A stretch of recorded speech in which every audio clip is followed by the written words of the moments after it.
You are watching the Vodka stream.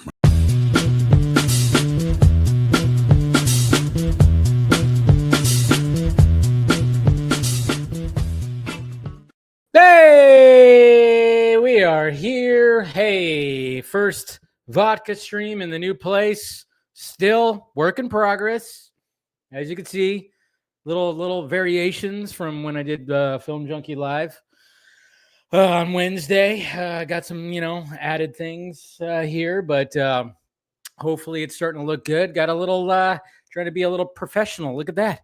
Got some sound panel thingies right here to hopefully cut off that echo, but I know there's still going to be a little bit of an echo in this place. I got to get some rugs. Got to get some more rugs. That's what it is.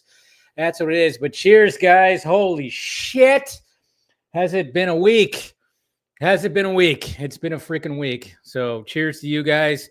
Thank you guys for, spending some time. We got some things to talk about. And, cheers. Oh, my God. Let's put on some little background music. Where are you? There it is. Okay. So hopefully you guys are doing good. But guys, it's a work in progress. Like I said, these walls kind of suck because of how they're designed. So some of that I had to resort back when I was telling you guys about like putting stuff up in my background. I was using some of the sticky frame stuff, and it wasn't all holding. It was not all holding. So I've had to resort back to tacks and nails with some of this stuff. Some of it's holding, which is good, but I think the initial stuff and everything like that. But yeah, added a little soundproof paneling right here, and still got some blank spots with what I want to do. I got my Marty McFly Back to the Future hat. Put a little Ghostbusters poster right there because gotta love that. So just adding some stuff. Got a little Marty McFly and my Henry Cavill Superman standing up on the little shelf right there. But anyways, so hey, we're like I said, it's gonna be a work in progress for a little bit when it comes to settling into the new place. But I'm digging it. It's cozy. It's definitely cozy. I don't know. I'm really cozy in this place. It's been a little weird, adjusting, but cozy. And I did go to the movies last night, and I'll talk about that when I give my full review of The Monkey. But it's just been kind of fun just setting things up right now. So hopefully we're all good here. Let's see who's out there. Hey, we got Phil. Phil, of course, will be joining later. Zack Snyder should direct Booster Gold. Totally up his alley. I mean, Zack could, he could direct anything, to be honest. I mean, let's face it, the dude can do whatever he's handed to him. He could handle that task. What's going on, Kenneth? Kenny, what's happening? Hope your Friday's going well. It's going pretty good. Like I said, it's been a long, long week. This week has felt like a month, to be honest. It's crazy. Moving sucks, no matter how easy it is, because it wasn't relatively that hard because I only moved a couple towns over. I moved about 30 minutes away. And I know that doesn't sound like a couple towns, but if you saw the landscape of, where I moved from to, yeah, it technically is because there's a lot of open space in between. So yeah, about 32 minutes away from my old place. So relatively easy, but still never easy, especially when you have those specific movie style couches that have the cup holders and the recline seats. Those, trying to move that. Oof, yeah, we had some trouble. Like I said, I showed my bruises. I have a bruise right here on my forearm, a couple bruises around here too, just moving shit. It was, three of us moving some of this shit, but still, we gotta work. And James Gunn being friends with Zack Snyder is amazing. See, there is good in the world. Help, hope, and compassion. Yeah, I mean, they've always been friends and everything. Just, we'll talk about that. I'll go on my little spiel when it comes to all this stuff. What's going on, Ryan? Good to see you. We got Belle Reeve right here. Good to see you. Waiting for this. Waiting for tonight. I don't know why that song just popped in my head when you said waiting for. Okay, I don't know. I pulled up a J-Lo song that's 20 years old. You're welcome. You're welcome, everybody. You're welcome. So, But is everything good? Okay, just making sure. I was like, wait, I didn't even check, make sure the sound was good, but it sounds like it's pretty good. But good to see you, Belle. Yeah, we'll have a little fun. Like I got thoughts. Versus Seed. Look at. Come on, Versus. Oh, that's amazing. Can you? Okay, please send me this image. Send me that image right there. You swapped their hair. Fucking please send me that image right there. That is excellent. You probably posted it on Twitter and maybe I didn't see it. I don't know. But please send me that. That is hilarious. You swapped their hair. That is so fun. Oh, it's great. Trav, what's happening? Hello from Vegas. Yes, I'm thinking Dark Knight Returns. You talking about Zack returning? Am I right? Okay. And Dave, what do you think of my setup?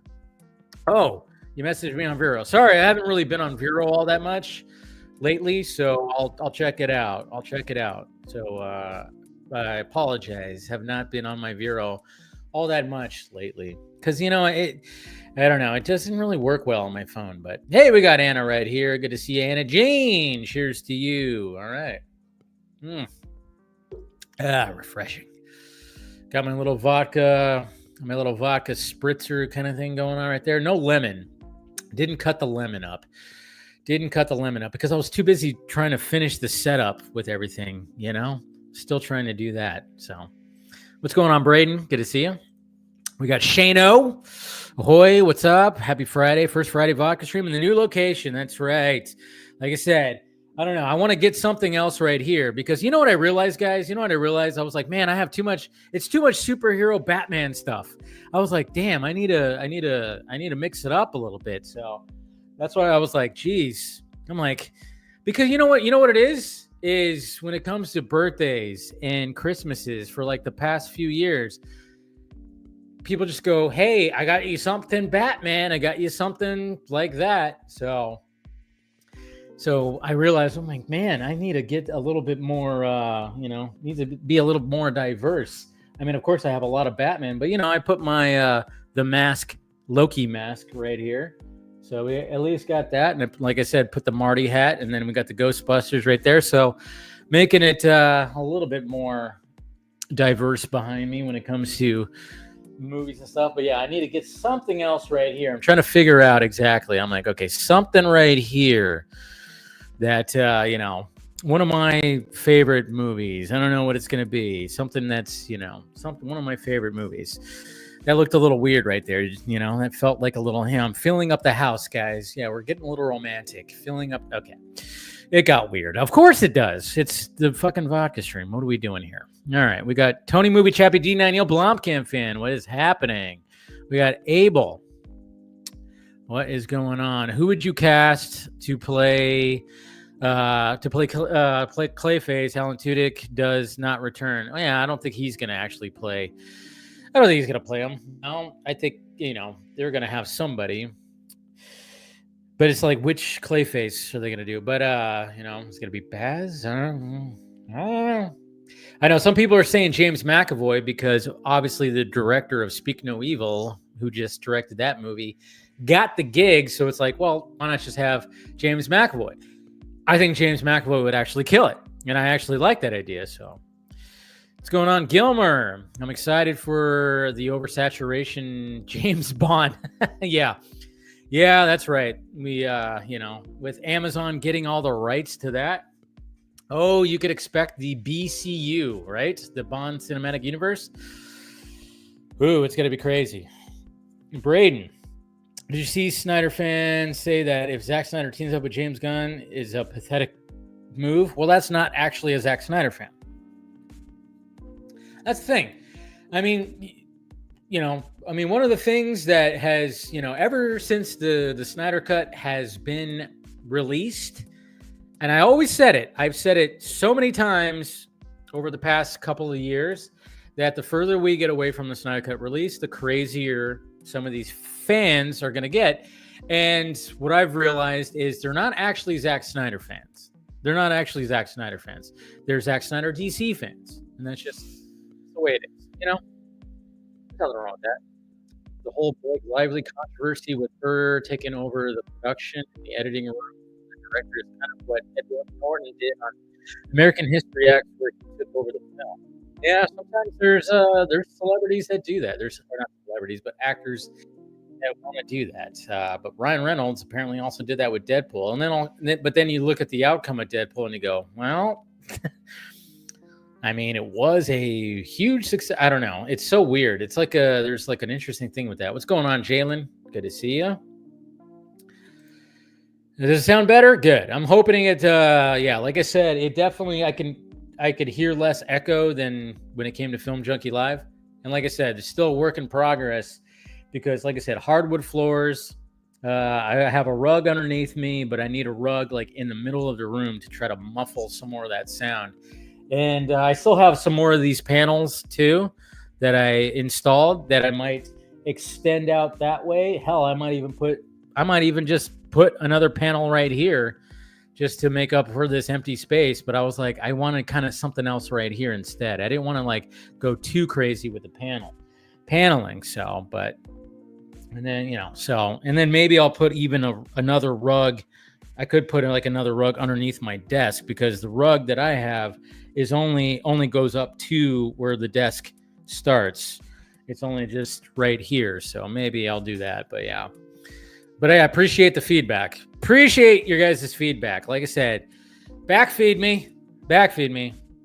You got your wine? Well, cheers, Indiana Jake. Cheers to you, brother. I have some wine too.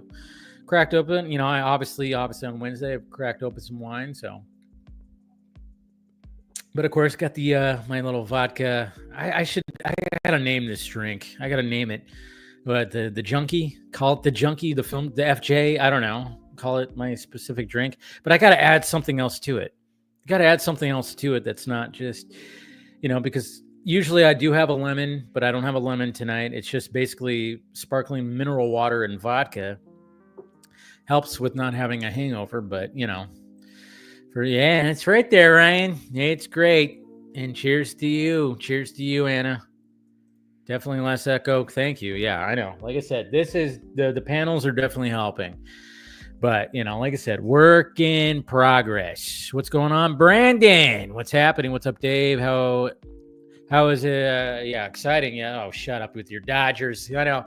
Yeah, I know. It's going pretty good and excited for, of course, the baseball season is going to be starting soon. Hey, even though I don't think my Giants have a chance against the fucking Dodgers who spent like $22 billion. No, they spent a lot of money. Yeah, they did. But do I think they have a chance? Probably not. But hey, you never know. I still love watching baseball. I'm always going to love watching baseball. What's going on, Brendan? What's happening? Good to see you. Hey, Clone Avenger. Lobo, directed by Zack Snyder, written by I know some people were actually saying that too when it came to all this. Like, what about Lobo? I mean, Zach and Jason, they go well together. We know that already. We got Johnny Rampage. What up? Cheers on tonight's stream and the new digs, dude. Appreciate it, man. Cheers to you. Yeah. Like I said, I know some people are like thrown off when I did Film Junkie Live, and of course they might be thrown off here. It's a different angle. I'm in a different corner. I'm on the other side, so you get to see this side of my face more often. So get used to it. God damn it. I don't know. Everybody always says that they have like a better side. I mean, I don't know if everybody's like, this is my better side. This is my better side. I mean, I guess because we're like our own worst critics, so we see that, but nobody else sees that. I'm like, yeah, I mean, I guess, especially if I style my hair. But yeah, like I said, stuff when it comes to, I still don't have fully like when it comes to, and I was like under the wire tonight. So I was like, didn't do my hair again tonight. So no crazy Film Junkie hair tonight. Wearing the Ghostbusters hat tonight. Hopefully this weekend I just get way more settled. We got Chris Balga right here. What's happening, fellow Film Junkies? Did the Colts mind explode with the photo? I think it did a little bit, and we're going to talk about that for sure. We're going to talk about that for sure. We got Badavas. Netflix should do more Rebel Moon as a series. It has potential. I mean, and you know Zach's up for that because we got to remember, right? He pitched the Snyder Cut as a series. He did. So I think you know what? There needs to be that. Maybe that should be the case. I don't know. Yeah, I mean, that's not a bad idea. We're still waiting on, is there going to be a Rebel Moon Part 3? What's going on, Cortez? You think with the whole thing with Zack being spread around that maybe he'll direct The Authority if possible? We'll see. Like I said, I got thoughts. What's going on, Axel? Good to see you, my friend. Good to see you. So does the photo mean Zack is now a WBD plant? That's right. Welcome to the club, Zack. I'm a WBD plant, apparently, according to some people. So, hey. You know, so new camera angle on life, right? I like what you said right there, J-Fizz. I mean, Jace. Because like I said, if you guys watched Film Junkie Live on Wednesday, I mean, when you're checking out a new place, a new spot, new house, and everything, you know, because, you know, and, you know, if anybody doesn't know the full-on backstory, I am sharing this place with my brother. There are 4 bedrooms. It's two stories, plenty of space. And it was just, there's a whole like backstory when it comes to it. Like, you know, the owners are essentially his family, more my nephew's family. Again, details, semantics. But, you know, when I checked it out, I was like, all right, I think this could work. Not realizing that this room right here is the hottest room of the entire house. So, I mean, it's February right now. I mean, naturally, I'm in California. It's not like it gets super cold here, but I'm just kind of going like, oh, shit. When it comes to summertime, I'm going to have to figure out some things where, I don't know, I might have to stand in a bucket of ice, maybe. Put a bucket of ice right on the rug I have right here and just stand in it when I do Film Junkie Live, and you know, or just wear no pants. I don't know. You just have a fan underneath. Who knows? Trying to figure those details out. I guess when that time comes, I will figure it out for sure. Bell, they know how to get the fandom going with that damn picture they took. Oh, hell yeah, they do. And that's like I said, thoughts. I have thoughts when it comes to all that. Braden, did you get the No, I did not get the monkey popcorn bucket. Did not get that. So, but you know, that would have been cool. What's going on? Untold, my guy. What's good, Dave? Do you think James Gunn decided to give Brave and the Bold to Zack? Just a thought. I don't know about that, but you know, we'll see what happens. Your microphone audio is going in and out. Is it really? Yeah, well, that sucks. Well, there's still a work in progress when it comes to all this stuff. I don't know. Is it really going in and out? Let me know. Jose, let Gunn and Zack cook. The Dark Knight Returns or Authority. Do it. Let's see what else we got. I don't like all his movies, but just like his zombie film from early 2000s and his DC material and that animation he made with the owls. Okay. So there's nothing wrong with that. At least, you know, you're admitting that you're not like you don't like all of Zack's movies. You know, the owl movie I only saw once. So, but I started being a Zack Snyder fan after Dawn of the Dead, right from the beginning. When I saw Dawn of the Dead, I was like, holy shit. Because I think I saw Dawn of the Dead before I saw 28 Days Later. So when it came to the whole evolution of zombies running, as opposed to just being like, I was like, holy shit. And I've seen Dawn of the Dead, the original one. And I knew like the concept of like, oh yeah, it's like, you know, zombie apocalypse. They all round up in a mall. So, but when when me and my friends walked out of Dawn of the Dead, we were just like, holy shit, blown away. But of course, back then I was just like, I didn't even really think of like, wait, who directed that? It was only until 300 until I was like, who the fuck directed this? Zack Snyder. Okay. Who's this guy? And then I saw Sucker Punch, saw Watchmen, and yeah, and then I was like, okay, this Zack kid, he's got something going for him. And then when he got the Man of Steel, when he got Superman gig, that's where I basically started posting videos on YouTube going, maybe I should do something here. You know, it was back then, because I remember like one of the first things I talked about when I was like trying to do, I was like, hey, Film Junkie, whatever, you can go right back to that first fucking kind of episode of whatever they want to call it. And I was like, hey, we got our new first Superman. His name is Henry Cavill. You should put Daredevil image on that empty space. Like, oh, I put a Daredevil image. Yeah. I don't know. I got to figure out something to put right there. I just want to do something a little bit different. Hey, what's going on, Darren, right here? Mr. Laugh Now, Cry Later. What's happening? I'm from California, but a Chicago White Sox fan. Yeah. Nothing wrong with that, man. Nothing wrong with that. Whoa, is this a new space? It looks sick. Thank you, Virgil. Yes, I did move. And so now, things have shifted. I'm in a new spot. And like I said, I'm digging it. I mean, there's some adjustments that have to be made. And yes, now I have a roommate, which is my brother, which is totally fine.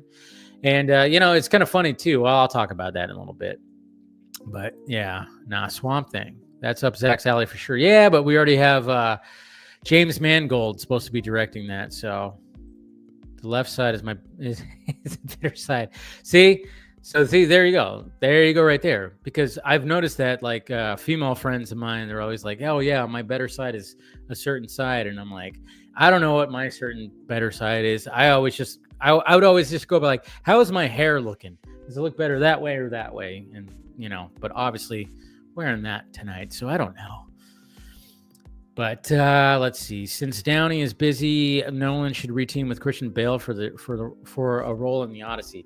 Yeah, but it seems like that all the casting for the Odyssey, because they're filming right now, it's all said and done. So no Christian Bale unless they haven't announced it yet. So I don't know. But yeah, we'll talk about that too, of course, tonight. What's going on? Plucky. Hey, Plucky Duck. Legend of the Guardians is epic. Yeah, no, I'm not saying it's bad. I'm just saying that's the one Zack Snyder movie that I've seen the least. That's the one Zack Snyder movie I've seen the least. I've only seen it one time. And that was I saw that movie I think I saw that movie so late. I saw it so late too, because I just never got around to watching that movie. I just never got around to it. I don't know why. It just took me a while. Like it literally was like after all the DC crap and everything. I think it was probably like few years ago or something like that. I don't know. Yeah. I mean, I tell you. A multiverse movie where every living actor is in it. Doesn't mean his films suck. I just think he is best when it comes to DC material. No. Totally. I get it. And I'm glad you're admitting that too. I'm glad you're admitting that. Some people don't want to admit that. It's like, yeah, you like the DC stuff? Cool. That's fine. I mean, he did do something different when it came to all that. So yeah. Thwip, what's happening? Been a while. Glad you're moving well. Looking forward to you joining the streams again at some point. Yes, Thwip, man, hit me up. Of course, you guys know. You guys remember Thwip Media? He's been on the stream a few times. He was a guest. Like I said, I'll get back to going. Getting more like, hey, new guests and stuff like that on here. It's just like I said, the past few months, it's just been kind of like, what am I doing? And then now I made this big move. So. Yeah, like I said, it's just an adjustment too. So yeah, but yeah, man, hit me up when you want to come back on. Always like talking to you, man. Sucker Punch is my favorite Zack Snyder film behind Rebel Moon. Interesting. I like it. See, true. That's a Zack Snyder fan right there. Hey, Dave, do you think Dawn of the Dead sequel would work in this day and age since there's been sequels to 80s, 90s? Yeah, I mean, it could, but at the same time, I know I think Stephen Colbert, he made a joke. he made a joke about thank you Versus for sending me I don't know why that fucking it works so well, that image of the hair swap is just just thank you Versus for sending me that in my, I just opened up my mentions on Twitter. that's just hilarious. That's just hilarious. But what was I saying? I don't even know. Oh yeah. Dawn of the Dead sequel. I know Steven, Mr. Colbert, he said like Dawn of the Dead 2 happening. Of course, making the joke. I mean, obviously that's not going to happen because, you know, we still, I mean, hopefully Zack can do Planet of the Dead. I've said it many, many times where I'm like, as much as I dug Rebel Moon, I was like going, well, okay, that was great. And I loved it. And especially the director's cuts. But I'm like, man, I want to know what happens, you know, because we had Army of the Dead and Army of Thieves.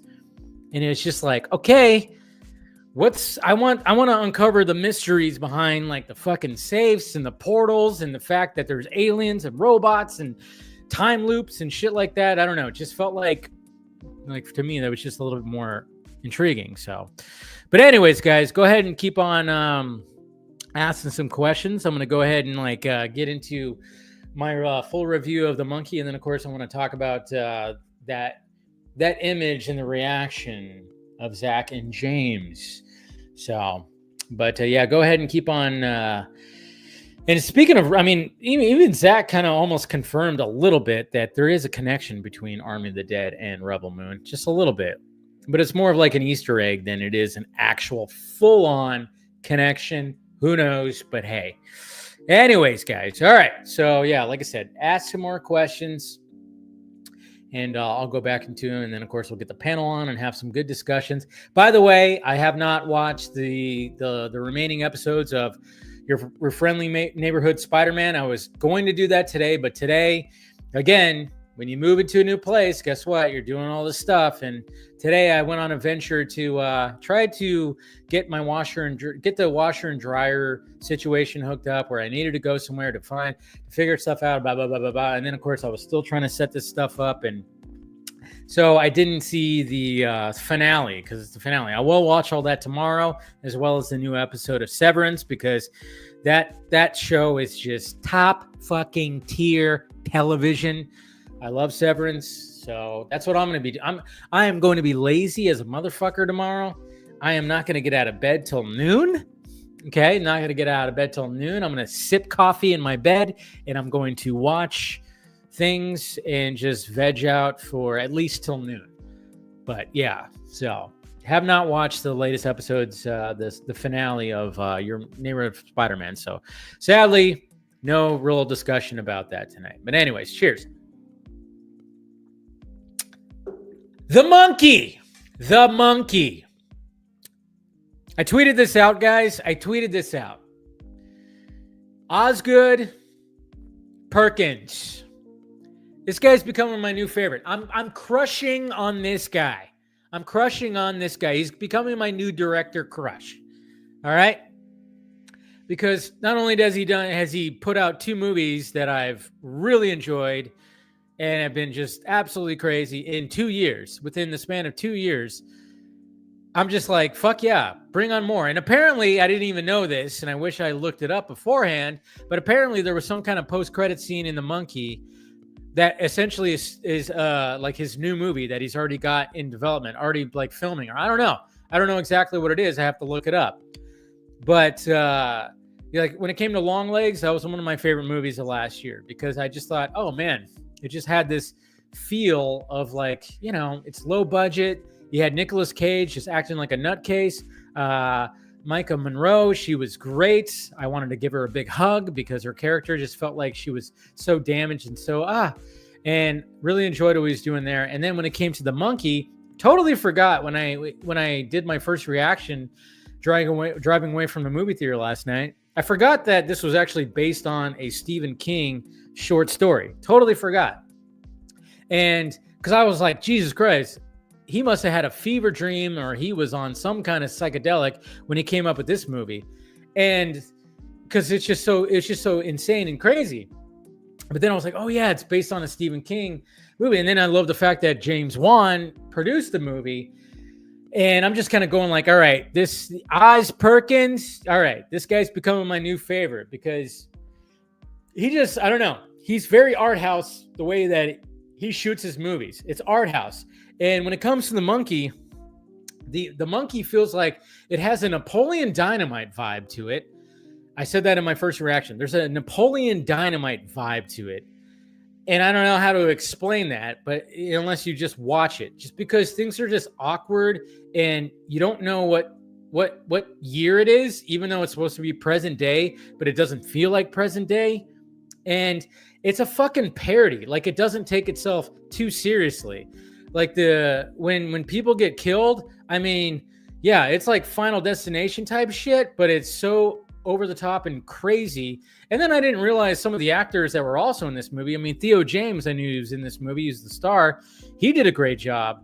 But it's so ridiculous and it's so B-roll. It's such a B-roll type of movie and story and everything that it's like, okay, but how did you made a B-roll type of movie and over the top acting and over the top gore and kills, but somehow you made it look so great. It's just, I don't know. This is just good. Right now, The Monkey might be my favorite movie of the year so far. I mean, obviously we're only in, February, but this might be my favorite movie of the year. I don't know.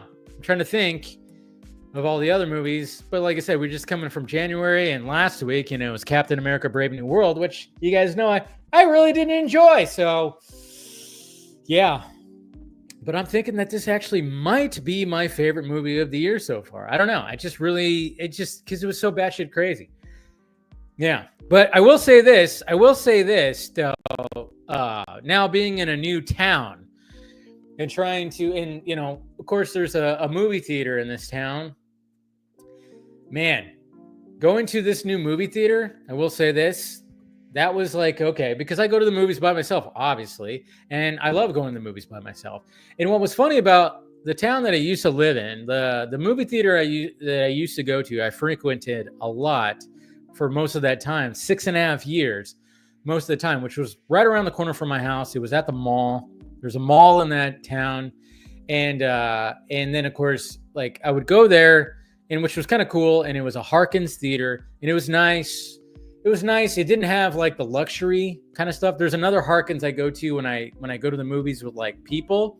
That's like the luxury theater that has the reclining seats, and you can get booze if you want to. This Harkins theater didn't have it. It's an older Harkins, but I dug the vibe because it was still like, it was nice theaters. It still just had the normal seating.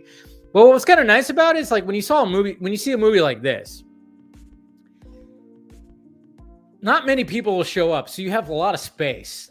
The movie theater I went to, like that's in this town, movie theater was like half the size. It's a Regal movie theater, but it's older. And when I walked in, I was like, geez, all right, this is like, yeah, this is not new for sure. And yeah, even the theater felt like, and it was kind of funny because I guess just because this town is a little like, it's a little more high dense population. A lot more people seeing this small little horror movie about a possessed monkey thing that kills people. A lot more people in the movie theater than I'm used to. And it was just kind of like, God damn. And not necessarily a bad thing. I'm glad that people are going to the movies. But over to my right, there was like a family of like 6 kids and all watching this movie. And they were talking so much and moving around. They had blankets. They had all annoying as hell. So I'm like, oh boy, is this what I have to deal with now in this fucking place? Holy crap. So yeah, it's going to be interesting. I'm not really digging the vibe at that movie theater that I went to. Something I'm going to have to get used to, or I'm just going to have to, like I said, It's only about a, half hour away. I might even go back to the movie theater that I used to go to. I don't know.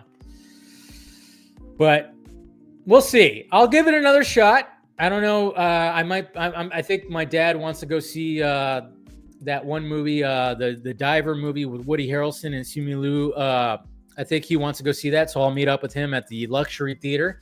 But I'm like, all right, I had to give this new movie theater another try because, yeah, I was just not digging it as much because I was like, oh man, yeah, this is like old. It's older and yeah, parents taking their kids. Yes, that's right. It was kind of strange, but I was like, all right. But who knows? Kids nowadays are seeing all kinds of shit. But yeah, so anyways, overall, just The Monkey, go check it out. It is batshit crazy. It's ridiculous the way it's edited. And like I said, there's a Napoleon Dynamite vibe to it. And Theo James is great. And it's so B-roll and it's so ridiculous. And it doesn't take itself too seriously. And the kills are outrageous if you like crazy, gory kills. And yeah, I don't know. I really did enjoy it. I really did enjoy it. And like I said, it might be my favorite movie of the year so far. I don't know. I'm trying to think of all the other ones. And yeah, I mean, obviously we're starting off January into February. So it might be my favorite movie of the year so far. We'll see. All right. Let's talk about this now. Let's talk about this. Let's talk about this image that James Gunn posted of him with Zack Snyder. That's right. It's one of those things where I didn't see it at first. I was working. I was over there. But I started getting notifications on my phone where it was like people started tagging me. I didn't look at those notifications quite yet. And then I just opened up, I just went back and looked at Twitter and all of a sudden it was like, oh shit. What? James and Zack together. What is happening right here? And of course, here's the image of them. Boop. There they are. Chilling. Arm around each other. Good little smile. And yeah, we have one guy who made a Superman movie who I defended a decade ago and continued to defend when it came to his DC content all the way up, of course, until 2021 when the Snyder Cut finally got released. And now we got the new guy who's making a Superman film who I find myself defending in a different way. And that room they're in, guys, if you see those wood paneling walls, that is the same room that you saw that shot of the whole, the writers of the DC Studios, who's going to be involved in writing these scripts and all this kind of stuff. Same room. In that room, in that office, and all that stuff, well, Peter Safran, definitely in there. So, Peter Safran, did you apologize a little bit to Zack? Because, yeah, you were kind of part of that old regime that, But hopefully they, shook hands and everything's okay, when it comes to Petey Saf and Zack. So, but anyways. So yeah, that blew up the internet and everybody reacted to it perfectly normal, right? Everybody reacted to it perfectly normal. Everybody was like, oh, that's cool. Two comic book filmmakers coming together. Who knows what they're talking about? Blah, blah, blah, blah, blah, blah, blah. No, of course not. There was, there were some interesting reactions to it. My whole take when I saw this, I went, oh shit, interesting. All right, so why would Zack be showing up there? Obviously, we can come up with like a lot of conclusions of like why exactly they came together. Why is this happening? I mean, first off, naturally, if James Gunn and Zack Snyder are going to meet up together, yeah, it's going to get posted. It's going to get posted. And naturally, with James, who is online frequently and has seen certain things, naturally, like if he's going to meet up with Zack, he's going to be like, oh, dude, we got to post an image. We got to post an image. People love you. You're a name. I'm a name. We're all doing this. You did a Superman. Now I'm doing a Superman. I mean, obviously, it's like, I don't know. There could be so many possibilities when it comes to a marketing thing. And I remember, I was talking with somebody about it today. I mean, can you imagine if they actually like shot like some kind of promo thing?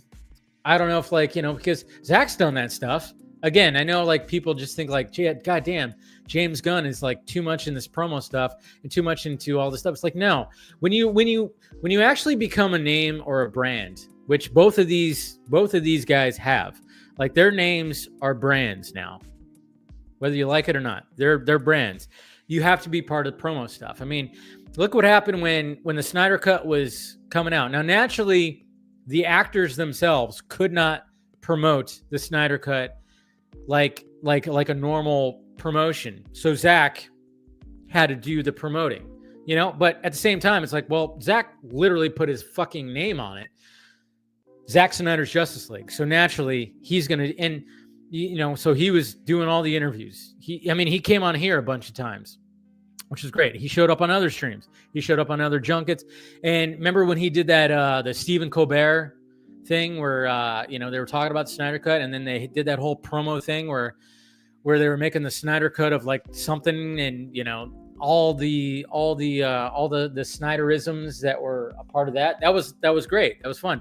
And I was just kind of like going, man, it would be kind of fun too if like somehow these two like did some kind of thing where, and I was talking about this with some people behind the scenes where I was like, damn, wouldn't that be sweet if they like did something where it was like a passing of the Superman torch or something, especially because let's face it, when it comes to the fandoms of these two individuals, the extreme sides of the fandoms are absolutely ridiculous and batshit crazy. Pardon the pun, I guess you could say. But yeah, it wouldn't be kind of interesting. And then I was like, damn, wouldn't it be crazy too if like they just like did something like that where the marketing would be them two. And then all of a sudden you get David Cornsweet, and then you get like a Henry Cavill also doing a passing of the torch. I don't think that'll ever happen. I don't think they would actually do something like that, but it would blow up the fucking internet if they did that. It would totally just be like, holy shit, if there was like some kind of passing of the torch from the two directors and then the two actors. It would be absolutely insane if that were to happen. And that's just a, that's some kind of wet dream I had earlier this week, probably, because that would be kind of cool, because you guys know me. I'm like, again, a decade ago, I'm defending Zack and still defend Zack. And then now I'm like, I catch myself defending, of course, James now. And I'm like going, well, but I'll obviously be critiquing anything that I go, well, I don't know if this works or that works, of course, naturally. But yeah, that would be absolutely insane if they were like working together when it comes to something like that. And I will say this too, guys. To the people, to the fans, and those extreme fans of these two individuals that don't like the other one, we get it. We get it, okay? The fucking whole folding of the arms and puffing up your chest by saying, just because they took a picture together doesn't mean I have to support. Yes. No, it doesn't. Okay? We get it. We get it, you fucking dorks. You dorks. We get it. Doesn't mean you have to support James. Doesn't mean you have to support Zack. Just because they took a picture together. Does not mean that, okay? We get it. We get it, guys. I saw a lot of that from both sides. They were like, geez, it doesn't mean it's like, shut up. Shut up. Yes, you don't have to. Okay? All this image shows is they live in reality. You don't. You live in your bubble and stuff like that. Cool and whatever. And you want to pin these two together, pin these two against each other. That's just not the case. Now, are they like best of friends? No. Do they like have dinners like, once every couple of weeks? Like, hey, let's get together and blah, blah, blah, and to catch up? No, they don't do that either. But they have a mutual respect for each other. They both tell stories in a different way. And I loved what James had to say right here. His caption that said, always a pleasure catching up with my friend, Zack Snyder, cosmic filmmaker and what does he say? Doubtly a cosmic storyteller. I can't read right now, guys. Sorry. I apologize. The vodka is already hitting. But I'm just saying, the respect is there. So when you have people, and like I said, I've had people like all kinds of crazy in my reactions happening naturally, which is always the case. And then obviously the speculation begins when it comes to all this. Like, what the hell is going on? What the hell is going on? Especially when some whispers are happening. Some whispers are happening when it comes to there's like some kind of press event that apparently was taking place this weekend or today or whatever the hell. And then all of a sudden we get the announcement of Mr. Watkins as the CLAYFACE director. And it's like, okay, so now everybody's going like, holy shit. And I almost put out a poll. That it was like, okay, so do you think that this was James and Zack meeting about a possible DCU project, or possibly just getting, maybe there could be something when it comes to Snyderverse? And I posted something. I did post something, and naturally there are those, certain fans that say live action or nothing, that obviously don't want that, because I've always said that I want to see the conclusion of Zack Snyder's story. Do I think a live action movies, I should say, are possible? I don't, because so much time has passed and not everybody can return. And I think there's, when it comes to those certain individuals, they don't realize that people are not going to return. The people that have been established in the Snyderverse world, not everybody is going to return. And I'm talking about main players too. Who knows? Like I said, I've gone down the list of, I think, who might return. Like Ben Affleck would most likely be the most to return. Henry Cavill might be a little iffy. Who knows? But I think for the most part, he would return. And then, of course, you got Jason Momoa, and now he's Lobo. I don't know. Probably would still. There's a lot of things. But then, of course, you got like Ezra. You got Amber Heard.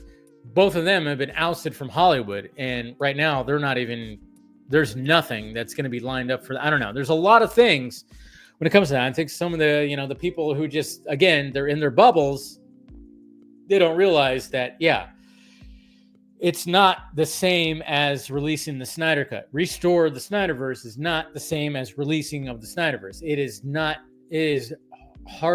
barely the same. You're talking about a movie that was already filmed and in the can and was already mostly done, that got ripped apart, that could still be released. And then you're talking about everybody just dropping what they're doing. Ben, who now has his own production company and doing all this stuff. And you're talking about people that just like, oh, we're going to drop everything and come back after everything that's happened in the last 4 years. I mean, a lot's happened in the last 4 years. So, but that's why I've always been like, when people go like, Jesus Christ, what is up with you in animation? I'm like, because I want to see the end of the story. I want to see the story finished. You want to see it in a certain way, and you're demanding it. You're like, nope, I got to see it live action or nothing. I'm like, okay, that's like fucking pretty much impossible. That's why I always suggest animation, because that's very much more plausible. And I wouldn't be surprised with James obviously liking the animation, liking doing stuff in animation, liking the animated medium. Obviously, the DCU technically, basically started with animation. It's like, so why not just have that? Because then not all the actors have to actually return. You can just have voice actors and whatever the fuck. I mean, I would even want a comic book. I just want to see what the actual, what was the whiteboard? Remember the whiteboards? Remember the whiteboards that got released after the Snyder Cut came out, which was essentially like, oh, this could possibly have been what would have been the conclusion of this arc that Zack was trying to create. Now, obviously, it was just not going to be exactly that, and there was still a whiteboard or two that we didn't see that he kept just in case the story could still be told. We have to remember that, guys.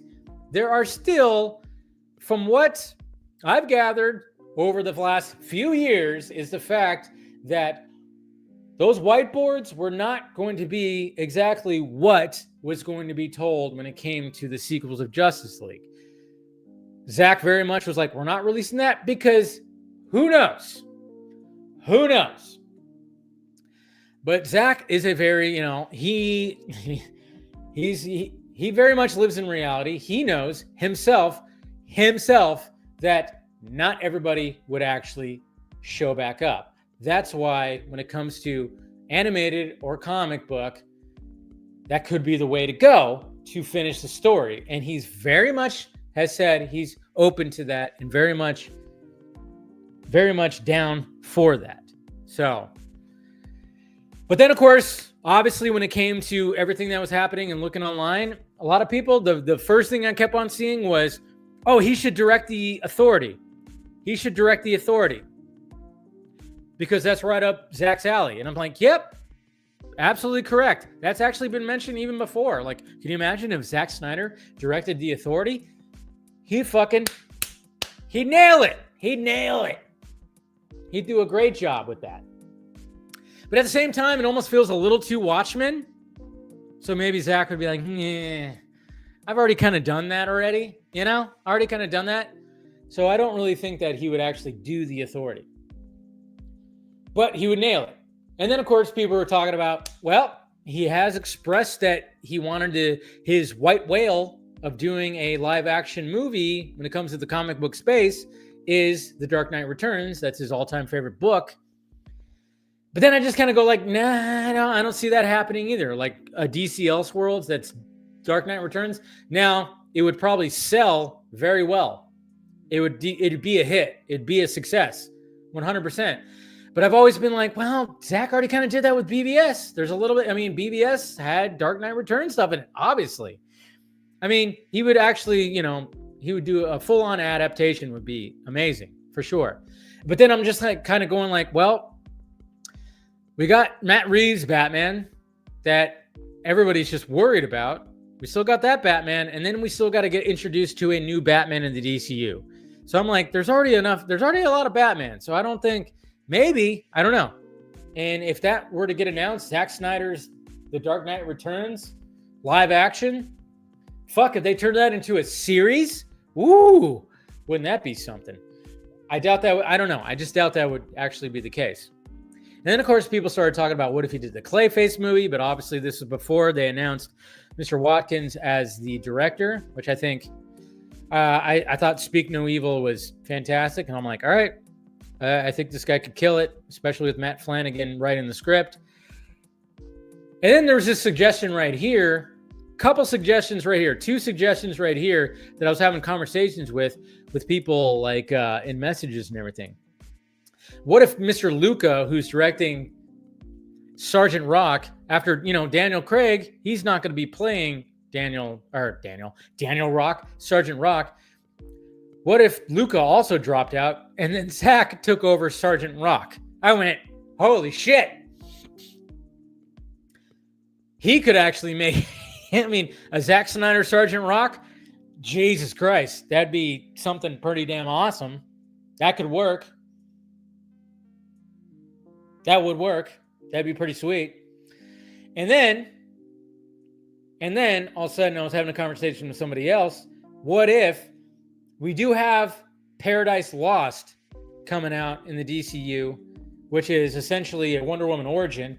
What if James Gunn was like, man, Zack really had a pretty awesome idea originally for Wonder Woman's origin story. Remember? Because we have to remember that what we saw in the Wonder Woman movie, what Patty Jenkins did, was not what Zack Snyder initially wrote. He wrote a whole little piece and shot some images for what he thought Diana's origin should have been. And it's very Zack Snyder. It is very R-rated. It is Diana going around and just fucking chopping heads off, having sex with people, and it's just being full on just a bloody, dark origin for Diana before she realizes, hey, I got to stop doing this. I mean, whoo. Then I'm just kind of going like, James Gunn's kind of a little bit of a... I wouldn't be surprised if James Gunn was like, Jesus Christ, that would be kind of cool. And then I was like, whoa, what if like he was like, hey, Paradise Lost? Ooh. So there's many possibilities, but overall, it's probably just two dudes getting together. You better believe that James Gunn showed Zack some Superman footage, 100%. Probably showed him some, hey, check this out. And I wouldn't be surprised. And I know that people think that there's some people out there that think that James Gunn's like an egotistical maniac and would never take notes from people. But even though James Gunn's expressed many times that he has taken notes from people, would not be surprised if he was like, Zack, look at this. Do you have any notes? What do you think? Like, give me your honest opinion. You know? Yes. James Gunn, does he have an ego? Absolutely. You have to have an ego to do this. That's for damn sure.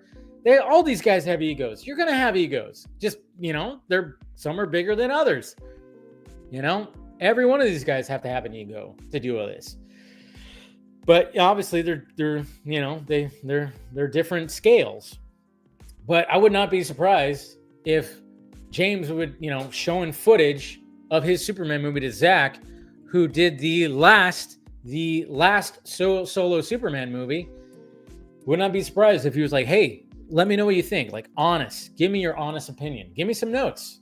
I mean, honestly, there's not like anything's going to change. And that was the thing, it was kind of funny too, because again, going back to the extremes on both the fandoms, when it came to the Zack Snyder crazy fans, they were saying like, oh, James Gunn is desperate. He's desperate. He's playing the Snyder card because he knows that Snyder sells and he's so desperate. That's all I kept seeing. When it came to the Gunn fans, it was like, oh, Zack needs a job. Zack is he's begging for a job. That's what I kept seeing from these crazies over here. And I'm like, are you fucking kidding me? Zack has like 5 fucking projects lined up. Probably more than that. Who knows?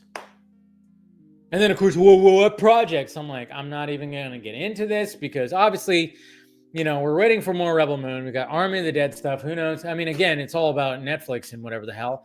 But, of course, the UFC movie and the LAPD movie. And I don't know. There's all this kind of stuff. It was just kind of like, oh, my God. My mentions were an absolute mess in the past 24 hours. But this could just be them just getting together. Who cares? And you better believe that it was like, yeah, James Gunn probably was like, hey, we got to post a picture. If we're meeting, we got to post a picture. That it was his idea. 100%. And Zack was like, yeah, I get it. Because they probably laughed. They're like, they know like how crazy the fandoms are. You better believe they know. They absolutely know. So they were both just like, fuck it. Yeah, let's post a picture. Okay. This whole thing might mean nothing, might mean jack shit, might mean nothing that's happening. But the fact of the matter is, it just shows you that both of these individuals, when it comes to the CBM space, and I tried to explain this to somebody, because obviously we have James Gunn. Again, when people are talking about him being in the promos and stuff like that, I'm like, James Gunn is a name. He's the brand. He created that brand and that name with the Guardians of the Galaxy movies, the CBM space. When it comes to Zack Snyder, it's basically the same thing. He created his name in the CBM space when it came to his trilogy as well. And his was very much more, both of them had controversial. Do you guys realize that they both had their own little controversies? Zack's was worse, in my opinion, obviously. But when it came to getting, their third movie, the third movie in their trilogy almost didn't happen because of controversial stuff. James being stupid back in the, in those stupid tweets. Obviously, when it came to Zack, a whole different story. Different kind of controversies, for sure. But it's just kind of funny how it was like they both went through shit of like essentially getting fired before the third movie could be put out there. And then they both ended up getting, like, fans came to their, I guess you could say, just like came to their side and went like, hey, we want James Gunn back to do the Last Guardians movie. We want Zack to get his movie that he filmed to get out there. Like, fans rallied up for both of these two to get them back. It's kind of interesting.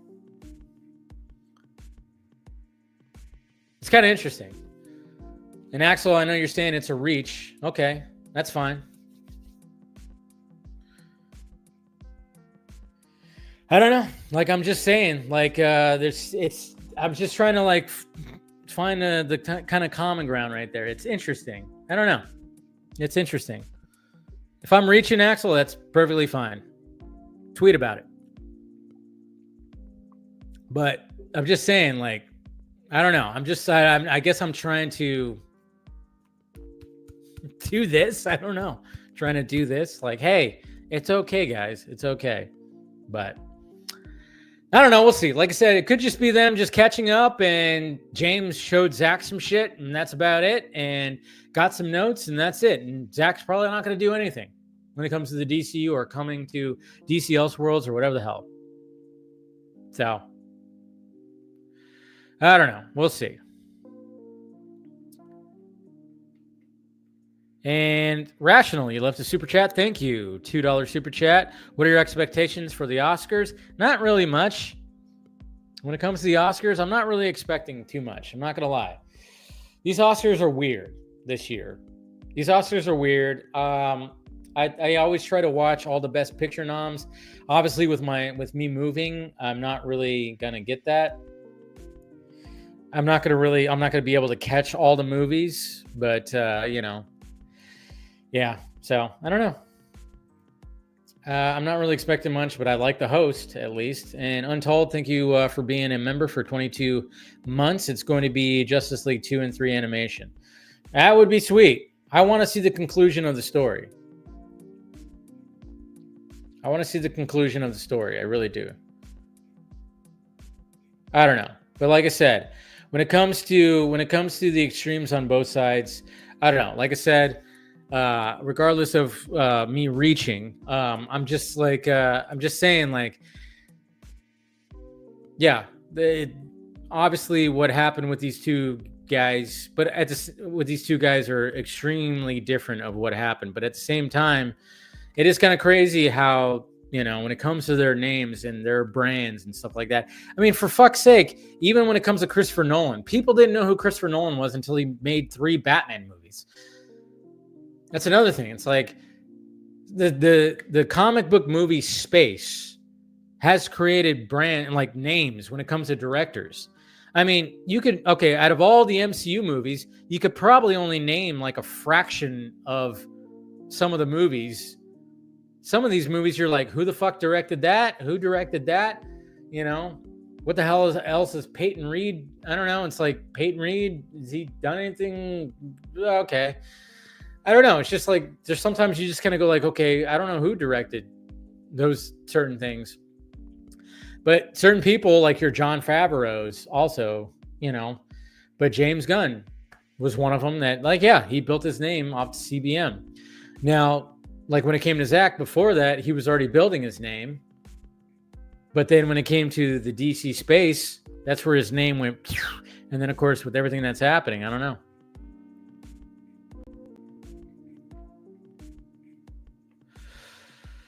But anyways, so there you go. There's my little spiel about that.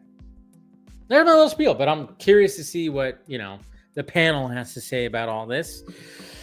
When we get the boys on and everything, should be interesting to get everybody's take. And but yeah, I don't know. It's just been an interesting, like, looking at my mentions. I did some interacting with it, but it's just, Yeah, it's just when you see the crazies on both sides, it's like, hey, and then the fact that it's like people have to make a proclamation of like, well, just because of this doesn't mean I have. It's like, yeah, nobody's asking you to support either one of these two. Okay, we get it. You don't like James, you don't like Zach. Fine. Nobody's asking you guys to support them or even watch anything that they put out. Nobody's asking you that. It's just all it is just kind of being like, hey, when you guys try to pit these two together, these two against each other, that's not reality. The reality is they respect each other. Are they besties? No. They are just colleagues. They are friends. Zach said that on this very stream before, that James is a buddy. He said James is a buddy. And I saw some people, it's kind of funny because I saw people passing around that clip. They were passing around that clip of when Zach said that. They were passing around that clip all over the place. So that was kind of cool. I was like, oh, hey, shit, look at that. A clip of mine is being passed around in this whole discourse. Sweet. So I was like, sweet, okay. I've truly made it, guys. I don't know. No, I don't know about that, but you know, it was kind of cool to see like that clip from the Vodka stream where, I mean, it was one of those things too, because I remember that was a controversial Vodka stream. I had people, some of the strong voices of the, you know, the Sell the Snyderverse and all that, all those guys. Oh, they said, I remember when I clipped out part of that stream of like, of Zach talking, that I cooked it, that I edited it, that I did all this stuff. I was like, no, I just took out clips to make, you know, shorts for it. But I linked to the whole unedited conversation and everything. And one of the predominant voices actually went on a whole like Twitter spiel saying I should delete, that I'm like ridiculous and should delete my channel because of all that. I didn't ask the right questions to Zach. But of course we were like, we have to ask about James Gunn. What do you think about James Gunn and James Gunn taking over that stuff? And of course, those individuals did not like the fact that I brought up James Gunn. And I'm like, well, how do I not bring up James Gunn when the last guy who directed a solo Superman movie, we're having a conversation with him right now. How do I not bring that up? Especially since he's worked with James Gunn before. Always kind of funny. But yeah. Good times, right, guys? Good times. All right, let's see. Okay. Cool. All right, what are we doing here?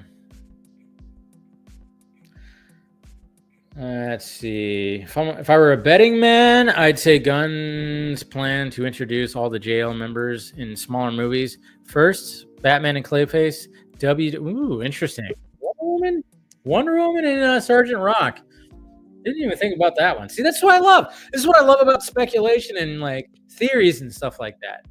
You know, because sometimes, you know, when we're just fucking theorizing and all this kind of stuff, we kind of come up with better ideas than what we actually see. Yeah, so I mean, come on. I'm gonna be mad if they just want to rile us up. I mean, it could be that. It could be that, Bell. It could be that. They're just like, fuck it, let's post something. My confidence in Superman isn't because I like James Gunn's movies or because I'm a Superman fan, but the amount of Latinas in the film. Gunn's got cultured taste. Hey, there's nothing wrong with that. Hey, more Latinas, the better, huh? I'm with you on that. I'm with you. Nothing wrong with that. Protect Zach and James and watch Cape shit. Snyder also produced the Suicide Squad by association. Yeah. And Wonder Woman. And Wonder Woman 84. We got to remember that one, right? He did do that. Let's see. Thwip, what are your thoughts on Amazon taking? Oh, yeah. We'll talk about that tonight, too. I didn't incorporate it into the thumbnail, but it's a little scary. But at the same time, I'm just kind of going like, hey, you know what? Whatever. I mean, I get it. I mean, they're probably going to turn it into some kind of crazy, Bond cinematic universe, which sounds like some kind of underground sex club. The Bond, well, I guess if they don't call it bondage. Anyways, Bond cinematic universe. I don't know. They'll probably do something with that. And yeah, I mean, I don't know. I don't know how I feel about it. But I do like the fact that when it came to Jeff Bezos talking about it, and he posted out there, he's like, and then he asked, he's like, who would you guys want to play James Bond? Who do you want to play James Bond? And guess who the majority of people cast as James Bond? Henry Cavill. Now, I don't know if they'll actually do it or if they'll go with somebody younger, but at the same time, it's not like Cavill's in his early 40s. Yes, he's a new dad, but hey, he's working for Amazon right now. It almost fits. If you're going to be doing like James Bond and you're going to go crazy with like doing like movies and series, he could be your guy. And you should, and if they do use him, like go all the way till where he's old man James Bond. I don't know. Or you could do something where you can, I mean, there's always been that, the theory, and I think it's pretty much a known theory of like the fact that James Bond and 007 is just a title. It's not the actual individual. And it's like there could be multiple 007 and James Bonds. So I don't know. They could play with something with that. I wouldn't be surprised. Get Pierce Brosnan back. Why not? Pierce Brosnan could be like showing up, and I don't know, could be something crazy. Let's see, before we get the people on, Dave, if you had to choose to make a sequel of one of Zack Snyder's films, not including his DC films, which one would you choose? Sucker Punch. Probably Sucker Punch. Maybe not. That could be a one-off. I don't know. I mean, Rebel Moon, of course. An Army of the Dead. But Sucker Punch, I've always been like, maybe there's more there, but then I'm like, maybe there's not. I don't know. Sucker Punch would be cool, but I don't think maybe there's not much there. We still got to see the director's cut of Sucker Punch. So yeah, maybe not Sucker Punch. I would say Army of the Dead. I want to see Planet of the Dead. I know that's been technically announced, but it hasn't been like greenlit. I'm just so intrigued by what he was trying to do there. So I don't know. Are there actors already casting for Batman? Who's your top choice? Well, I like Brandon Sklenar. I mean, I posted a clip today when I was talking about it on Wednesday's Film Junkie Live that he talked about it. And I don't know, I'm just, even though I haven't seen him in much and I've only basically seen clips, I'm just like, man, he's got the look. He's already huge. I don't know. I've seen the fan art. He's got a really good deep voice. I don't know. I kind of dig it. Exactly. Henry Cavill still looks good. He doesn't look like he's 40. I know some people are like always, and you got to love like when people start shitting on him, like, oh, he's got a receding hairline. Oh, he's got this. Oh, he's got that. It's like, shut up. And it's like, this is coming from dudes that, God knows what's behind that avatar and that fucking keyboard. My God. It's like, come on. You're going to talk about, yeah, shut up. Don't they own a movie theater together along with Nolan and Spielberg that they bought? Yeah, there's something with that. I totally forgot about that, Antonio. Yeah, there's something when it comes to that. I don't know. Yeah, we need that director's cut of Sucker Punch for sure. So, the real world is definitely in James Bond. Yeah, I don't know. We'll see what happens when it comes to that. But yeah, we'll get everybody's opinion on it too. So, when it comes to the panel. So let's go ahead and let's start bringing some of these guys on here. Phil, what is happening, good sir? What's up, Chief? How you doing? Oh, just freaking ranting off about a bunch of shit. Kind of probably what you did earlier on your show. Absolutely. Always. Always. Every Friday. Friday, Phil. Friday. Like it. Yeah, man, it's definitely been a week. I've had some car issues that date back like a good couple weeks. Oh, that's Finally got it. I finally resolved it. I had to take the day off yesterday and like take some shit apart and clean it out and replace some shit. So it's whatever. Got my state taxes back today, so there's that at the very least. I still got to do my taxes. Ugh. I'm like, with everything that's been happening this year, I'm like, fuck. And then I'm like, God damn, I still got to do. Yeah. I mean, luckily, like my tax guy, he's really good. And we write off a lot of things. He helps me out with all that stuff. But it's just all putting it together. It's like, Yeah. I mean, I'm not quite on that same level that you are, but I'm sure you probably write off your studio, your computer, all that. Anything we can, right? Yeah. Oh yeah, anything. I mean, and it's legit because you're spending money on stuff for a business. It's right. like, right. So yeah, it's like, I mean, when I first went to him, he was like, "Oh yeah, we could do this, we could do that, we could do that," and it was just like, "Yeah, sweet." And yeah, I mean, if I did it by myself, I'd be owing all the time. But he's just like, "No, you could write off this, you could write off that." I mean, down to the point where it's like, when I go movie tickets, the mileage driving to movie theaters, he's like, try to get a ballpark of that. There's stuff like that where it's like, because that is all about that. You can write that off for your business. And I was like, well, shit. Wow. A lot of things you could do. Yeah. He's all, hey, download this app and you could keep track of it. And I was like, okay, cool. So I've kept track of that kind of stuff too, where it's like, literally, if you're driving to something, like even when I would, go like last year when I drove out to LA for all the Rebel Moon stuff. Right. That mileage, boom, can be written off because I drove out specifically for my business. It's pretty cool. Interesting. Okay. Yeah. I'll have to keep that in mind once I, hit 50,000 subscribers. Yeah, no, it's something to keep in mind. Yeah, I mean, definitely. That's the thing. It's like, I didn't realize it either until like I started talking, until I started, because my mom used to do my taxes. I was like, Mom, TurboTax, you got this, whatever. And then I was like, oh, wait a minute. I should probably go to somebody because there's some things here. But yeah, you can write off. I mean, clothing. You buy a shirt that you're going to wear during this. That could be a write-off because you're literally, you bought it. Yeah, it's like a merchandise. Right. There's a lot of things where you're just like, it's funny, like, don't get too crazy. Don't get too crazy. I mean, I do my own taxes. I'm not super intelligent or anything, but I know how to do my own taxes. It's not knocking you or anything, but like, I know that. Like I figured out very early on just how to do my own taxes, and like coming into this realm of podcasting and stuff like that. And I keep forgetting, like, I can probably write off my microphone, my computer, all that stuff, and I'm just like, I do it for fun. I don't make money off it anyway, so can I really consider it a business at this point? No, you can. That's what's crazy. Yeah. Interesting. Yeah, it is interesting. And I think William probably knows a lot about that. Definitely.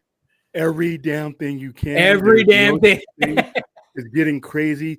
They will disqualify it or qualify it when the tax reviewers get a hold of it. The shirt you're wearing, the microphone, even if you don't make money on it, if you spend money on that microphone, then there you go. Your internet, going to the movies. Yes. You add up your monthly bills, everything. even like you're paying, if you're paying rent for a room that's your office that you do your show on, you could write that off too. It's crazy. If you stream from the house, that counts. If you stream from a business place, you're paying a brick and mortar rent, that counts. Everything counts. I mean, everything counts. You're paying for the internet service. Fucking yeah.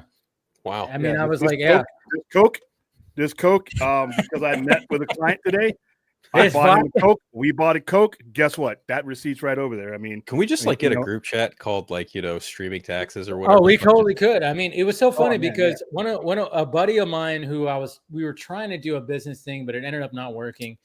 This was like over a decade ago, where I was doing video stuff for him, and he had this website thing. He's the one that kind of introduced me to that stuff. Where I remember there was times where we would meet up at Applebee's. We'd just sit at the bar, fucking have drinks, have dinner. And he'd be like, I could write this off as a tax break because this is technically we're meeting for business. This whole meal could be written off. I was like, what the fuck? He's like, yeah. I was like, holy shit. So that was when I first started get introduced to that. And then like after that, when I started really getting into like YouTube about 2015, 2016, that's where I was like, I should start going to a tax guy. And then he was like, oh yeah, we could write off this. I was like, oh, what? Yeah. Anything you're wearing, the clothes that you bought, I was like, Jesus Christ, crazy. Yeah. Wild. Yeah, trips like with Comic-Con, every minute of that Every fucking little trip bit. got written off. Wow. Every mile that you drive to an event, The meal, even if it's going to the movies that you are reviewing. yeah, Deadpool Wolverine when we went, Yeah. got written Good off. enough. Yeah. The popcorn bucket did, because guess what? Now the popcorn bucket it sits right here. Technically, it's merchandise. Yeah. Yeah. It's pretty crazy. It's pretty crazy how that is. Yeah, I got mine back a couple weeks ago. You got your badge a couple weeks ago? No, I got my my taxes. I do my taxes immediately as soon as January hits and all the paperwork and they start actually taking returns. I transmit and I get my refund around early February. So it's already gone. It's already here and half gone and back in the circulation again. Good stuff. Nice. Yeah, I did mine on Sunday, I think. Yeah. Oh, hey, look. Hey, Chris is here. I think I was talking to this guy a little earlier. I know. Long time no speak. I know, right? Love your shirt, by the way. Thank you. Yeah. What's happening, Chris? Hey, taxes and everything like that. Yeah. Yeah. I mean, I've written off movies I've attended. I've written off books that I've bought that I've reviewed. Max, HBO Max, Paramount Plus. I've written off. Wow. The streaming services in the sense of the percentage of the internet that I use for that. I mean, my accountant's just giving me all these different things. Like, Yeah,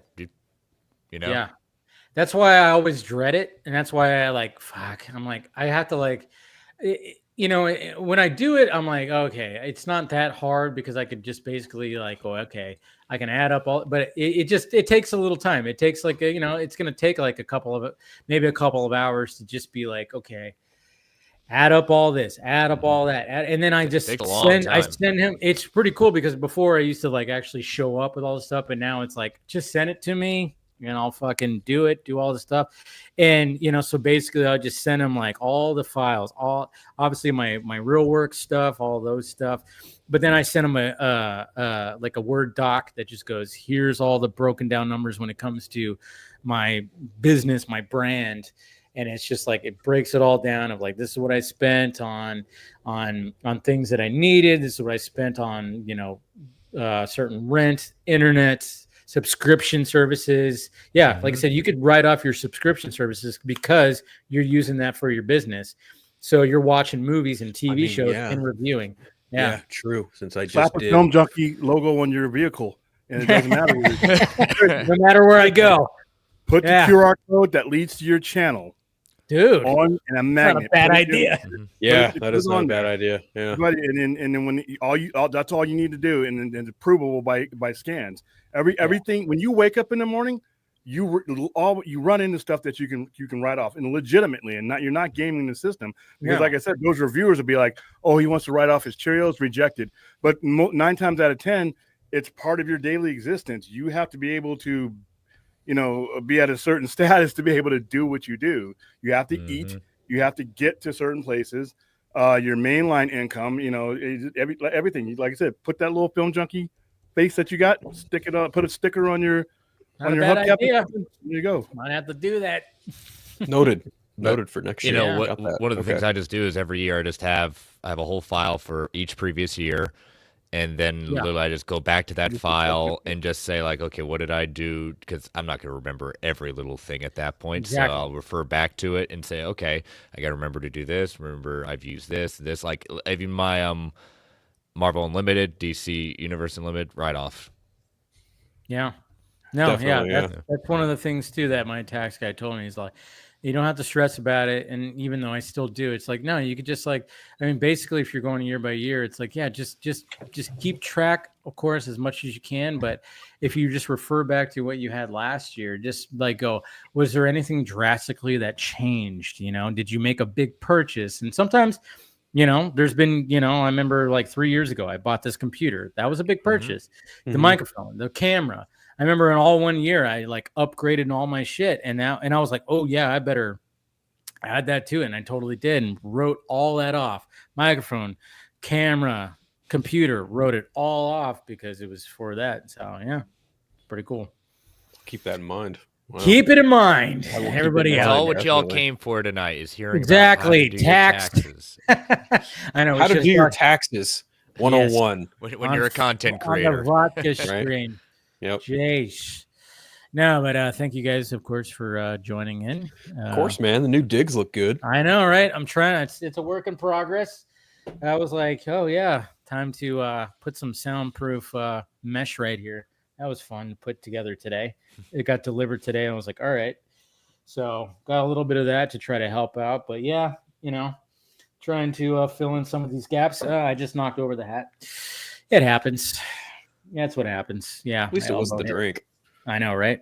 Yeah, as long as it wasn't the drink. But no, yeah, it's getting used to it, but it's cozy. It's definitely cozy where I'm at right now. And it's kind of funny too, because my brother, he's gone tonight. He's not coming back till tomorrow. He's out with his girlfriend. They're at some comedy club and stuff like that. So I'm like, all right, cool. I get the first vodka stream tonight. I can have the door wide open and not bug him. So, but like I said, there's a lot of space. Like when he's like down in the den area watching something and I'm up here, I was like, we did that test. I'm like, can you really hear anything? He's like, no. I'm like, sweet. All right. Nice. So this is definitely going to work. Dude, that must be awesome. No jackass neighbor on a motorcycle. No fucking nothing. Like, oh man, that's got to be awesome. Happy for you, man. It's going to be dope. No, yeah. I don't have to worry about, neighbors that are like directly below. I mean, I'm sure like, I'm kind of wondering too, like, the neighbors that I had at my old place, I'm like, they probably thought I was insane. I mean, aren't we all a little crazy? I mean, for doing this, of course. Except William, he's like 100% crazy. Yeah. Pretty much. Hey. It's all relative, to your surroundings. So I'm totally probably going to drive to San Diego this year because I refuse to get on a fucking plane. So I might stop by. So if you want to give me a home tour, feel free. Fucking A, man. Huh. Not trying to invite myself over or anything, but like if I'm driving through that area to get to San Diego, like I'll probably be like, hey man, I'm in the area. Let's go get something to eat. Yeah, just hit me up, dude. We'll, aren't you going this year, Dave? Aren't you? I would like to, but I mean, I don't know. Just it's all crazy. I mean, I might try. I don't know. You guys have already started that process, right? I have to talk to Andy about that and see how far along we are with that. But I got the portal, but that's it. They gave me the portal. They gave me the press ID outlet, the contact, all the stuff I need. Except there's no allotment part up there, and there's but they gave you all this whole setup. So I'm pretty sure that means that it's headed somewhere. It's just somebody warned me that they take forever to complete the process. But if I was going to WonderCon, then I'd be out of luck because WonderCon is pretty soon. Yeah. But I guess they figure most people are going to register down there in person. But I got the press outlet for the three of us, and I'm just hoping that it gets approved. I mean, we still got 5 months, but still, I want to have that out the way so I can focus on the game plan. For we're you and Brad, who's the third? Rhea, Oh, okay. Yeah. I wondered, but I wasn't sure. That's cool though. That's right, Rhea too. Yeah. Yeah. I don't know. Like I said, like when it came to this movie, which I was not expecting, and the expenses with that, I don't know. We'll see. I'll have to figure that out. But yeah, like William, when you do get those badges, sorry, I don't mean to cut you off, but no, go ahead. If you want to try, you can request at least maybe 1 or 2 more badges. You could probably get Dave one if you really tried. Oh, fuck that guy. No, I'm just kidding. No. Hey, listen, I invite this dude out to here. He's like, oh, so if you get Dave, it's hard to go out to Vegas. I mean, San Diego is a little closer. Yeah, but no, I'd pick him up and take him. I'd drive him there. Shit. Like San Diego is less than 2 hours. Less than 2 hours away. Vegas is like 4 hours plus away. Yeah, if you end up wanting to go and I do get an extra bag, you're more than welcome to it. But let me get the 3 first time.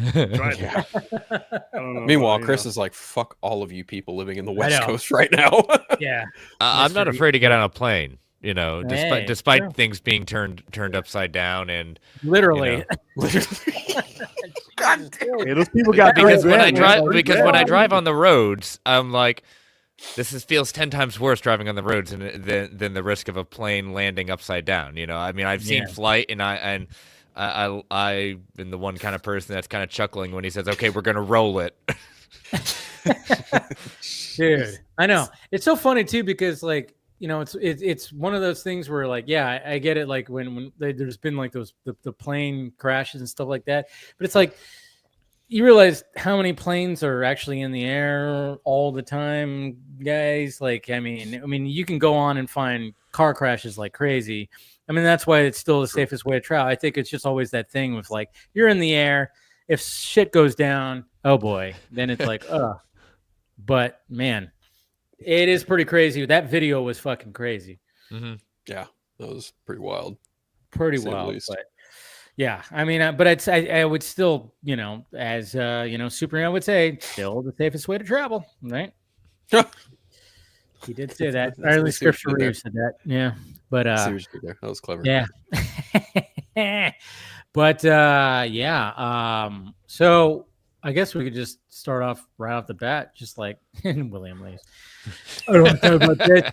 I want to talk about this, but let's invite Austin in. You gotta get into this conversation. What's happening, sir? What's up, guys? How y'all doing? Hey, you know, we're chilling. We're just, you know, we started off with a very intriguing conversation about taxes. I heard. Yes, I got to do mine as well, which yeah, I'm not looking forward to. Yeah. I mean, luckily they have that whole thing where it's like, just throw a little at the IRS, be like, hey, give me that extension till October. That's what I did last year.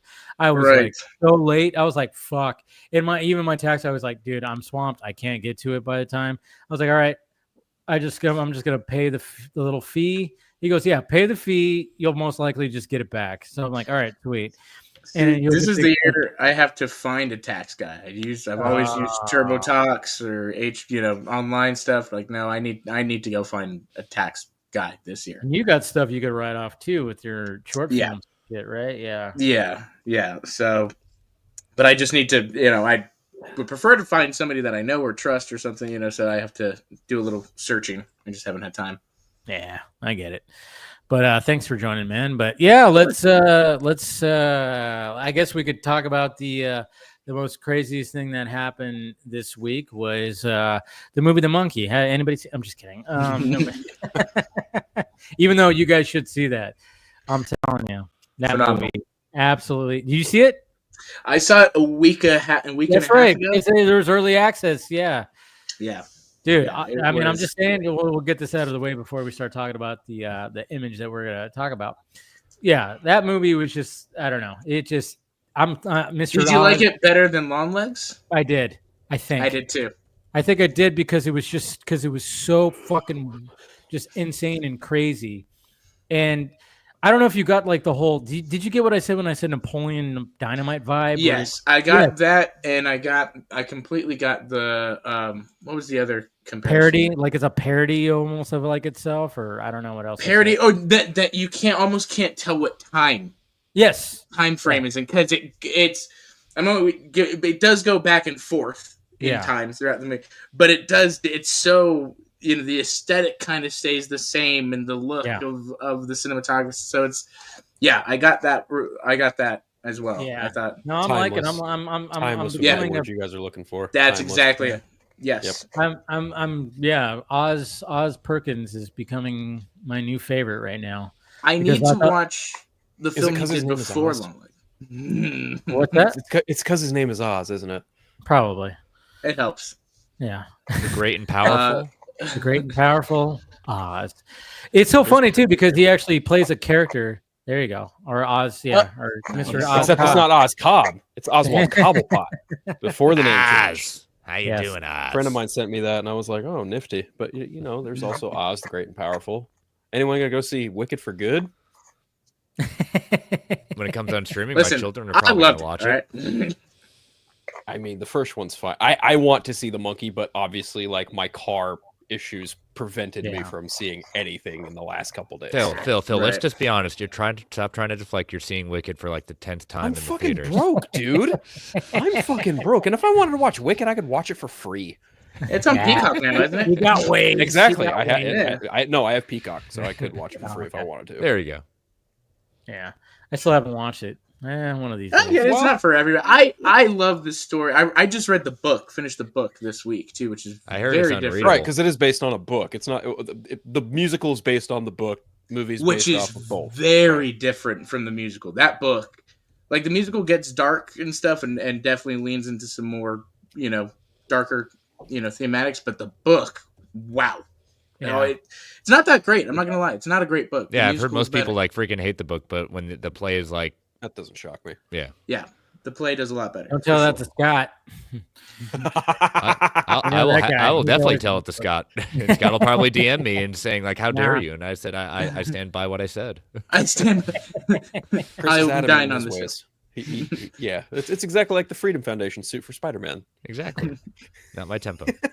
Not my tempo. Not my tempo. No, I mean, like, I liked Wicked. I didn't like Ariana Grande naked, but I get that. She's probably my least favorite part. Dude, I think like, Cynthia, though, she's great. Just kind of. She's great. She's Yeah, great. She is. Afaba. Then you get to Ariana Grande. It's just like we're just watching another fucking musical from Ariana Grande. Admittedly, I like her opening. I like her in the opening in that kind of because have you seen the musical? No. I have. Okay, so only because there's some hints there as to what happens in part 2 and all of that. Oh, and right, yeah. I've heard. Yeah. So she did that well, but as the film went on, I was like, okay, you're not that great. Dude, I know. Well, I've seen clips, and I'm like, she just sounds like she's just overacting like crazy. Yeah. She's getting nominated for awards for this. All right. In some cases, like, yeah, she's kind of overacting, but then in other cases, she's just literally looking at the fucking camera like a deer in headlights, and it's just God. Oh my Christ, what am I watching right now? It's weird because that is like there are moments. This is very much the character of Glinda. At moments, she's just a ditz, kind of like. At the same time, like she way overacts it, and she's just kind of like she goes too far with it. I mean, I've said it before, and I'll say it again. It's like Ariana Grande she was basically as a kid, just thrown into, hey, you got to perform. So every time I see her in an interview, I'm like, she's performing. This is not authentic. There's nothing authentic about her. And then it's kind of funny too, because I've seen even like somebody like they've spliced interviews from her from 5 years ago to now. Yeah. It's almost two different. It's basically two different women. From when she was with Mac Miller to. Yeah, she has literally like darker skin. Her hair is different. She has a total different inflection in her voice. And then you see her now, and it's like this is not even the same girl. Like it is completely different. She's just. Because she's always performing. She's going with like, She was part of that tail end of that the group of children wwho were under Dan Schneider's. And that's why I kind of just gotta go like, well, God knows what happened behind the scenes, right? So now it's like she just has that mindset of she's just programmed to be like, I'm performing, and it's sad to think about that, but. Yeah, but when I saw that twice, I was like, wow, she's like two completely different people right here. I kind of avoid talking about that aspect of it all between like her and Taylor Swift. Like their music is just not my bag, not my tempo, as Chris loves to say. And I see a lot of praise for it online. I'm like, yeah, that's cool. Good for you. I just refrain from openly saying stuff because it's just like, I don't want that can of worms in my face. Just no. Oh, dude. Yeah. You get, I mean, we want to talk about like, comic book fandoms and movie fandoms. Yeah. Holy shit. You get that Taylor Swift or the Ariana Grande. You pissed that fandom off. You're cooked. Oh, man. You're fucking cooked. Oh man. Game over, man. Game over. I've only seen the wrath of the Rachel Zegler fandom. That's about it. That's all I've really. Speaking of which, just saying, looking forward to your review of Snow White. Oh man, yeah, that's gonna be. What other movie comes out that week? I might have to see that one instead. Yeah, I don't. I mean, I'm probably gonna. I'm gonna have to go. I feel obligated to because I will watch Gal Gadot in anything, and I think she's like spot on for the fucking queen, and I'm like I have to. That is a good choice. I'm not worried about her. I'm worried about the dwarves. Everything else in the movie. Yeah. Really. Those dwarfs are just wow. So crazy looking. And what's so funny? I just saw like an ad. It was a commercial for something else for like I don't remember, but they used the dwarves with a bunch of footage, and so you hear them. I heard them talking, calling him sleepy, and all that. I was like, oh no, it doesn't even sound right. Yeah, No. Yeah, no. They didn't even promote that at the Super Bowl, did they? No. That's surprising. So. You know, Disney doesn't give a shit if they didn't support it at the fucking Super Bowl. Yeah, that's wild. Yeah, it's whatever. It's Disney. They'll make their money back at some point. I mean, hell, Captain America's making money. Mm-hmm. Oh yeah, I think it'll tap out around 500. I think it. Oh, that's asking a lot. Oh yeah, I knew Chris was going to say that. I'm never mind. I'm falling in the ballpark of like 450. I think it'll probably bottom out somewhere in there. But the thing is, it like cost half as much as Ant-Man Quantumania, so it should be fine in theory. Mm-hmm. Oh, yeah, they're getting another movie. I don't know what these people are thinking, like saying it's over. Oh, come on, give me a break. No, and people say, oh, he's no longer going to be Captain. Shut the fuck up. Of course, he's going to be Captain America after this. There's 2 other Avengers movies. Your racism is They showing. even said it in the credits. Captain America will return. Right, exactly. Yeah. The same way Star-Lord's going to return, and the same way whoever the fuck else is going to return. It's everybody. not rocket science. I know when people say it's over, it's over. It's like shut up. It's like no. I mean, maybe there will be things that might get tweaked a little bit. I'm like, okay, fine. They might. Hey, somebody else might be like a little bit more predominant and maybe balance it out. But at the same time, I'm like, no, they already have it ready to go. Yes, he's going to be leading. Yes. Probably Tom Holland's Spider-Man's going to be probably, up there too, because we already know. That's the thing. It's like, how many times have we seen that back and forth between Mackie and Holland, shit talking and all this kind of stuff. Yep. So their dynamic leading the Avengers could be something that all of a sudden people would be like, oh, okay, this works. This dynamic works. That's why I was kind of looking at it. Yeah. Oh yeah. No, I think, like you said, they're not going to change any of their plans. But it is a weird kind of era that because the MCU has never been this unbalanced as far as quality, and so we're getting one great film that like that was the thing. I think what was Guardians 3 last year or the year before? The year before. The year before. Okay, so last year was Deadpool Wolverine. Right, you got Guardians 3, and then I think it was the Marvels. Yep. It was like.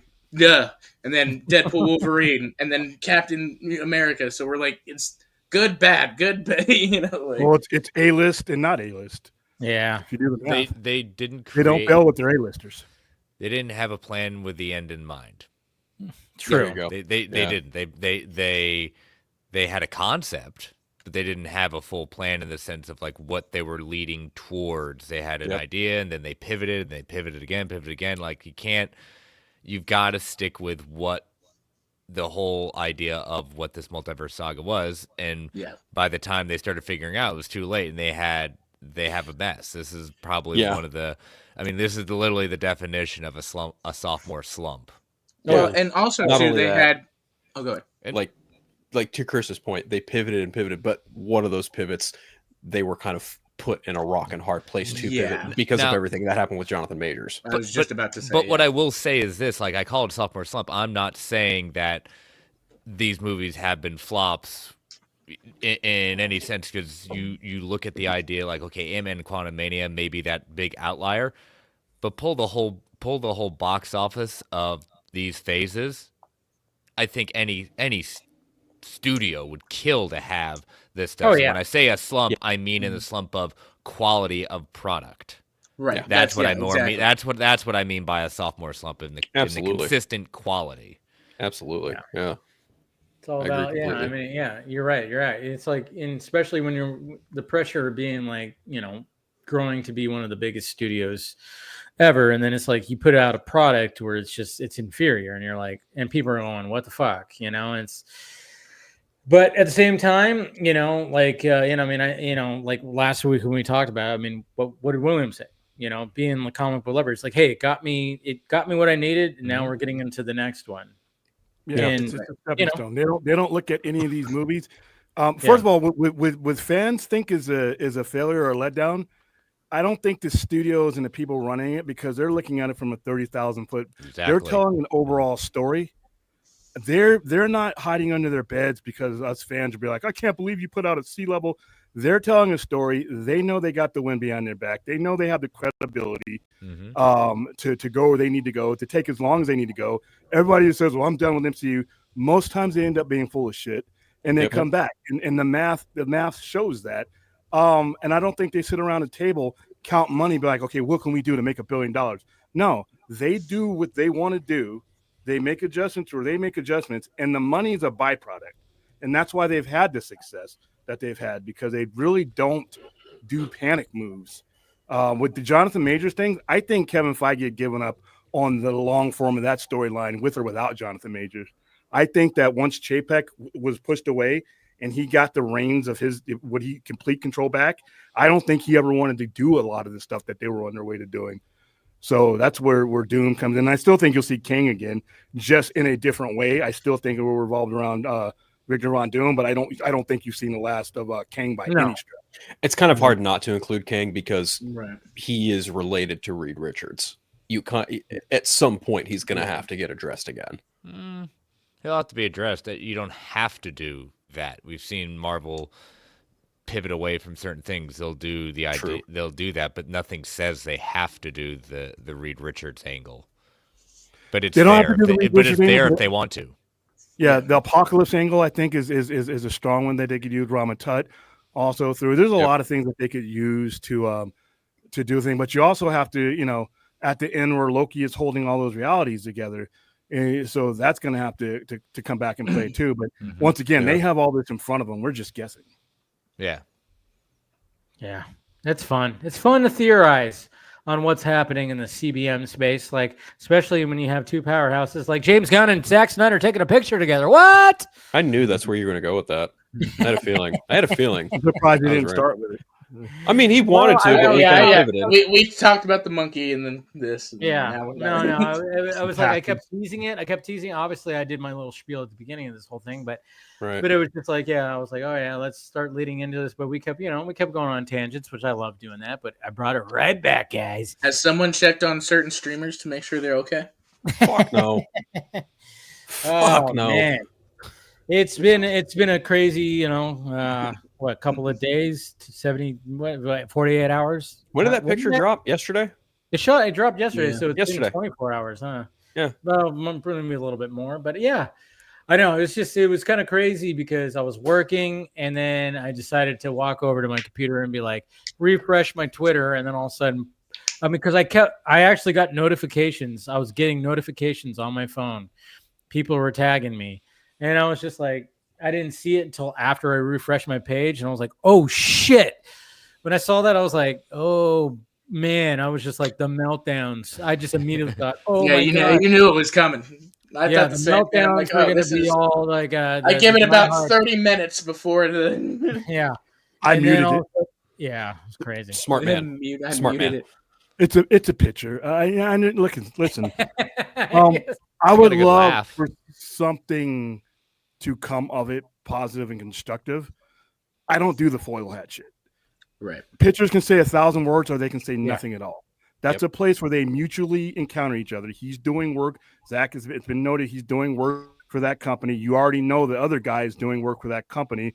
They're contemporaries. They've worked with each other before. They have a lot more in common than anything else. Two people passing in the hallway saying, hey, wouldn't this be cool to take a picture? Now, if something happens and there's some announcement on Monday, great. But I graduated from DC University, which means don't believe in shit until there's shit to believe in.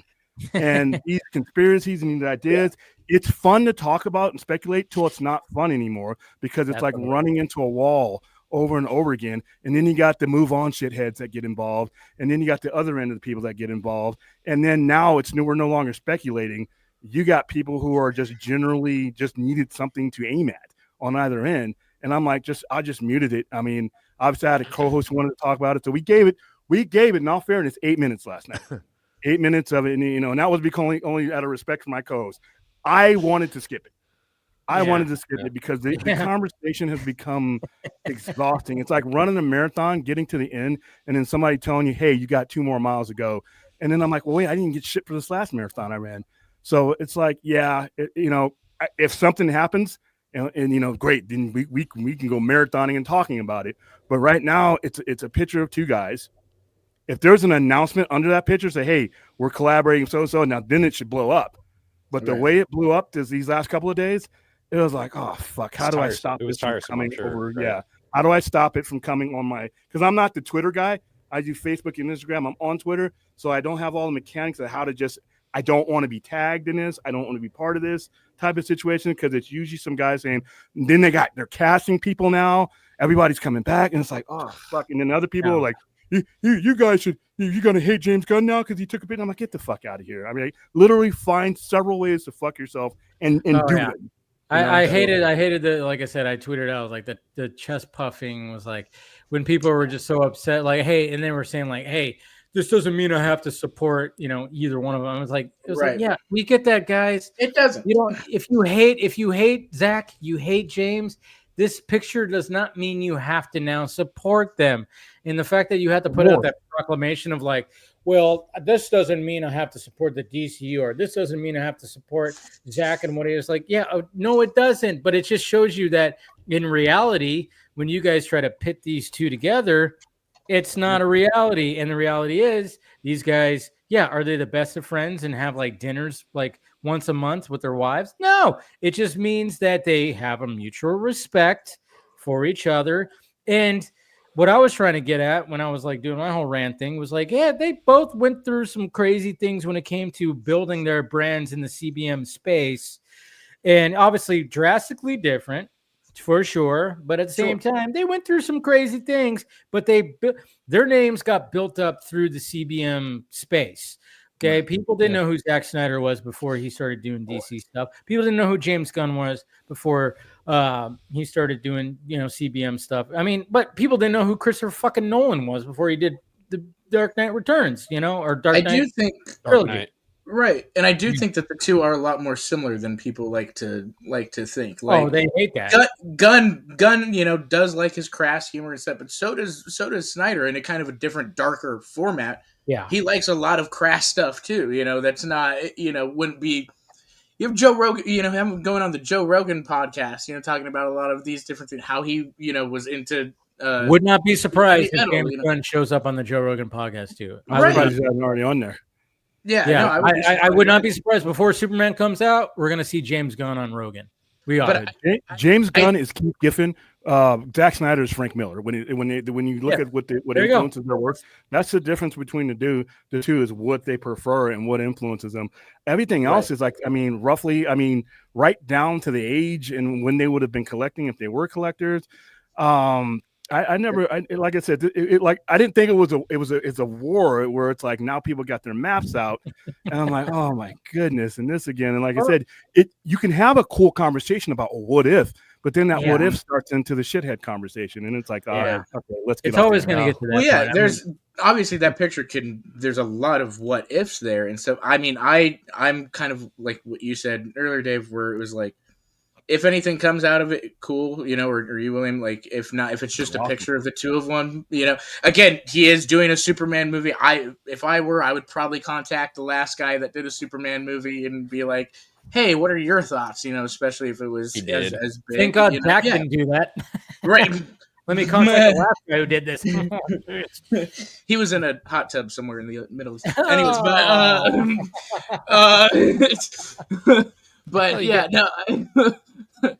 So that could also be like that he was showing himself from Super, getting notes or whatever. Like, he saw footage. Yeah. I like the idea that they're the two of them, are totally fine and they can talk about that type of stuff. And I do like the idea that like Zach could possibly direct the Authority, or I think you mentioned what if he takes over Sergeant Rock? That'd be fucking wild. If Muschietti were to leave, you'd have a guy who's worked on Batman before. If Muschietti ends up not being the guy, there's a lot of stuff that they could do. I do think, be honest with you, I do think Zack Snyder in the long form will end up doing work for DC again. I don't think there was ever, the word never is only used by fools.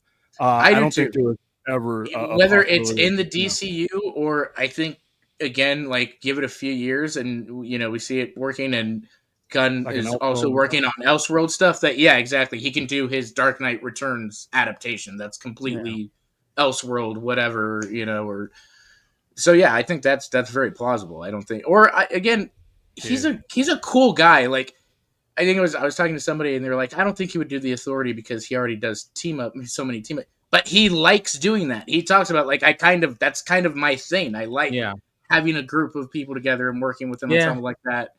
I just kind of felt like it felt a little too Watchmen. Like that's that challenge already. Yeah, those guys. So he's already done it. Yeah. So that's why I was like, yeah, I get it. I get why he'd be perfect. He would knock it out of the park if he took it. But I was like, it just feels a little too Watchmen to me. If he were to obviously he went to get the gig for Booster Gold, man. Yeah, I know. When he said that, I was like, dude, he could. He's been looking for the right comedy to direct. He's been looking for the right one. I think one of my favorite ones I got a better laugh is the tap dancing and the ways that the cultists were trying to figure this out. That, see, we told you this is the big announcement, because then they figure it out. They started latching on to what's her face, trying to promote this whole idea that there's a huge announcement coming on Monday from DC, and they're saying, see, this is what it's going to be. James is going to step down. This was the meeting for Zack to take over. I was like, wow, that's. So what you're saying is the other YouTubers are not doing okay. They're not doing okay. See this? No, if anybody thought that was reaching. That's real question. All you guys. Yeah, do we give those guys too much oxygen? Because the vast majority of us are not that way. No, we're not. I don't try and pay attention to them, honestly. Like, I kind of just do my own thing and surmise my own assumptions. I mean, like, when I saw it yesterday, I had just finished working on my car, and then I hop on my computer and I open up Threads and I see that image, and it had posted like 20 minutes prior, and I went, oh shit, everyone's gonna have a fucking meltdown over this. And I immediately messaged Dave and I said, oh, that was fun. Yep. What do you think they're gonna do? And then, and I was already like, dude. Dance puppets dance. Right. Yeah. Right. Oh, they knew exactly. And it's funny because it comes down to, to be honest, I thankfully don't have a lot of them on my Twitter. I don't see a lot. I saw one, and even then I was like, so what you're saying is you don't support Zack? Because they were all like, if it's not Dark Knight Returns or not the Snyderverse arc, I don't care. It's meaningless. It doesn't matter. Okay, so then what the hell what's going on here? You don't even support like DC or Zack. You just want your own thing. There is no. Yeah, they're not exactly full on. Yeah, that's what's always. That's the right of the consumer, though, and I just leave them in there. Yeah. Most of the time when I hear about these guys, it's because somebody's looking in on them or something like that. Yeah. Because they're not on any of my mentions and not any of my anythings, and it's like I only hear about these guys through second and third parties, and I'm like, right. What if nobody just ever mentioned them or brought them up? Wouldn't they just exist in their own little pockets, or do they? I mean, I haven't never been attacked by any of them that I know of. I mean, but I don't cross paths with them. It's almost like you have to work real hard to go find these people sometimes. I mean, I don't know. That's why I left Twitter. I got so sick and tired of the tribalistic bullshit from all sides, be it Star Wars, Marvel, Zack Snyder, James Gunn. I just got fucking sick of it, because it's just like, you've got so many little pockets and so many little circles of people who think they're so fucking cool and think like, their hate bait video can fucking get like over 10,000 views. And it's just like, dude, piss the fuck off. Nobody gives a shit. But I can just unsubscribe or not subscribe to them. It's just, isn't right. Exactly. Right. To not notice these people. I mean, I'm in a neighborhood of assholes, right? When I leave my house and I come home, I'm pretty sure there's an asshole at every other house. But I don't know what the fuck they're doing. I don't unless I kick their door down and say, "Hey, what are you doing?" Honestly, put that on the screen. To your own admission, like you said, you don't utilize Twitter and stuff. So like, because I was doing that for a while, but then it's been a while since I've had some interaction on Twitter, so I don't see a lot. But even then, if I'm following one person that is in that group or whatever, and him and I may be cool and stuff, it's no problem. It's by association. And they retweet something. Yeah, it shows up on my timeline. And so I mean that's the thing, is like me being who I am, it's like, oh yeah, I'll see that shit. If I post something, I'm like, oh yeah, I know some of this is gonna poke the bear, fine. Right. So I'll do that stuff. See, that's the thing, is like, yeah, I get it. Like, yeah, if you actively avoid it, it's easy to avoid. But then there's sometimes, and usually for the most time I don't get this stuff from Gunn fans and Snyder fans, the diehards. I won't get that shit. But then if I go, let me talk about this, what if Zack, hey, and I do a little quote like, James like, hey, we have this Elseworlds, and then I post like the animated Dark Side, just to be like, oh, is anybody going to get that? And then sure enough, they do. Just because I'm like, okay, and let's see that reaction, because again, there's always like the, it's live action or nothing, even though it's like, come on, guys, let's be a little bit realistic here, when it comes to certain things. But, I think that's actually going to be the case. Hey, you never know. Could be. But again, it just could have been them just, hey, let's meet up. Let's have a cup of coffee and let's talk shop. Let's catch up. That's the other thing. Yeah. You know what? It's one of those things that just goes to the old cliche saying, sometimes a cigar is just a cigar. Sometimes the meet up with friends and having lunch and chatting about each other's projects, that may be exactly what it is. Sometimes we let our fandom just go a little nuts at that point. Yeah, it's fun to theorize. It's fun to think about the what ifs.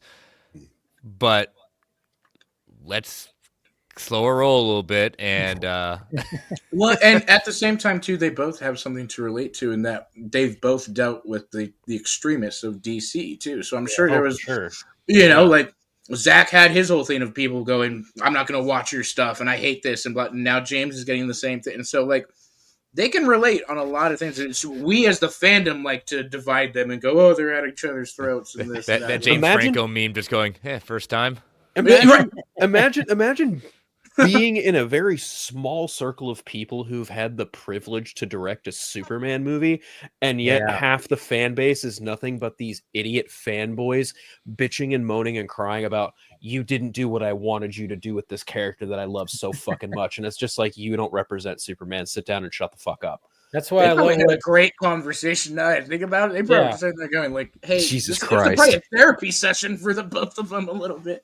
And that's what I love about what Zach said on Rogan when he was just like, people treat this like religion. I mean, I always refer back to that. Not wrong. That's probably one of the truest statements he's ever said. That's one of the truest things ever. So then, like, and Zach being Zach, and that's what I love about Zach, he's like, yeah, when you tell me I'm not supposed to do this with this character, well, guess what I want to fucking do? I want to do that and challenge that character.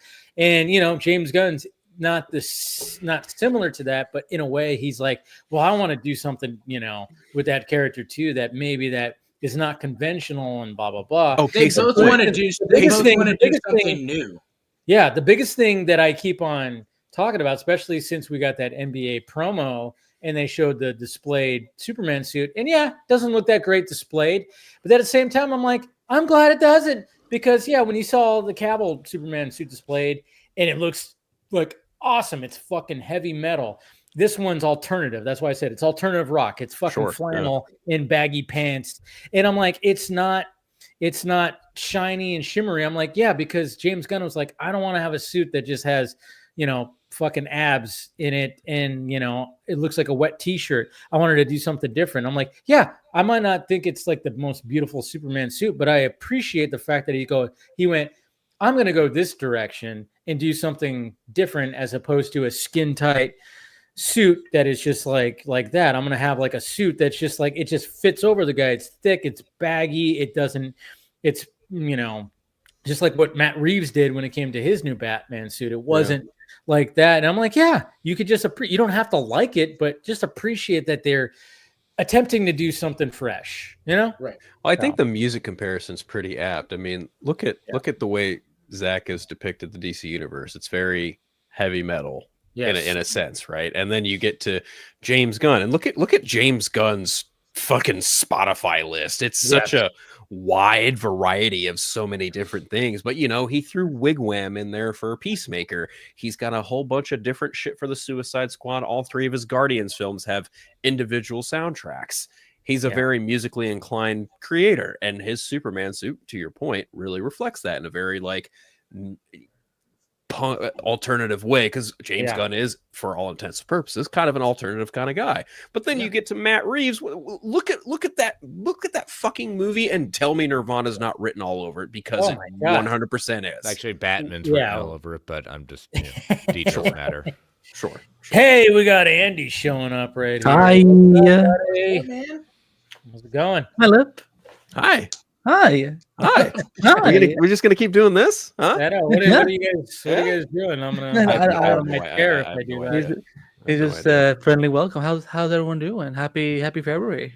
Oh yeah, we're hanging in there. Yeah, sure. Did something happen this week? Nothing. Look, your car is all right, though, right? Hopefully, yeah. Yeah, I Now, hope so too. hopefully. Yeah, Fingers crossed. Knock on wood. Yes, there you go. inshallah. Oh, my But- friendly neighborhood Spider-Man reviews up. Just FYI. Oh, I thank mean, God. it's all done, right? Yes. The, Yeah. the entire season. I'm gonna binge Yeah. it. Don't talk. I haven't had I'm gonna time binge this it. week. I haven't Obviously, said yeah. yeah. I see a lot of clips, but I'm liking what I see.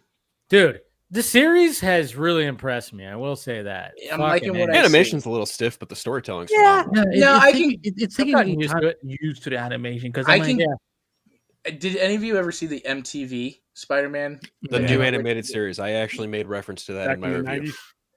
2003. I did see that. I haven't seen the show, 2003. but as far as the look, it seems kind of similar and stuff. So I get that people didn't like the animation of that then when that came Yeah. out. So The animation feels very, very similar in terms of execution because the art style for this one is very Steve Ditko. The art style for that feels a little more Mark Bagley-ish, kind of, sort Yeah. of. Maybe a little bit Ultimate Spider-Man, kind of, sort of. who was Yeah. Mark Bagley? Mark Bagley But, was the just- artist on Ultimate Spider-Man with Brian Michael Bendis when they started Oh. Ultimate Spider-Man. okay. Okay. But to say is that like the animation, I may not be crazy about it, but that the story of that series, the new animated when that was phenomenal. I fucking loved the story. So if the story is great, I'm all in. It's pretty awesome. Yeah. I know. Yeah, but there's like what 2 episodes that they released this week, right? Yeah, Yeah. that was the final Yeah. 2 for the season. I Very watched it. weird release schedule. That was like the one I'm like, Yeah, It was threw me off. strange. It I was liked strange. I think it worked. I think it worked in the sense of like how they dropped the episodes because the episodes in and of themselves felt like story arcs. Imagine like the first 2 are like kind of a run of like a comic, and then the next 3 episodes are like the next run in the comic, and then the next 3 after that are the next run after that. It kind of flows like that in a way, That's and kind of then cool. and then the last 2 really just fucking pop off with just chef's kiss. Just So you're absolute getting fucking- different full arcs in Yeah. the season, Yes. basically. Oh, I'm So I enjoying like it. that. 100%. I like. You think about it in the sense of like most of the episodes are between less than 30 minutes, most of them at Yeah. that point. So, you know, comparing it to Creature Commandos, which is about the same at that point, it's a good thing you always left wanting, but it always just felt too short. And these allowed it. But you do have the rule with Disney with animation with Spider-Man, they can't go beyond 44 minutes. So this is a way for them to thumb their nose in front of it and let's do 3 episodes and exceed that, but it's not a single episode. You know, it's funny because I saw because obviously was also talked about this week was the fact that Creature Commandos season 2 is like being fast tracked. Yes. And there was people that were going like, I saw numerous people go like, well, I hope the episodes are at least a little longer. And it's like, yeah. I mean, but at the same time, who knows? There probably won't be. But at the same time, I'm like, yeah, I could appreciate some longer.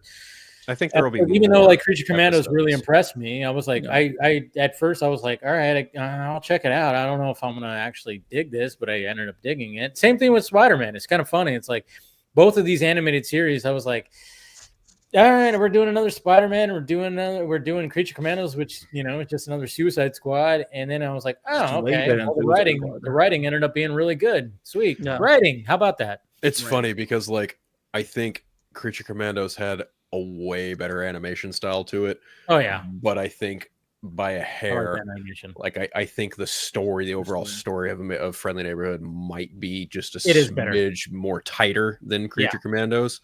But even then, like, how fair is that? Because you have 7 episodes compared to 10. The way they released was weekly as opposed to 2-3 episodes a week. So you got more to chew on per week. Yeah. It's kind of like an apples oranges situation. And really, where does your Spider-Man? So they were releasing, and what I said last week too. I was like, sorry, I didn't mean to cut you off, but no, go ahead. I was like last week. I was like, I think I said it last week, or maybe I said it on Film Junkie Live. I was like, it feels. I think it was Film Junkie Live. I said last week, where it's like this felt like this is what Kevin Feige and Marvel Studios they wanted to be like. This is what we actually wanted to initially do, but all the shit that we had to go through with Sony and stuff like that, it kind of fucked that up. So we had to do some different shit and stuff. So, but yeah. I read today apparently they couldn't use the Fantastic Four or Big Wheel, so I was just like, "Oh, that's interesting." I did see that they couldn't use the Fantastic. Wait, what was the other thing you said? Big wheel.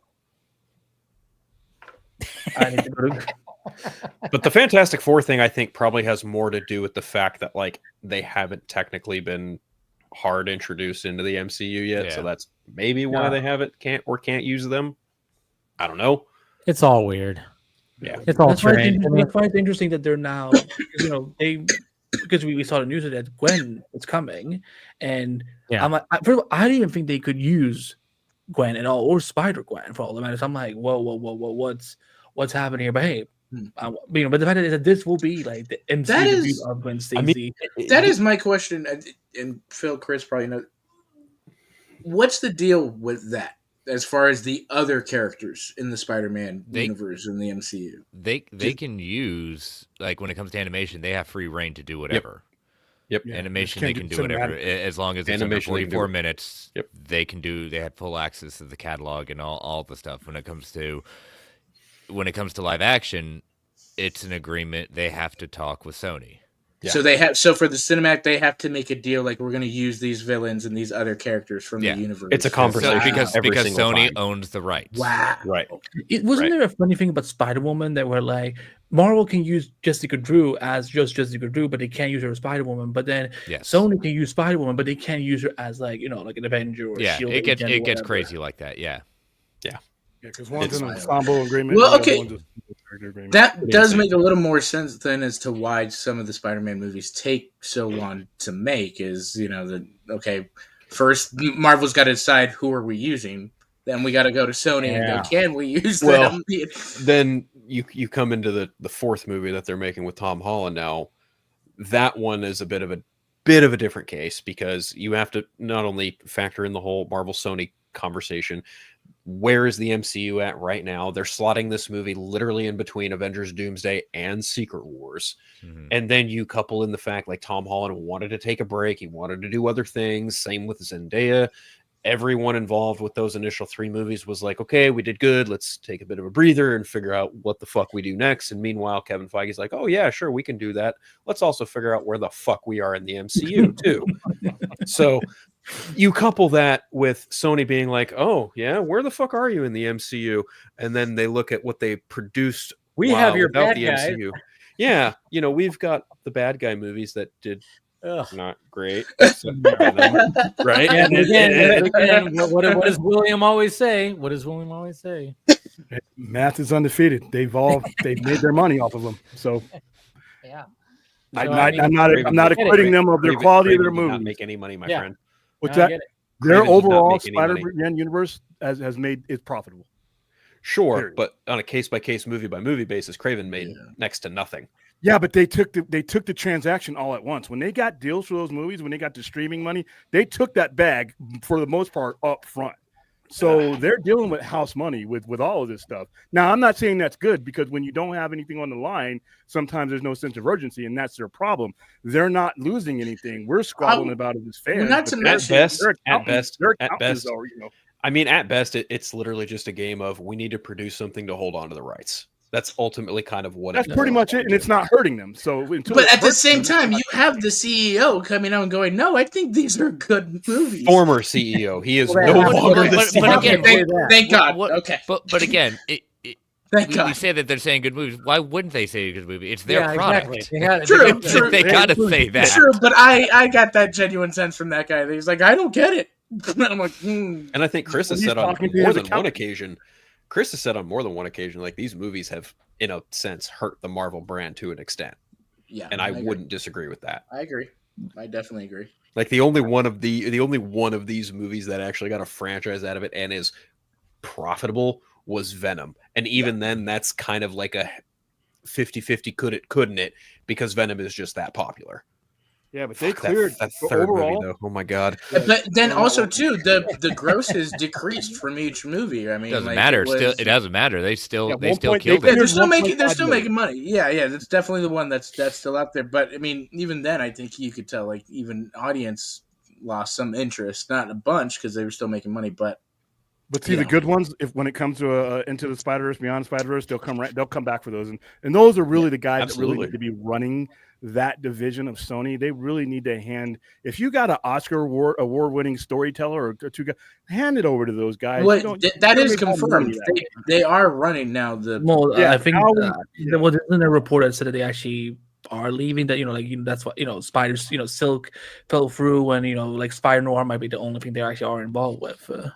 Well, they got Beyond the Spider. I have not heard that they were. I heard rumors that they were leaving, but I never saw any. Isn't it just called Noir? We have no Spider-Man associated with that as far as they're concerned. No, Spider Noir.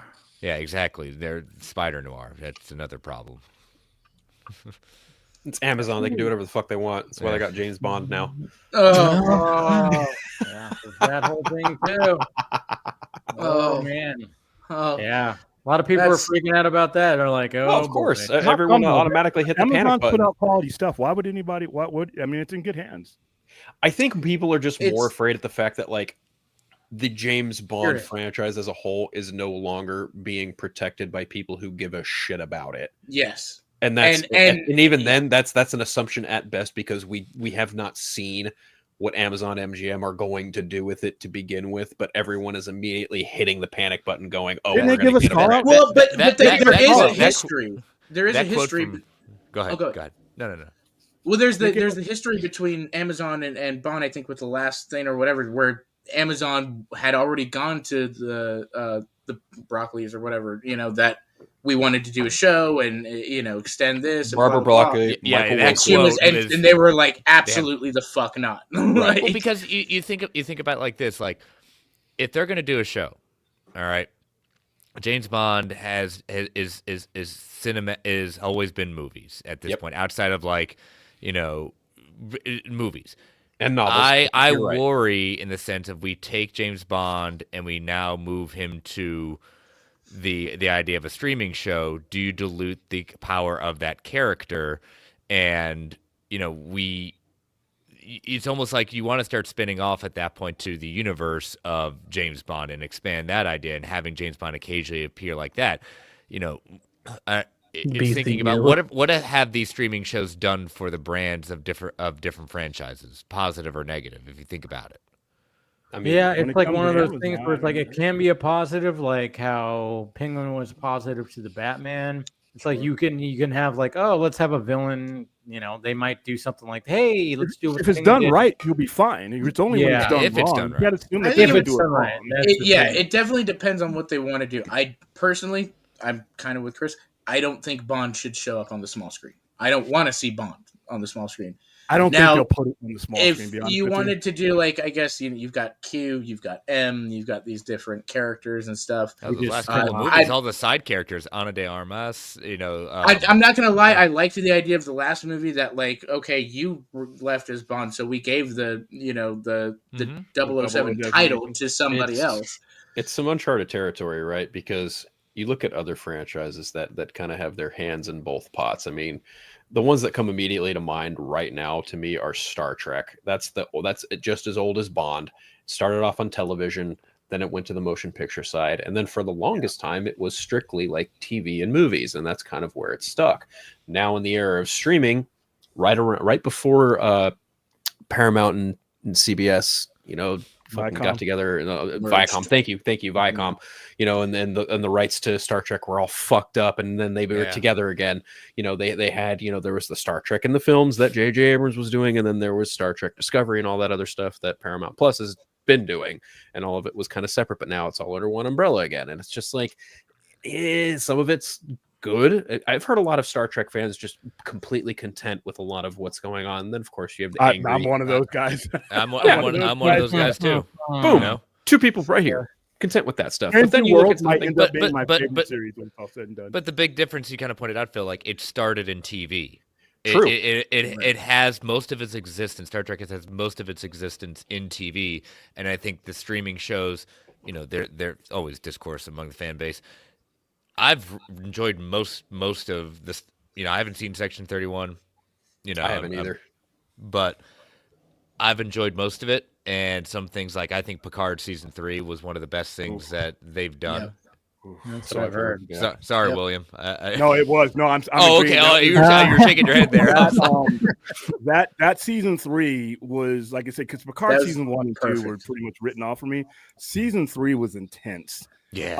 And it had perfect blends of nostalgia, but it also laid the groundwork for an entirely new generation to come through. And I think that's what bonds That they people haven't done anything with.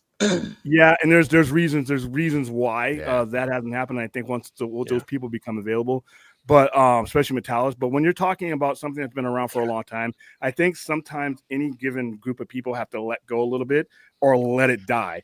Do you want it to be relevant to the generation, or do you just want it to die with the generation that you're in? Because I think that's what hurt Star Trek a lot is you had an old Trek fan that had a stranglehold on the franchise and would rather suffocate it and have it die at their feet than have it available for other potential Star Trek fans.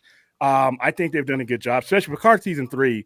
Was a perfect example. Discovery started off rough, but it wrapped up well. You wouldn't have Strange New Worlds without that. And plus, even with the J.J. Abrams stuff, everybody bitched him on about that. But without those movies, we're not talking about Star Trek at all. They created a whole new fan base from it.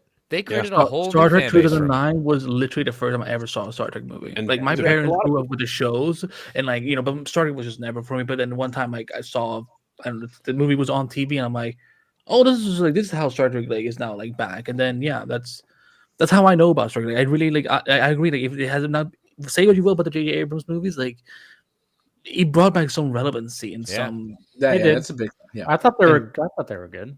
I like the first one. I like the first two. The second one is okay.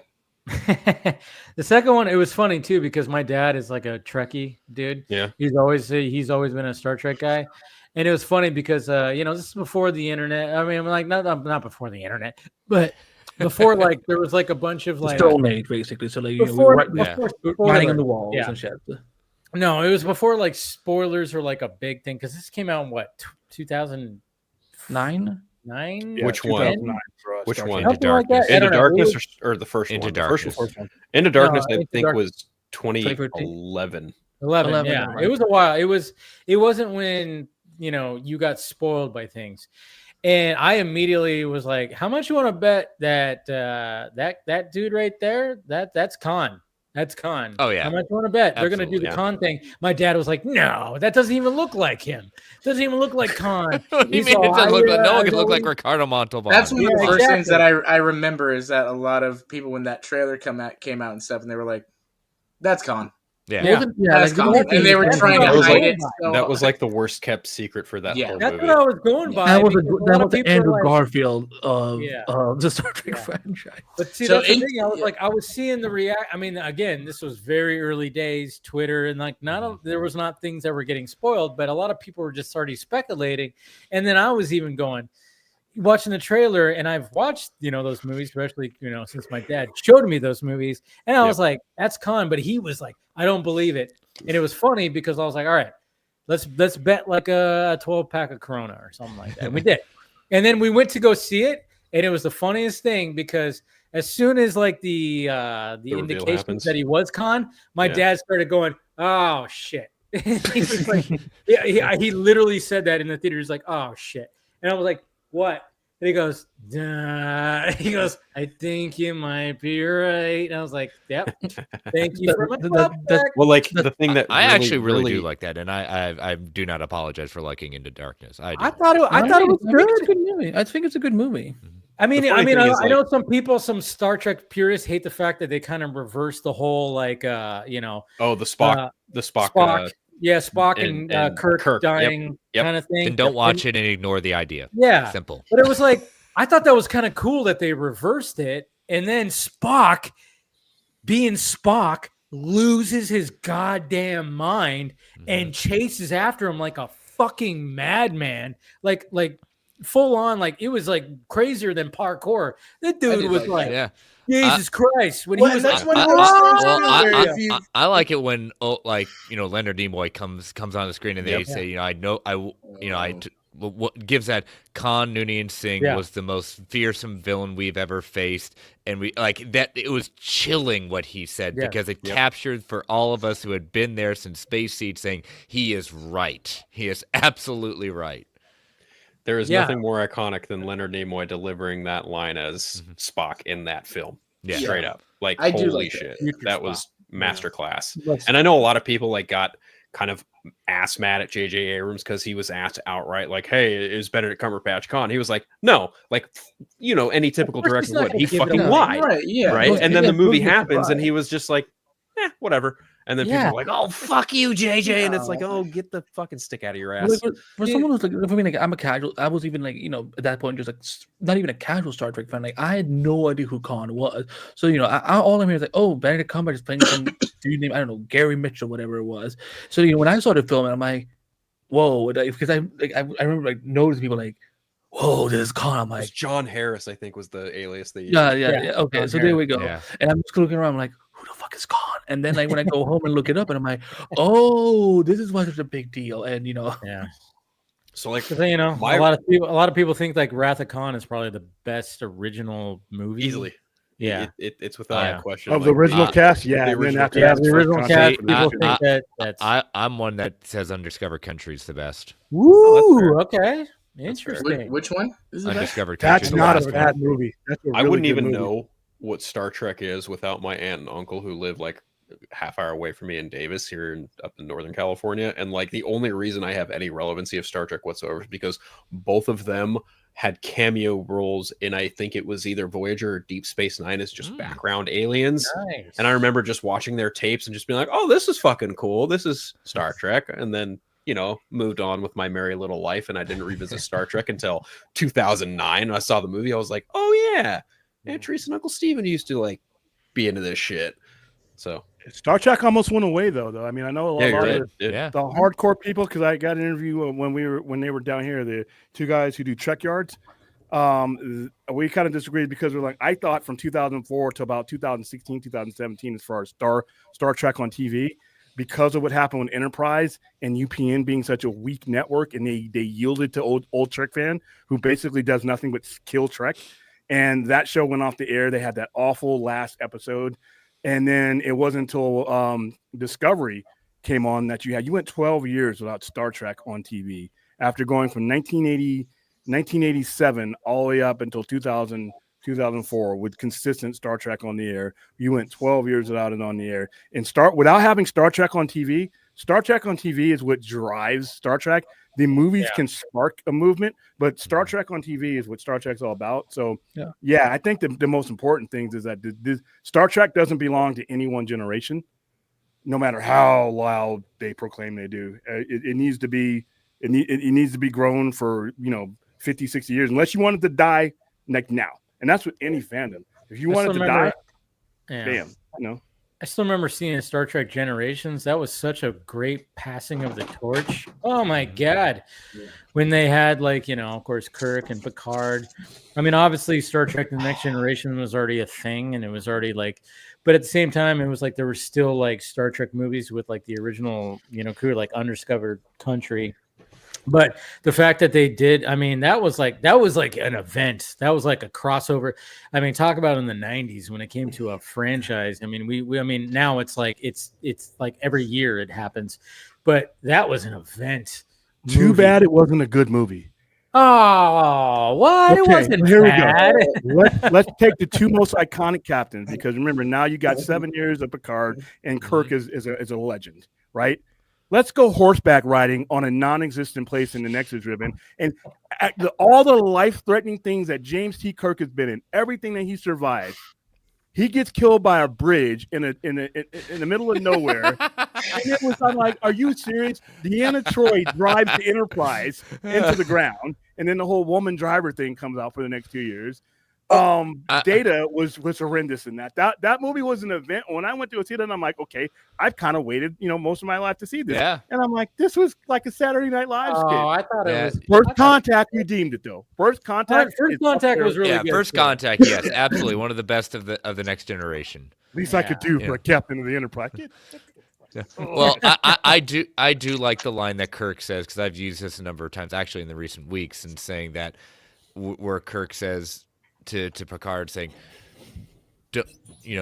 don't let them promote you. Don't let you do anything. Don't let you do them take you out of that anything to chair. get you out of that chair, because while you're there, you can make a difference. I have used that line probably in the last couple of weeks a number of times. Nah, Just because Picard goes and gets promoted to 4-star admiral. Yeah, exactly. But well, he got killed by. Well, Kirk got killed by a bridge, so you didn't want to follow him too much. He got killed by a bridge. I don't know. I thought it was cool, but man, we went off on a crazy tangent. But I have to ask Andy, what were your thoughts about this week? Did anything anything happen on Twitter for you? Luigi has had his hearing today. Oh my god! That man in a green sweater. I'm like, and a flak jacket. Green sweater. I mean, that's funny. He's got a gurney waiting for him, unfortunately. That guy. I'm innocent until proven guilty. Well, we do have footage. But... Yeah, no, he did it. Hold on. We don't see his face. We don't see his face. Oh. I guess okay. Here's the thing about that guy. He's going to be judged and juried by Manhattan, which is CEO Rich. So the people who's going to be sitting in his jury box are going to be people who are going to want to make an example out of that guy. And then he's going to be charged with federal charges too. He's going to go to sleep. What? Okay. Anyway, what are we referencing, Dave? Like, what am I? I don't know. Like an image of two awesome CBM guys posing together. The David Corn sweater and the James Gunn like comic book cover.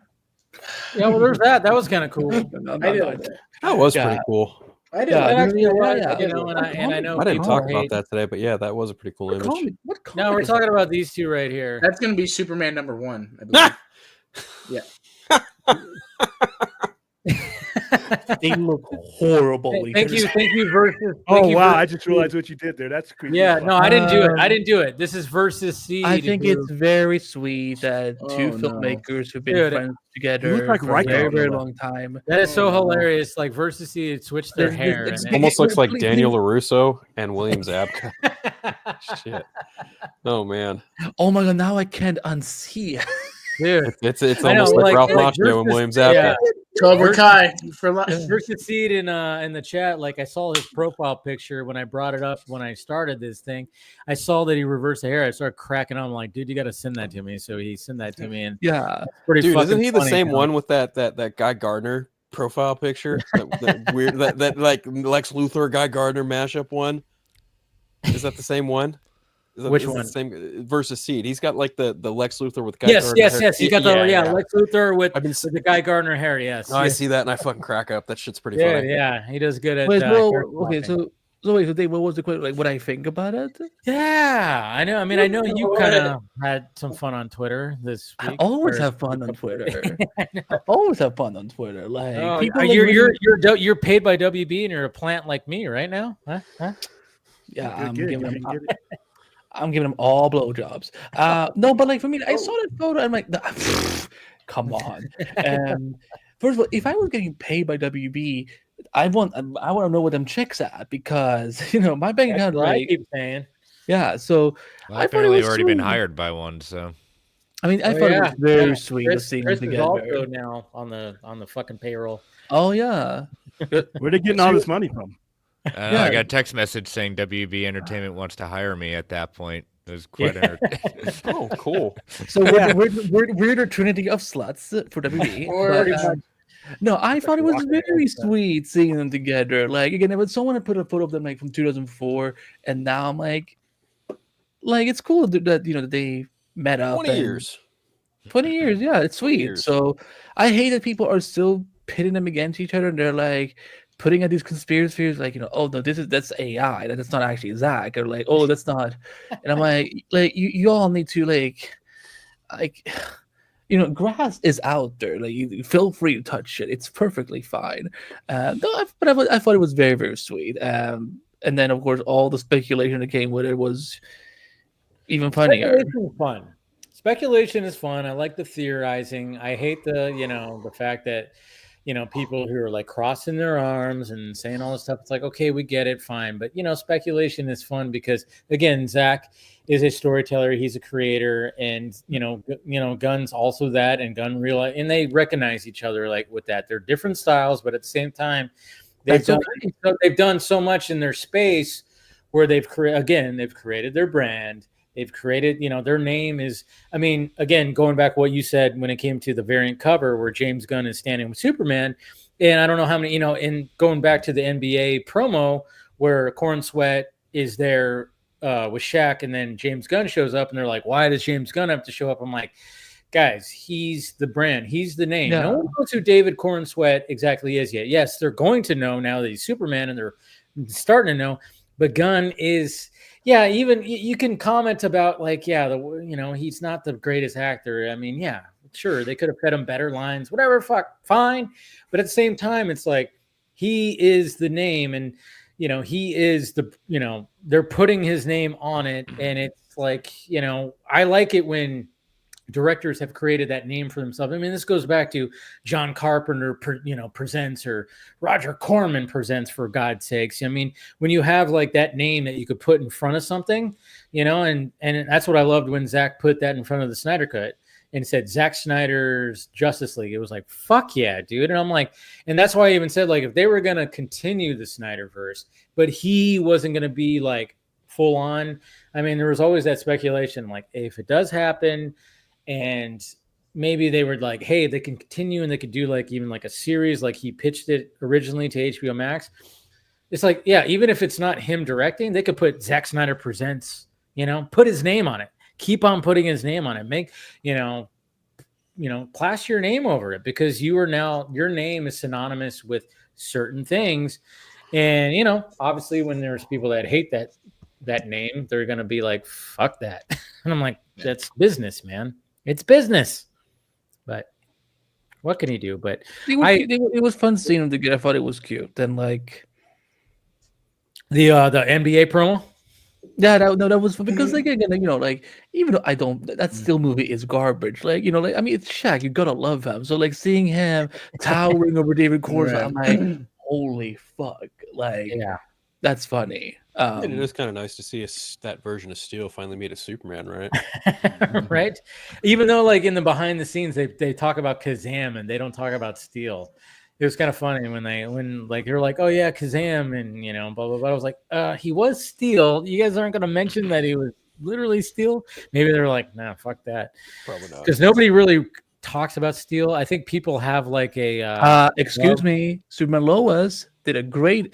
No. I'm not saying. I'm talking about his Steel. Oh, okay. They don't want to talk about his Steel movie, but people still want to talk about Kazam because that was like a definitive like 90s type movie. You had the kid, Genie in the jukebox. It worked. His Steel movie just did not work really at all. Like it was. I still remember the eyebrow acting, like yeah. And the fact that his Steel suit was like rubber, because you could like if you look at the edges of his mouth.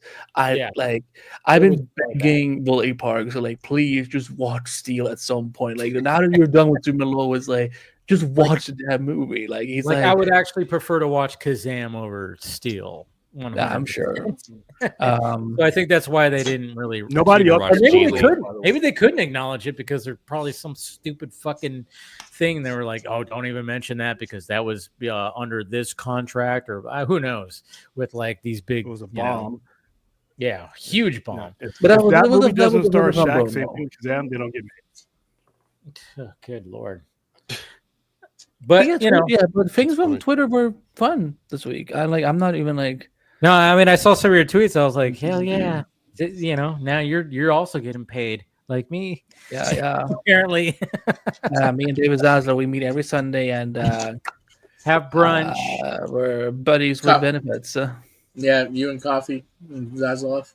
Yeah. Yeah. No, I don't. Oh, I don't do coffee. He does coffee, but like I just sit there and being like, let me be your slut. Let me tell me what to do. Tell me what to tweet. Well, obviously, No.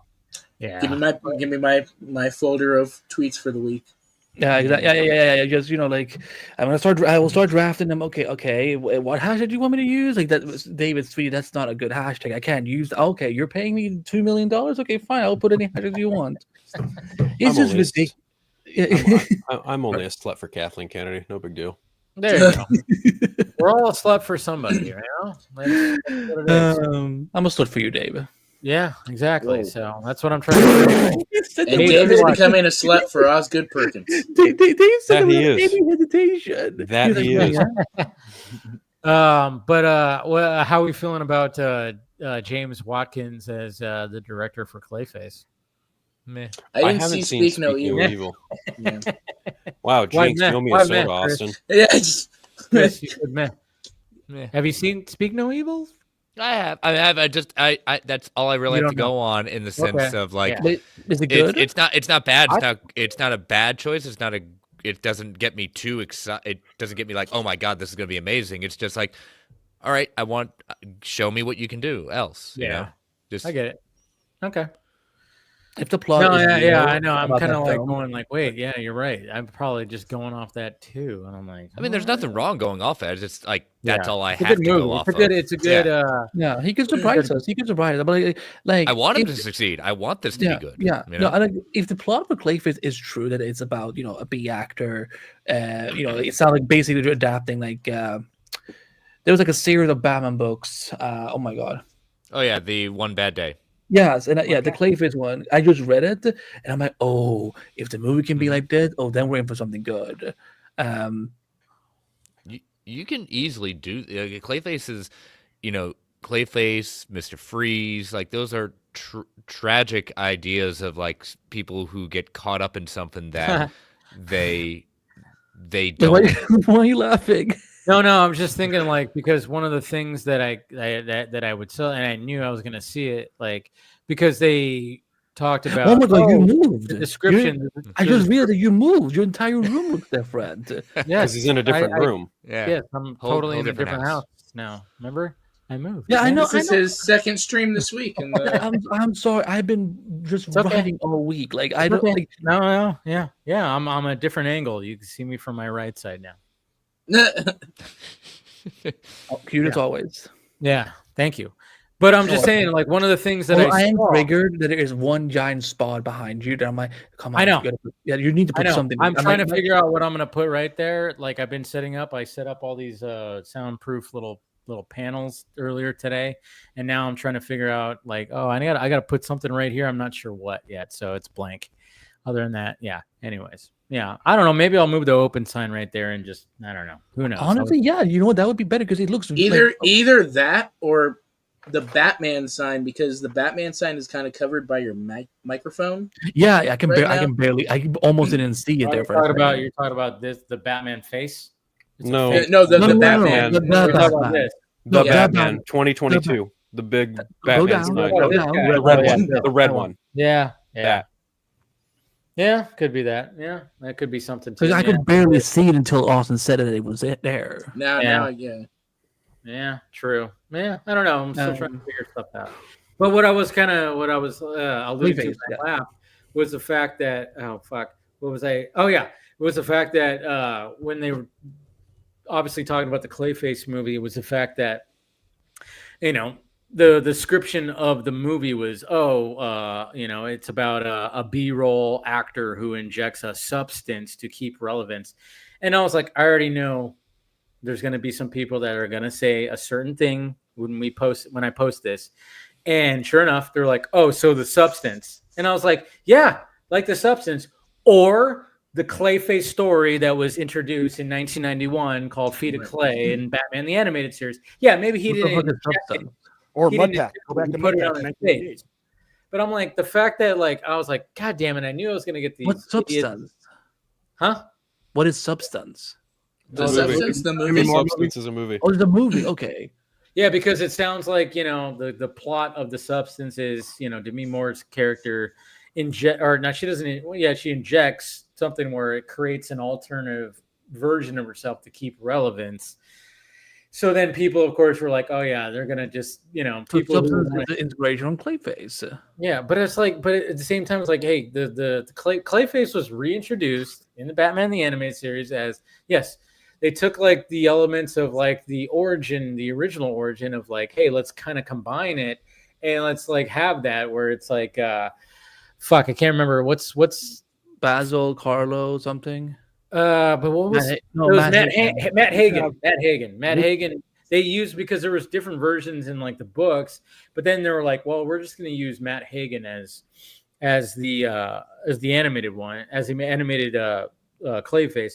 And yeah, he got into a bad accident, so he was deformed, and he would use clay, whatever the hell this substance was, and he'd rub it all over his face, and he could put his face back to normal so he can keep his relevance. And then, of course, shit goes down where he gets like a fucking overdose and he turns into the big monster that it actually is. But it was just, again, I knew I was going to get that in my mentions. It was funny because it was like, all right, yeah, I know people are going to compare it to the Clayface, but at the same time, I'm like, I don't know.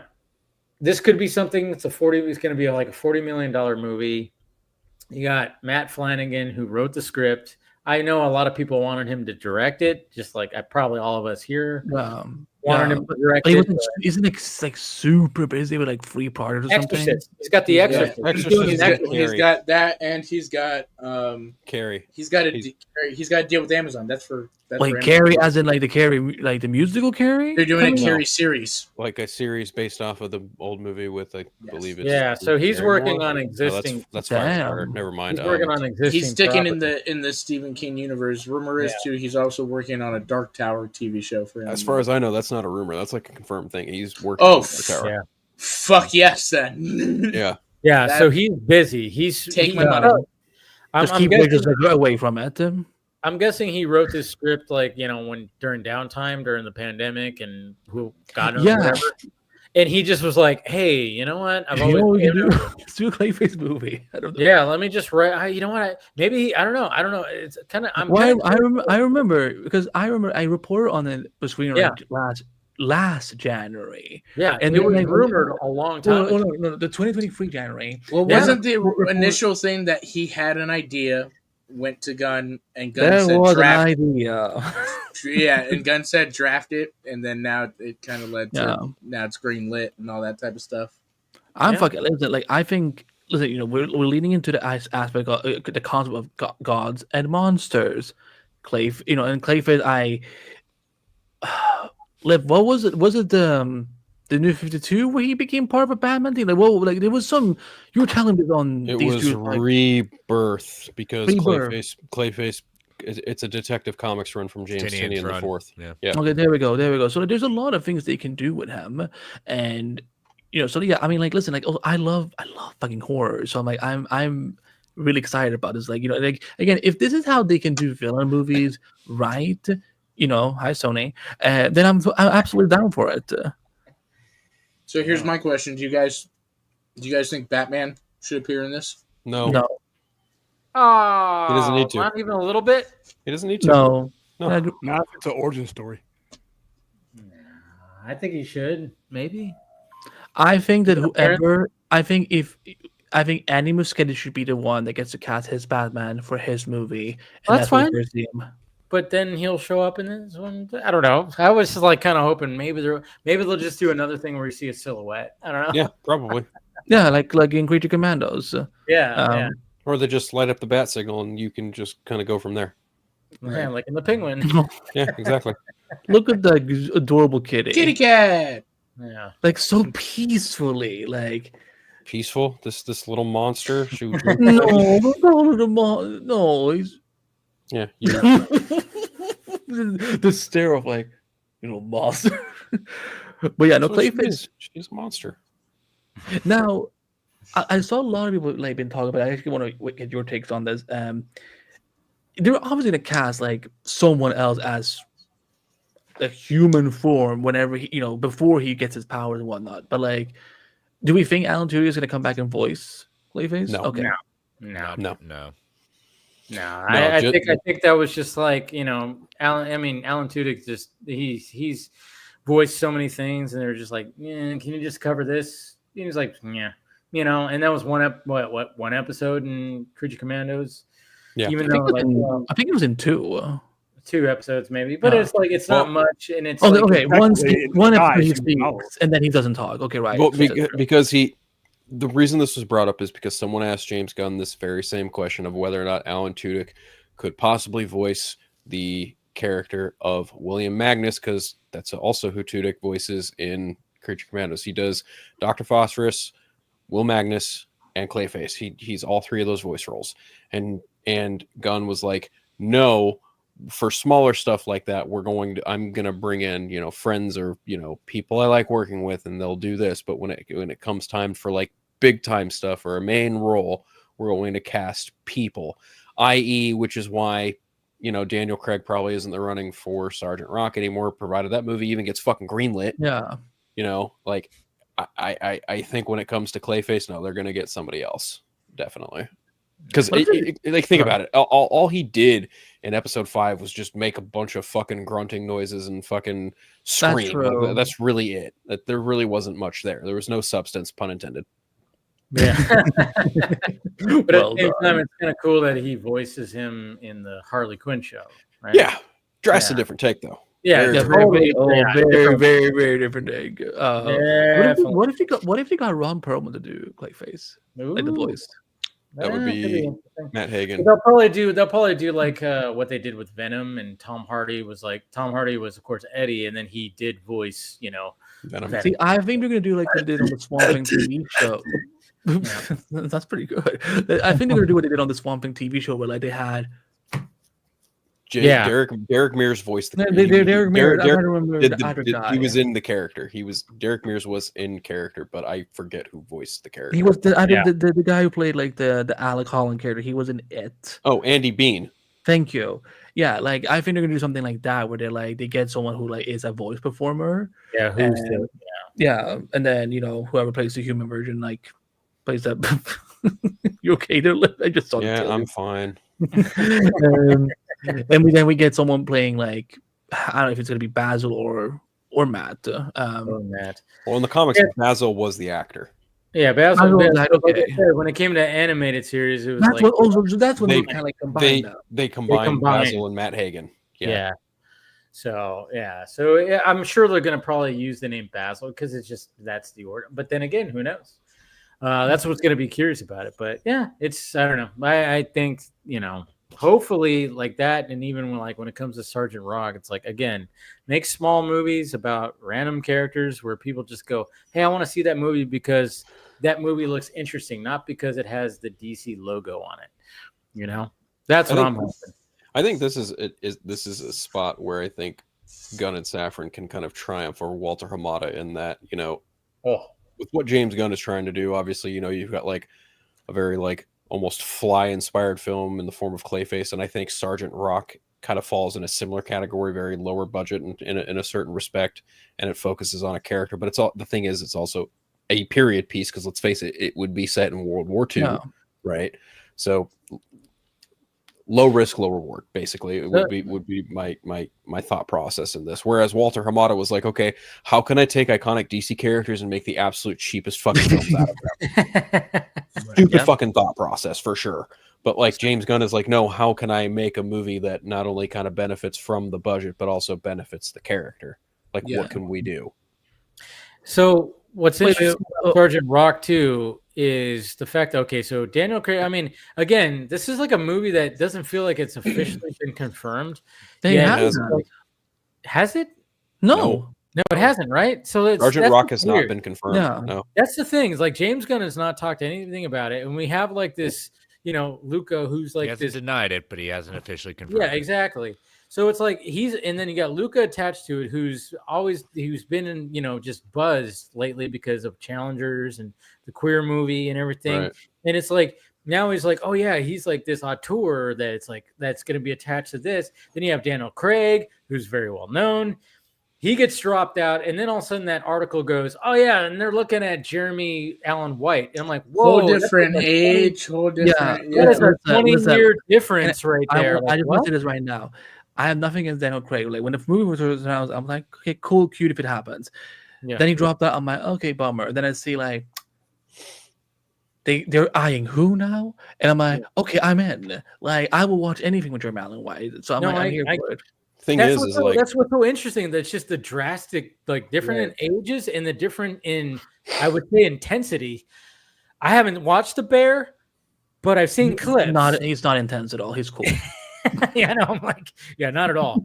Yeah. But I'm just like, I mean, I'm not saying that Daniel Craig couldn't have like pulled that off. I think he would have done excellent. But I'm like going, well, now I'm going, all right, so you're going to go younger.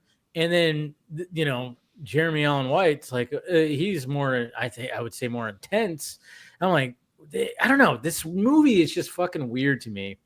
I'm like, I don't know. I don't know. It may not even happen. It's super weird. It's like the information is coming like at a time where from what I understand, as far as I know, like it sounds like his next movie is that American Psycho flick with Austin Butler as Patrick Bateman. Oh, that's right. Possibly. That's right. He's doing that. Yeah, and it's by the way, or is that a reboot? It's a remake. Remake. Of the book. Okay. Yeah, they're doing. It's going to be more based on the book, right? And when I see this news of Luca Guadagnino's directing from a script by this person, and then I look at James Gunn's Threads account, I was like, he hasn't talked about this one fucking bit, but he's confirmed a bunch of other shit. Like when it came to Green Lantern, when it came to Supergirl, when it comes to a whole bunch of other shit that's actually in production. He's quick to be like, yes, yes, yes. But the whole thing regarding Sergeant Rock, radio silence. Yeah, it's so weird. It's just weird. I mean, and the rumor is too, and this is so like the rumor was that the script was written by this guy, Justin Kurtz, who Luca's been working with. Correct. His last couple films. So correct. Challengers, Queer. So my question is, okay, if Luca decides to drop it, how adaptable is that script? And that's what made me think with that Jeremy Allen White casting. Okay, we're going. That's a big age difference here. Is that script going to have to change or anything because of things like that? Like, so I don't know if I would hope at least the script is real. And by him, I think he's a good writer and stuff. It's not a real script. I just think it's a matter of like, I think this whole conversation about like whether it's been greenlit, I think that's what like, again, I mean, right. like Lip said, you know, like, Lip, you know, like Lip said, like, there's nothing, if you look on James Gunn's Threads account or right. Blue Sky, whatever you want to go ahead, like he has said nothing. That's probably because it's not ready. We have to remember that even if these trades are reporting these stories, it's not usually like something like, oh, James Gunn's director said it to them, but it's just going to pretend to decline. Like, you know, it's more like they are hearing from other people who should be keeping their mouth shut technically. And they are announcing things that are too prematurely. Again, like we've talked about, you know, we talked about on these Jewish podcasts, like Teen Titans. Like, yeah, we know that the Supergirl writer is writing it, but until James says, yes, here you go, release date, it's greenlit, you know, any of these projects could just not happen. Mm-hmm. Yeah, rant over. It's pretty insane. Like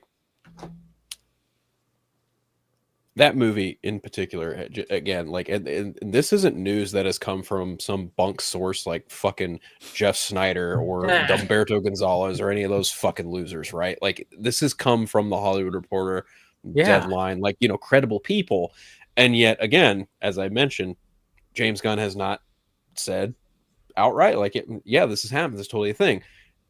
If that being said, like there's either something going on where either the deals have not been finalized, or to Andy's point, the thing hasn't been fucking greenlit. And it's really just kind of like there's truth somewhere in the middle here. We just don't know definitively what it is. Now it's going to be directed by Zack Snyder, starring Gerard Butler. Fuck yeah! Anybody?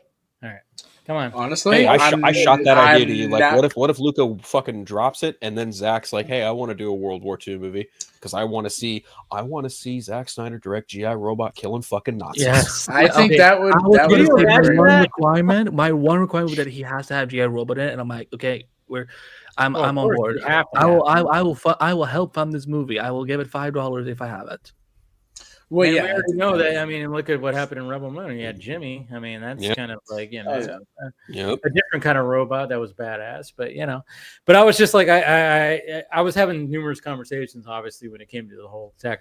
And, you know, it was like, oh, yeah. And it was like, oh, what if Sergeant Roy, I think even Phil and I were talking about that, too. It's like, if Luca, I mean, after this whole thing, it's like if Luca will say, oh, maybe he would do that. And then I was like, man, what if he cast like Gerard Butler? We have like a 300 year. And then, of course, people are like, what about Josh Brolin? I was like, that's a good choice, too. I'm like, fuck.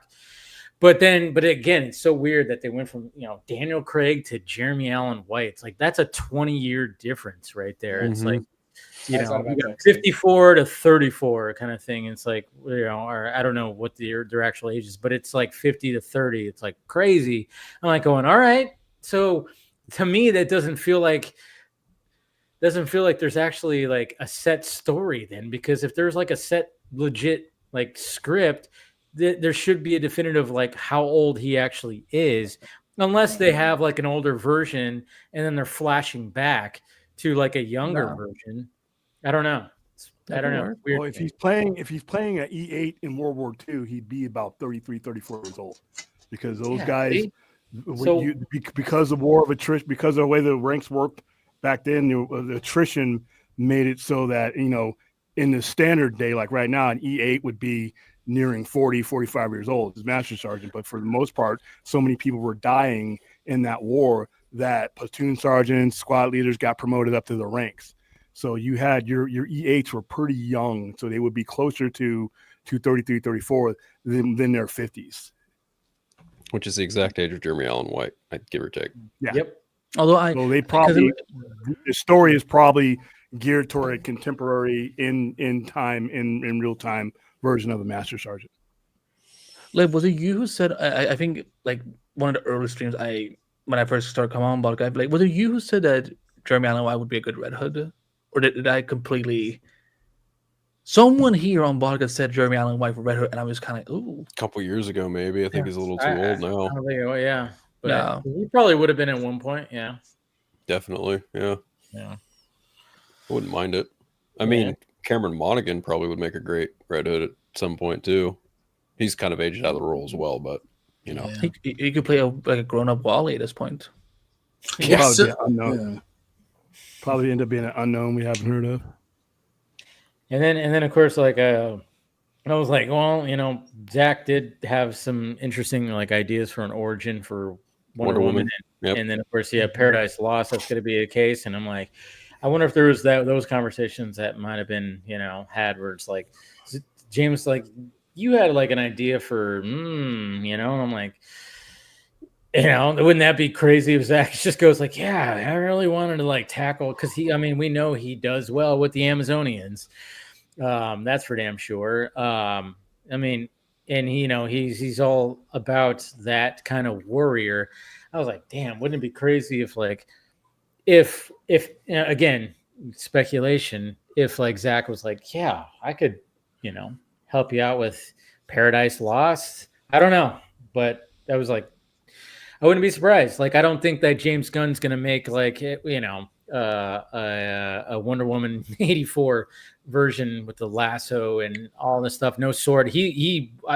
Posting that image, he posted an image of like Wonder Woman just like with a sword and a shield, and it was bloody, and it was like she was the warrior version. So James Gunn's about the warrior version. He's not about the Saturday, morning cartoon version at all. No, DC hasn't really been about that one for a very long time, though, to be honest. True. I don't know. The Absolute Wonder Woman's kind of in that vein these days. There you go. Yeah. I would say that, like, if you think about who is doing the best visual stunts in action right now in Hollywood, two people immediately come to mind: Chad Stahelski, Zack Snyder. When you want to do something like Paradise Lost, you're going to need in a visceral way, like Game of Thrones. You don't want it to be in the dark. You don't want it to be super dimly lit like it was for most of Game of Thrones. You want someone who knows what they're doing.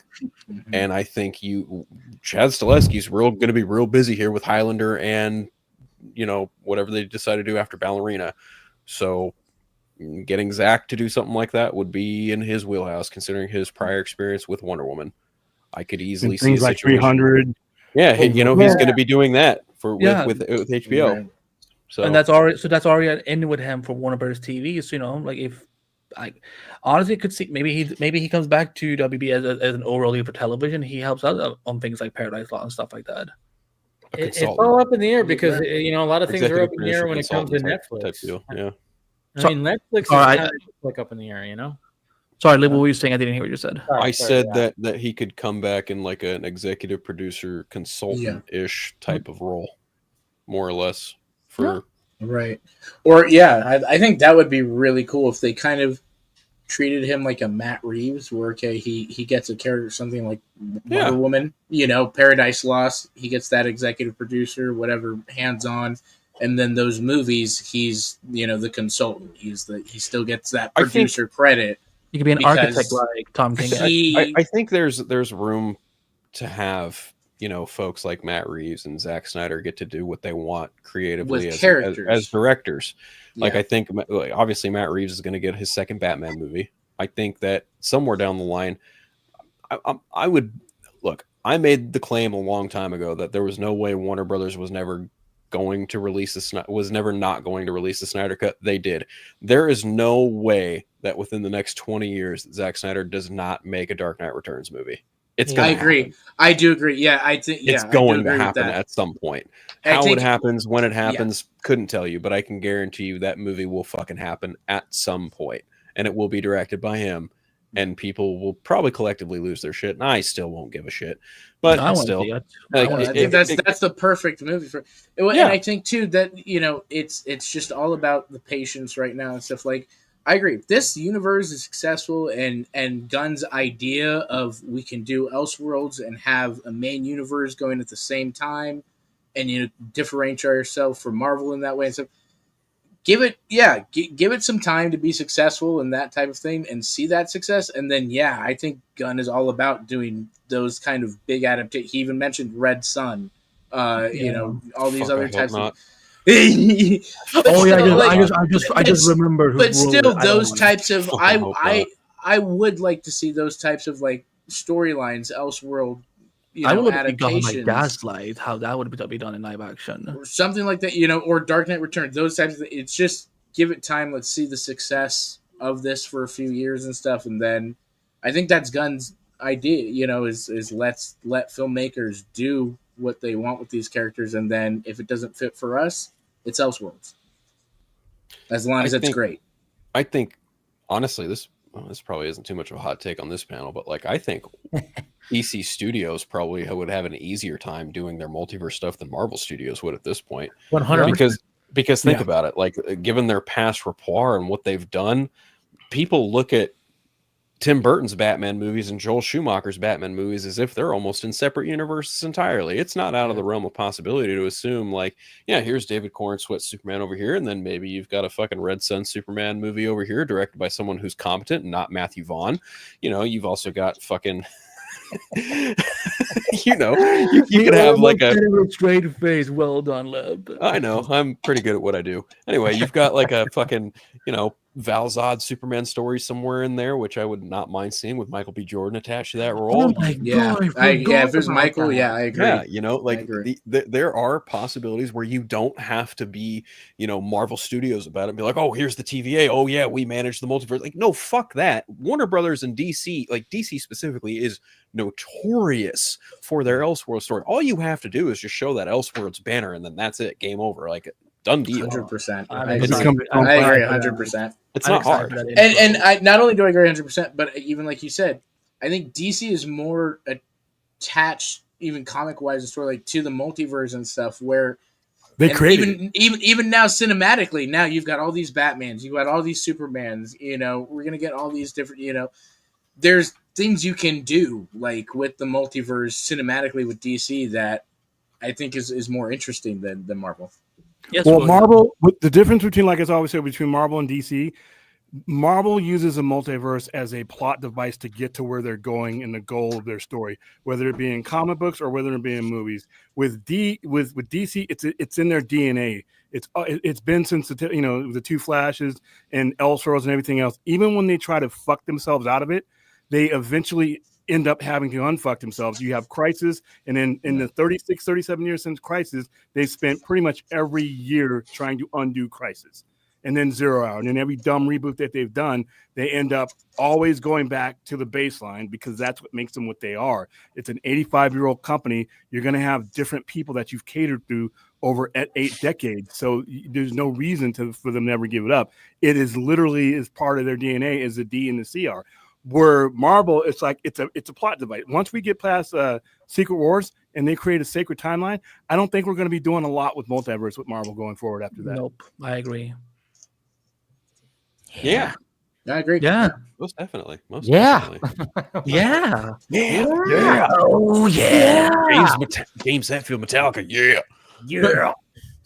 God No, damn, I mean, love yeah. Metallica. Like No, Macho I mean, Man. and then of course there was like the whole, information today about, oh yeah, there's like some kind of press event that's happening at DC Studios, and all of a sudden that started like, freaking, people started freaking out. I mean, I was like, I had conversations, so it was like, I heard something, I was like, okay, so there's something, and then of course that being in the same time where Zach is meeting with James, so then that added to it, and then of course it was revealed, oh yeah, there was really nothing there. It was just a press event for Superman. And so to me, I'm like, okay, so maybe it was just an event where something got shown, maybe some interviews happened, and we're going to get that, I don't know, in March or Something April. happened on Monday. Something they said was happening on Monday. Well, that's the thing. I was hearing that there might be something like Monday that gets dropped, but I don't know if that's maybe something will get dropped. Who knows?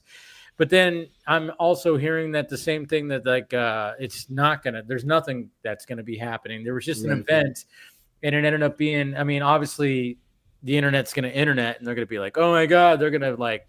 They talked about like projects we haven't heard of, and blah blah blah. This, and of course, people were like going crazy, like, yep, Zach's gonna get announced on something. Something's gonna happen with Zach, and it's like, I don't know.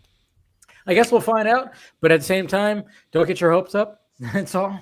It's like, don't chase your tail until there's we have no idea what that meeting was. It could have been for a friendly meetup, and at the same time too, it very well could have been that this could be the start of more meetings. Like what are you interested? So we just don't know.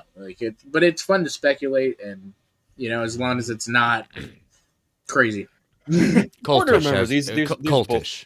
Pretty busy guys in their own right. Like Zach has a first look deal with Netflix. He's got that LAPD film in the works. He's got that UFC film in the works. James Gunn has a whole fucking universe that he's mapping out, and he's in post on Superman as well as Peacemaker season 2 and whatever he's decided to pre-write in his head before he actually starts writing the damn thing.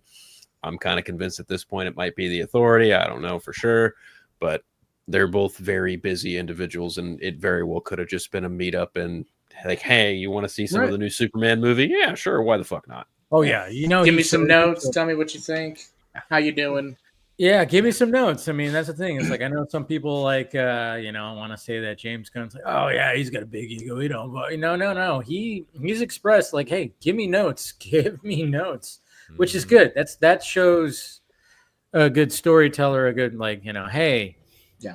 Let me show you this, or let me tell you this, and give me notes. He's talked about he's got notes from Tom King. He's got notes from like all just people, because he just like, I want to put out a good product.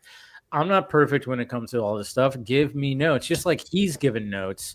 Also, he reciprocates like, hey, I've given Matt Reeves notes. I've given he gave Kevin Feige notes apparently when he was still in Marvel. I mean, apparently he helped craft the Infinity Gauntlet, the Infinity Stones, like all that saga stuff. Like he helped craft, like pave that way with Guardians, and that's and so I don't know. It's kind of cool, and I would not be surprised if he was like, "What do you think? Tell me your honest opinion about this," and whatever the fuck. And again, they could have just been catching up, but at the same time, they both knew. I mean, maybe Zach didn't post it. I was kind of wondering. James Gunn knew exactly what he was doing. Oh yeah, exactly. Yeah. So I think like, James Gunn being more, active on social media, he was like, let's take a picture together.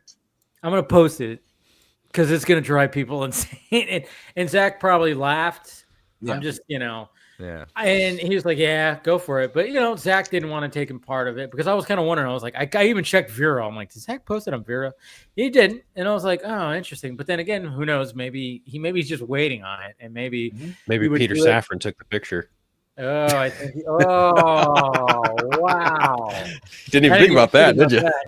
Jesus Christ! Because that was technically, I mean, those were their offices. That Saffron, those wood panel walls. We saw that when they showed the group shot of the the collective of DC Studios. So. That is again. The other picture is we gave up the studio rights to Zack. Here it is. That's the photo that's coming out on Monday. It's like you only saw part 1. Oh man, wouldn't that be insane if they just started? Yeah, then like Monday. I so want it to happen just to see it just all of a sudden up. Zack's gonna post like an image on Vero. Oh, wouldn't that be if they coordinated something? It was kind of funny. I was talking to somebody else where like, man, can you imagine if they did like some kind of promo together where they were like, where Zack was like, they did a funny thing where Zack was like commentating like on, no, crypto he needs to look like this and he needs to charge in like this in slow motion, like what he did with like Stephen Colbert. Yeah, I was about to say, yeah. Yeah, nice. It just like did all the stuff, and James Gunn's like, I don't know, and they kind of do this thing, so it's kind of like a passing of the torch, and then so that was like who I was talking to. He was like saying something like that. I was like, yeah, imagine then David Cornsweet and Henry Cavill show up, and there's just something where they just kind of look at each other. Like I was like, God damn. Never in this fucking sphere would they ever have where a literal passing of the torch of the director and the star going, hey, here you go, good luck. And I'm like, that would be the ultimate marketing. Of course, probably not going to happen, but it's just a wet dream, 100%. But fucking hey, dude, that'd be some kind of crazy marketing if they did that, especially when both of the fan bases have just some very loud crazies, and which I saw very much of. I either saw, Zack is desperate for work or James Gunn is desperate to make his Superman relevant. I was like, Jesus Christ, guys, shut the fuck up. No, that's neither. Sorry. I mean, yes, it was, James Gunn knew exactly that, if we post this is going to blow up the internet. And that's good. That was good marketing. Totally, 100%. And Zack was like, yeah, do it. He agreed to it. He agreed to take the picture, and he was like, okay. James Gunn held Zack Snyder hostage to make him do it to bring the fans to him. I've got the proof. It's all funny stuff, man. It's all funny stuff. But Chris, I know you gotta take off now. I'm getting a little tired, so yeah. But as always, great hanging out with you. Thanks as always, Dave, for having me on. And cool. But hope you all have a great weekend, and you can follow me on all the socials at Chris Balga. You can catch me every week, every Thursday night on the Geekverse Podcast YouTube channel for Marvel Alliance at 9:10 Eastern Standard Time. We concluded our look at Your Friendly Neighborhood Spider-Man, last 2 episodes, looking at Marvel pivoting away from shows that probably they are okay having to explore, but we actually explored the idea of the difference between what green light means and in looking at the idea of shows. Big difference. Sun's going down, big guy. I mean, yeah. Exactly. Okay. Sun's getting real low.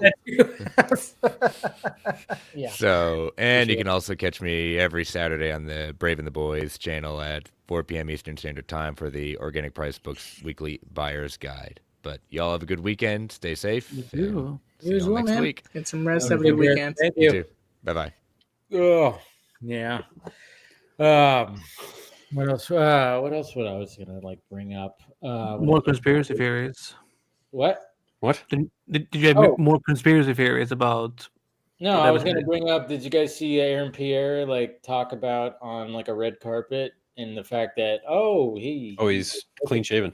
Clean shaven's got a pretty good fade going on like up here, so it's very military looking, like very much looking. I mean, obviously Lanterns is in production, but it was just kind of funny because like from basically everything we've seen him like when he was doing Mufasa junkets, he had like so his goatee.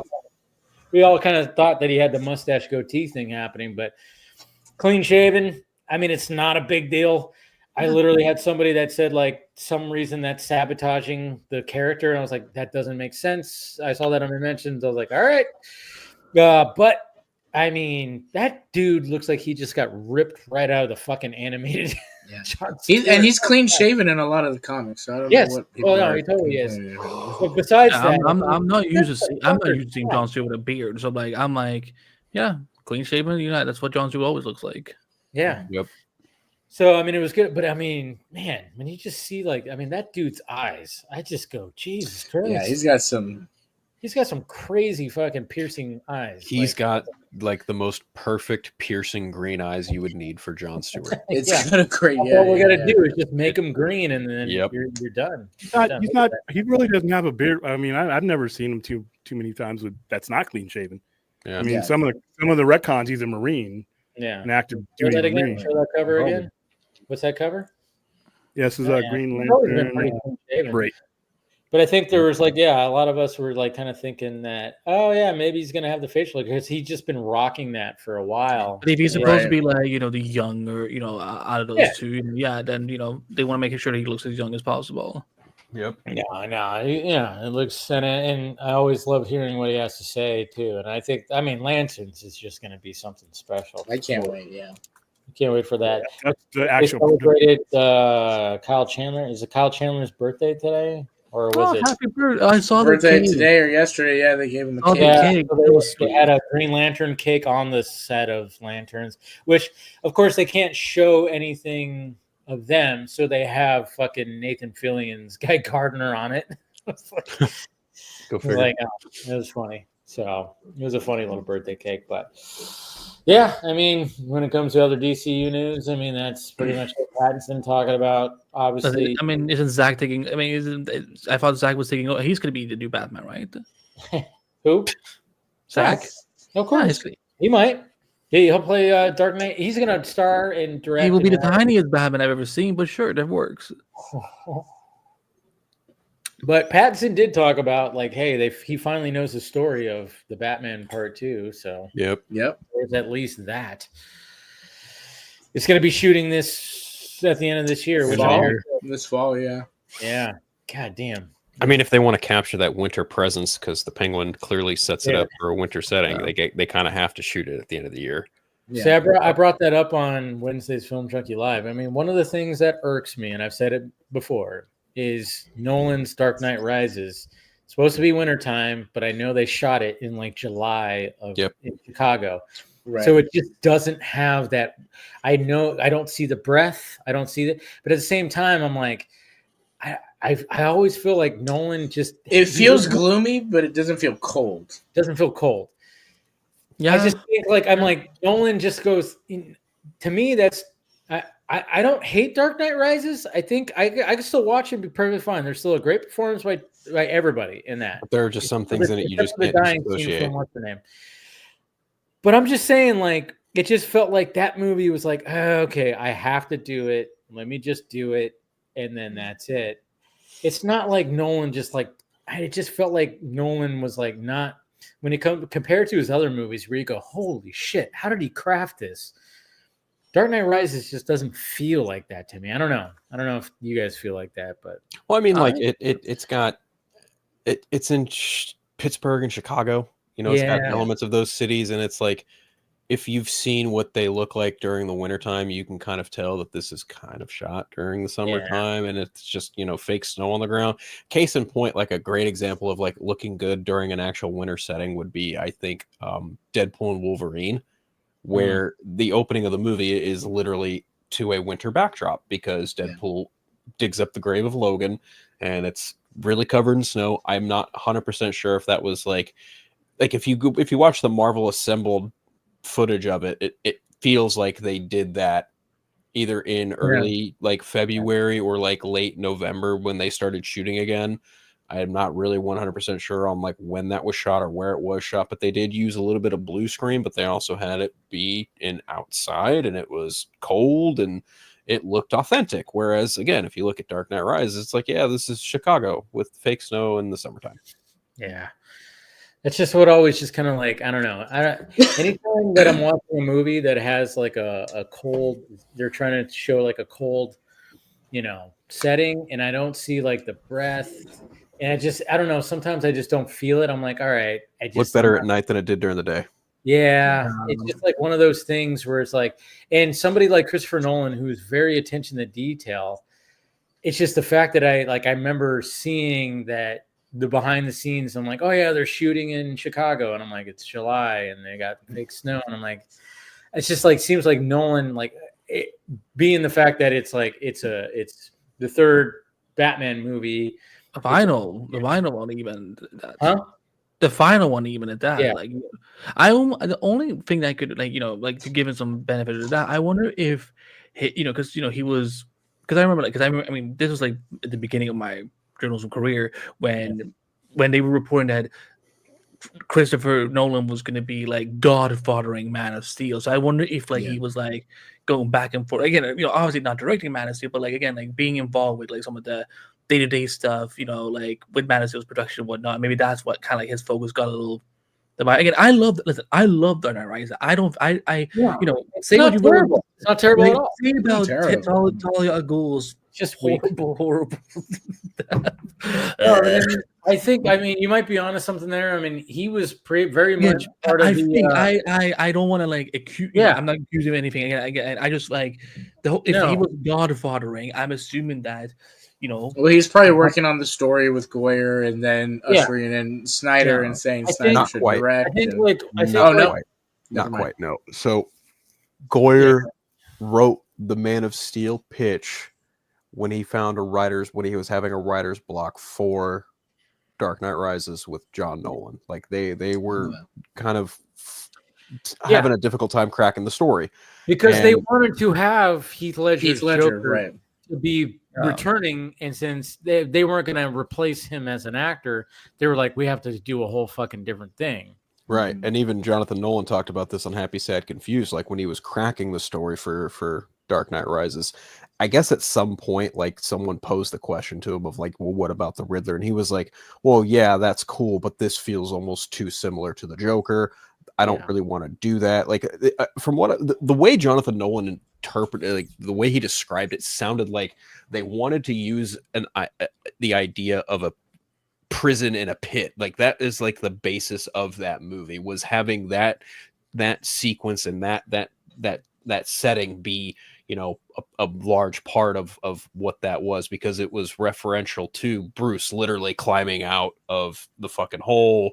Yeah. Going back to the first film, things of that nature. And then they kind of settled on Bane and Talia and kind of bringing it back full circle to the League of Shadows, which, there are stories that kind of have that storytelling. And then where Bane is. Talking about Dark Knight Rises?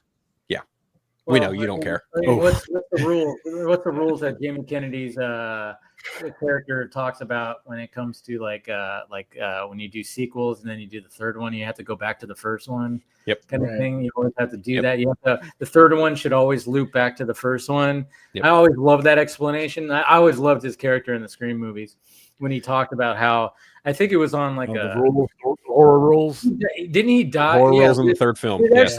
But it actually, if you think about it, actually kind of appealed to, it does appeal. I mean, even when you look at the Matrix also like does that whole thing where it references the first one when Neo has to refine himself, and he goes back to the Oracle's like apartment. She's not there, or she is there. And then remember when you first stepped in this room, what did I say? And blah, blah, blah. So it's like, there is like that. I guess there's like an unwritten rule about a trilogy. It's like the third one should always go back to the first one. I don't know. And I don't know. It's just one of those things. I still think you could have cut out Talia, because that's like, I wanted Bane, because you think like Bane is like one of my all-time favorite like Batman villains. Like DC, but like just actually fictional villains of all time. And like I just want his to be a smart motherfucker.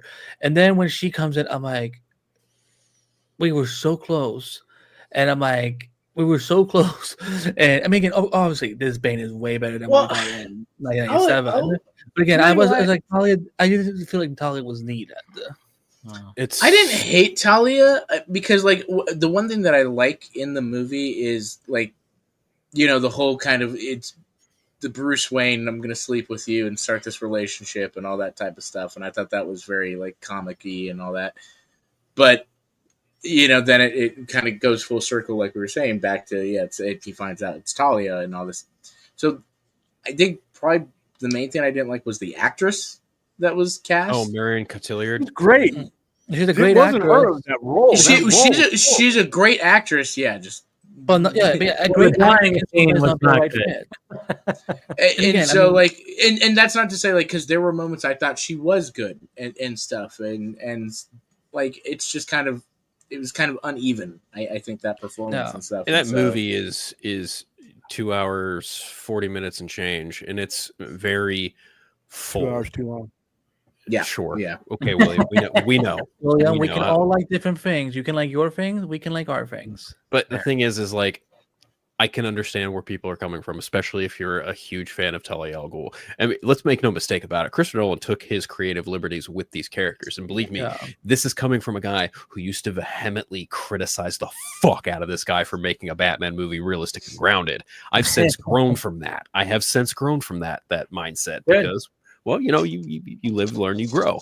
And so, like, looking at that third movie, it's weird because, like, the first movie, Batman Begins, is so, like, year one heavy. And it's like, this is probably the most comic book film of them all, right? And then you get to Dark Knight, and it's like, this is arguably, like, the most Batman of them all. And then the third one is like, this is Christopher Nolan wrapping up his trilogy as a favor to the studio, kind of. That's what I was kind of feeling too. Where it's like, all right, I got to do this and blah blah blah, and then of course they're like, hey, we want you to do like a Superman version. He's like, no, but I'll find somebody that does it. So yeah, again, like what you were saying, he's like, while he's like doing this, he's also going, all right, I got to help on this Superman thing. I mean, let's face it, Christopher Nolan was just and that's what I love, that the fact that Christopher Nolan got to fit the Prestige right in the middle of that. Was it between Dark Knight and Dark Knight Rises that he put the Prestige, or was it between Inception? Inception came. Inception was in between. Yeah. Okay, so between like half the cast of Inception is in Dark Knight Rises. It's true, half the cast of Inception was in Dark Knight Rises. That's right. So he had 2 movies in between every Batman movie, right? He had a movie in between it, right? Am I wrong? Well, yeah, look it up. I don't know. Yeah. Like. In between Batman Begins and Dark Knight, he had the Prestige, and then between Dark Knight and Dark Knight Rises, he had Inception. Yep. So it's just like, I mean, goddamn, can you imagine like fucking trying to handle all that? Especially when you have 2 movies that are so great, that are the Prestige and Inception. You already had those. You're like, okay, yeah, I'm doing these movies. And then you have to like you're doing like this big, huge Batman trilogy that are huge. And then you have to fit in like, hey, I'm going to do this movie about 2 magicians. And then I'm going to do this movie about fucking dreaming and going into someone's dreams and all that. Jesus Christ. I don't even know how the fuck that guy even like pulled that off. I mean, he must have, but that's how you create again, what I was saying before when it came to creating a brand for yourself. That's how that motherfucker did it. It's like, and then being in the CBM space, which is, I don't know it's still, I guess it's not as strong now, but that's what happened. I mean, like directors created their names. I mean, they stamped their names. They put their names out there when they made like a CBM that people just ended up loving. Obviously that can be any genre and everything like that, but the fact that the comic book movie genre just took off so much is like, that's where people go, hey, Jon Favreau, oh yeah, he did the Iron Man movies, and oh, the Russo brothers, oh yeah, oh, James Gunn, I think Nolan really like, he set a bar for modern comic book films with totally did for sure. Like there's absolutely zero denying that. I mean, yeah, Iron Man and Incredible Hulk and Dark Knight all came out in the summer, but of 2008. Which one is the most talked about? Dark Knight. Yeah, for obvious reasons. And it's like, I remember Robert Downey Jr. just getting bent out of shape, not getting the Oscar that year because Heath Ledger got it posthumously, and he was like, fuck DC, fuck the Dark Knight, I don't get it. I'm just like, dude, come on. Like, damn, I didn't know this. Oh yeah, look it up. Like, he did, but he realizes that he was being a little bitch. Yeah. And it's like, dude, and here's the ironic part.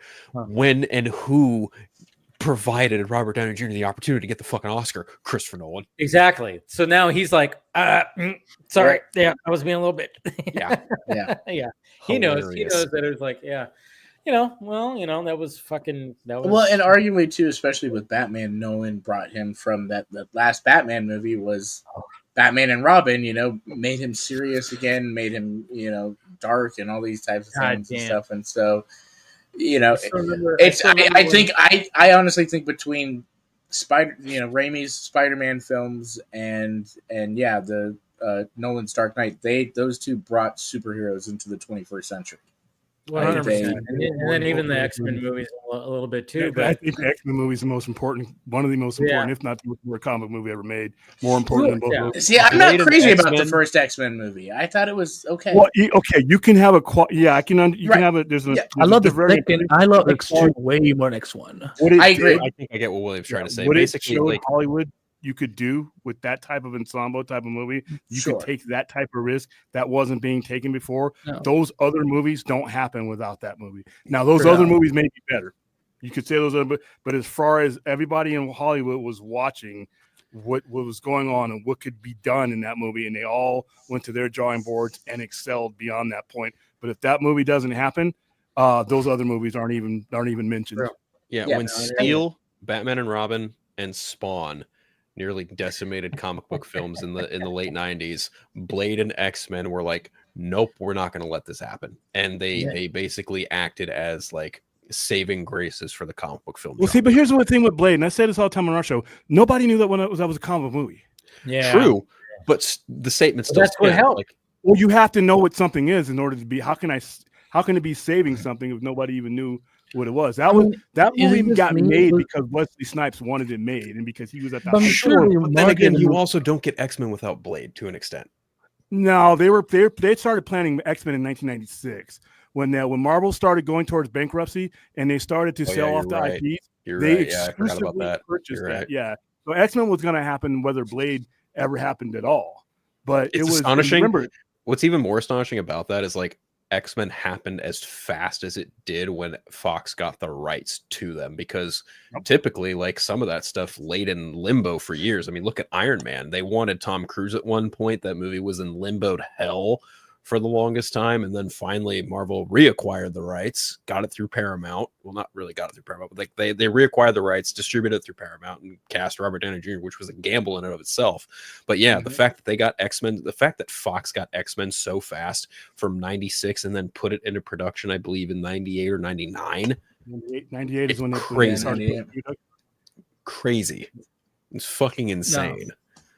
God damn. Because I remember I didn't even like watch the X-Men movies as they were coming up. I remember like many years later, because my sister, she was she's the one who like got me into X-Men and also, and she was like, listen, you have to understand something. You have all these superhero movies now, like in 2008, 9, 10, whatever. So, but like 9 years ago when you were younger, there was nothing. We only had X-Men and Spider-Man. Like, so like, so you was like, you may not like the X-Men movies, but like when you were growing up, but like you owe it to them for having comic book movies at all today. And I'm like, okay. Yeah. Also, the start that the MCU got off to was because of that brand being strengthened, and Kevin Feige was part of that too.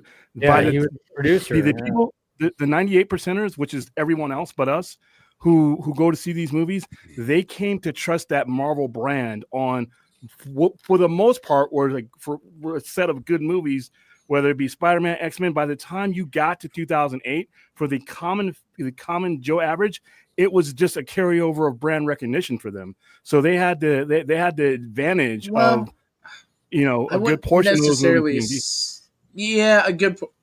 Because even then, it was still in balance. You had your Daredevils and you had your all these types of things. Oh, so, yeah. And you had X3. You had so it was kind of unbalanced. Catwoman, Punisher.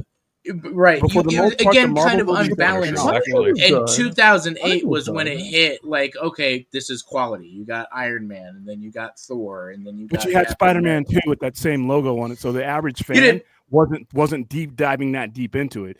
What they saw was that logo and that brand that, for the most part, with some exception, for the most part, had given you some really high tier. Spider-Man 2 is probably considered the highest one of the great comic sequels of all time. And then you had Spider-Man 1, and It then is you had the X2, especially around that X2. time. X2 was huge. Yeah. No, Spider-Man.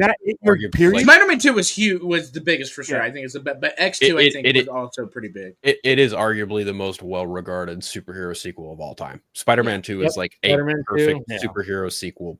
Period. Bar none. End of conversation. Like that movie is just too fucking perfect. The fact that it still stands up to this day, like people, that is the sequel.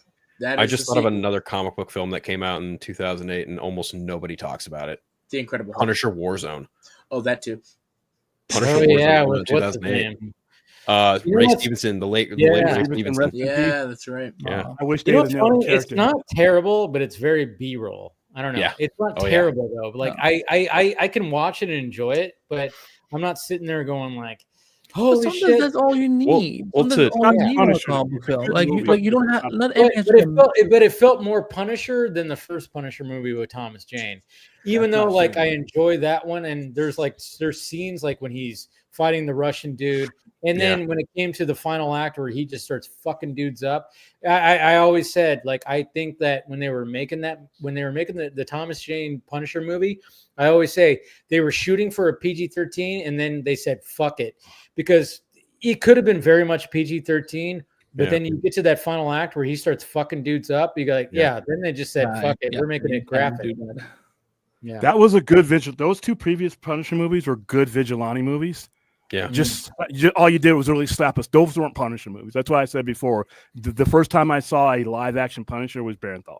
Oh yeah, those other guys were really good movies. They didn't make bad movies, but they're just not Punisher. They don't have the I think tonally, both of them kind of capture the essence of who the Punisher is, but they don't quite get either the scope or the grandiosity that you can really go full force with the Punisher. And I think something like, a Netflix series where you have more room to expand on just how fucked up this character is probably a better way to explore him. When it came to the Thomas Jane one, I mean, I remember it was funny because me and my Rebecca buddy, Romaine's in it too. Yeah, but it was like me and my buddy, like at the time, we were like, because he was more familiar with Marvel than I was, and then but I knew like about Punisher. I'm like, and we both just kind of looked at each other like, why is it taking place at Tampa Bay?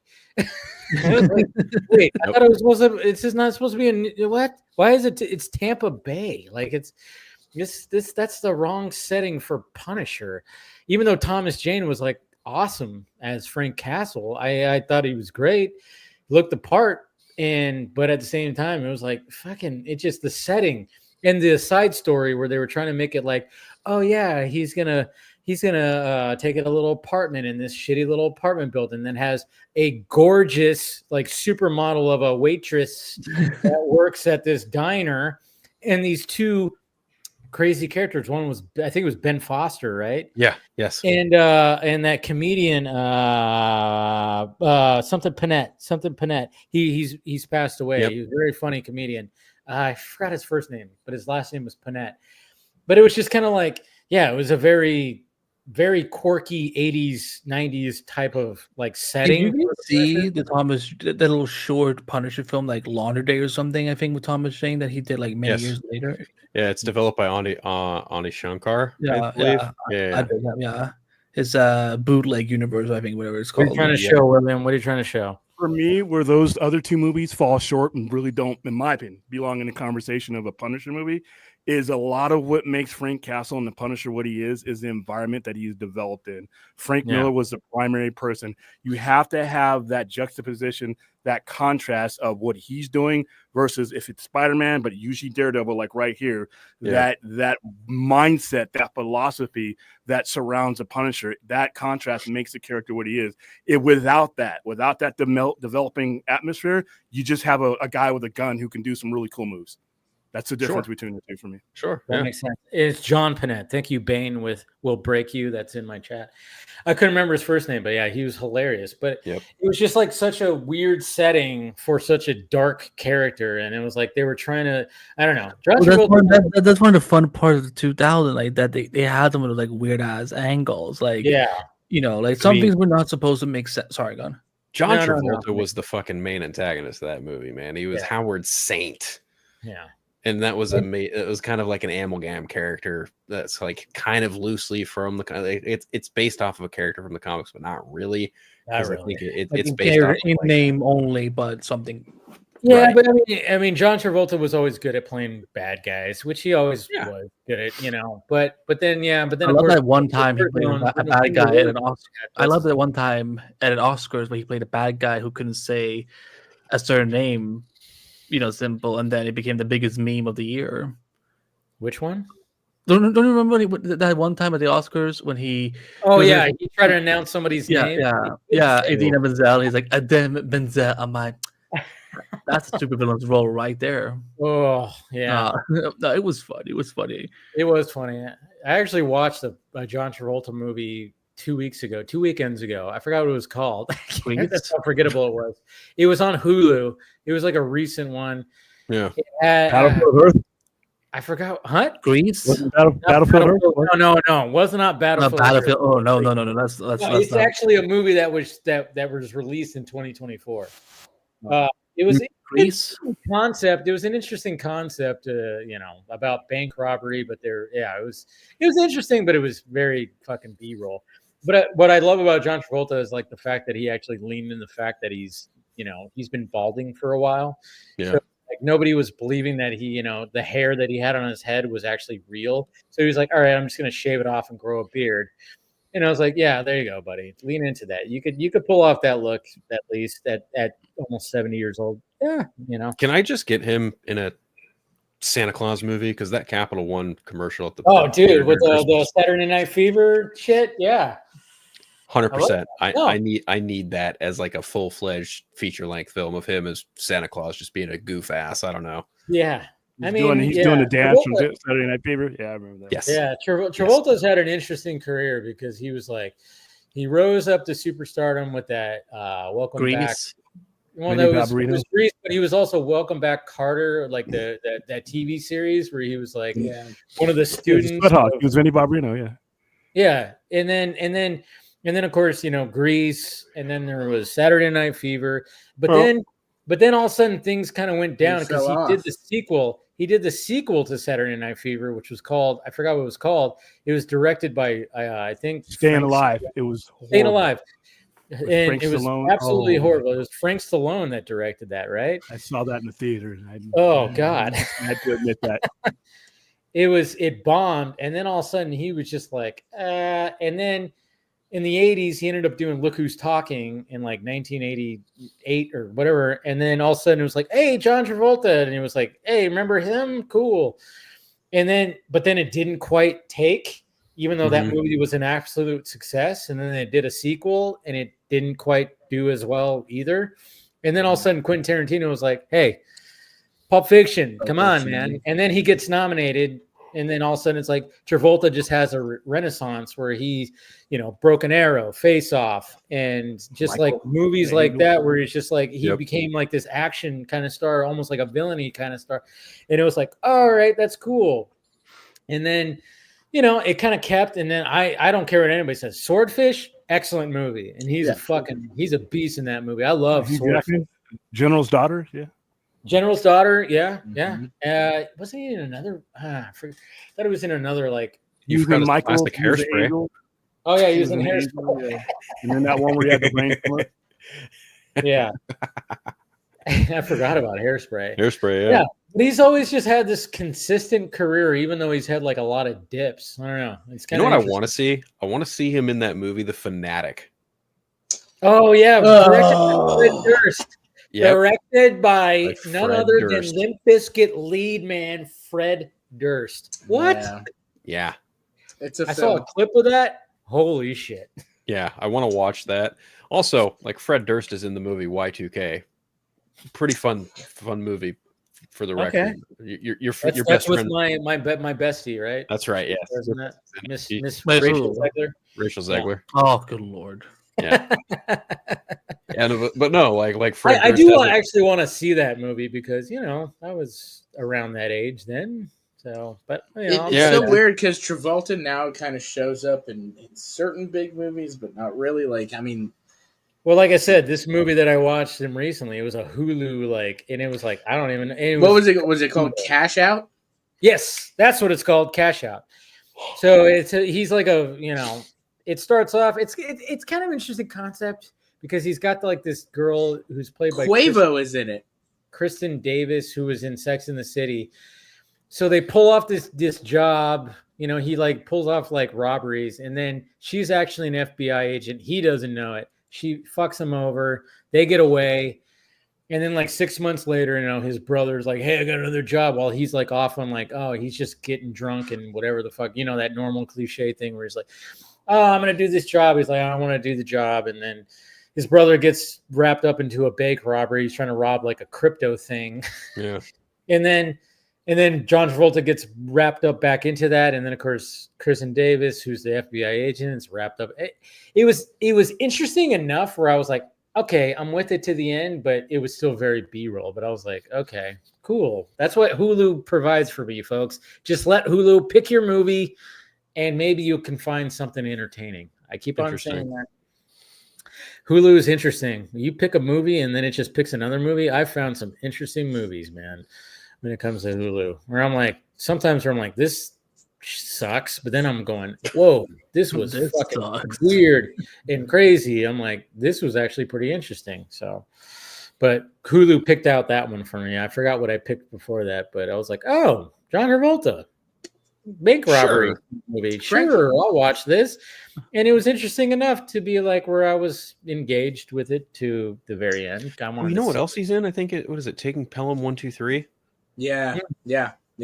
Good movie. That was a good movie. That's a good one. Another good one. Another one I saw when I was younger, I remember him being, it was From Paris with Love. Yes, I was about to bring up that one with what's his name? Jonathan Rhys Meyer. Whatever. Yeah. Yep. That was a good one too. I think that was where he started embracing bald. Yes, that's exactly. And it was like, hey, yeah, I can't pull this look off anymore. And people know I'm wearing a toupee. It was funny because like a year or two before that, he did Old Dogs with Robin Williams, and he had that giant hairpiece. Yeah. Like he was young again. You're like, oh, dude. Yeah. We That's know. where people started like, nope, dude, your hair is not that thick and luscious, man. Not anymore. This is not like, 1994. I know. We started realizing he was having a receding hairline in the 90s. And it was like, just like same thing. It's kind of funny too, because, Face Off, one of my all time favorite fucking action movies. I mean, same thing with Nicolas Cage. He was also having hair problems too. But I think Nicolas Cage, he took it upon himself to actually get something going on. Yeah. I am so terrified at the fact that Adam Wingard is going to do like another Face Off movie. And apparently they're both coming back for it. Dude. I'm just like, dude. That's been in the works for so long, and it's so weird though, because like I agree with you in the fact that those Godzilla movies suck for me. Oh my god! But have you seen The Guest? No, I haven't. Ooh, that's the one with with Dan Stevens. Yeah. I'm hoping he works with Dan Stevens like all the time. He does. That's his go-to guy. My hope is that he harkens back to something like that. Which is a really intense little action thriller, like super. And so, but I just don't know. I agree with you in that. Like, I don't hate Krampus either. I think he did Krampus. I actually enjoy Krampus. Yeah, I like Krampus. Think so. Look this up. Hold on. I'm already on IMDb. I type faster than you. Hold on. God damn it. Viewers will be right back at these commercials. No, Michael Daugherty directed Krampus. You're right. Because it was so you were on the right track. It was another MonsterVerse director. It just wasn't Adam Wingard. Gotcha. But I remember hearing about this Face Off like reboot before. I think it was even a couple before years the ago. fucking pandemic. Yeah. Like I remember hearing about this, and I'm like, I don't know how I feel about this because I love that movie. Because he got it right after he finished Godzilla versus Kong. So that's when the rumors started like circulating. Yeah, beginning of the pandemic, because Godzilla vs. Kong was right around. And apparently, that's the reason why he's not directing the next film. He's not directing the next film. The Godzilla Kong thing. He's going to be doing. Oh man, I don't know about this because I mean, Face Off is such a ridiculous concept, but John Woo did such a great job at just like putting it out there, and they have to have two powerhouses that is John Travolta and Nicolas Cage, who were, I'm sure they took liberties of like, I don't know if they're exactly the same height, but they had just so much, enough similarities where it could pull it off. Yeah. And then of course, it's such a unique movie in and of itself. Forget all the crazy action and the John Woo slow motion and the fucking doves and shit like that, which I love. That's what I love about John Woo. But the fact is like the opening scene, Nicolas Cage is the bad guy and you hate him. Yep.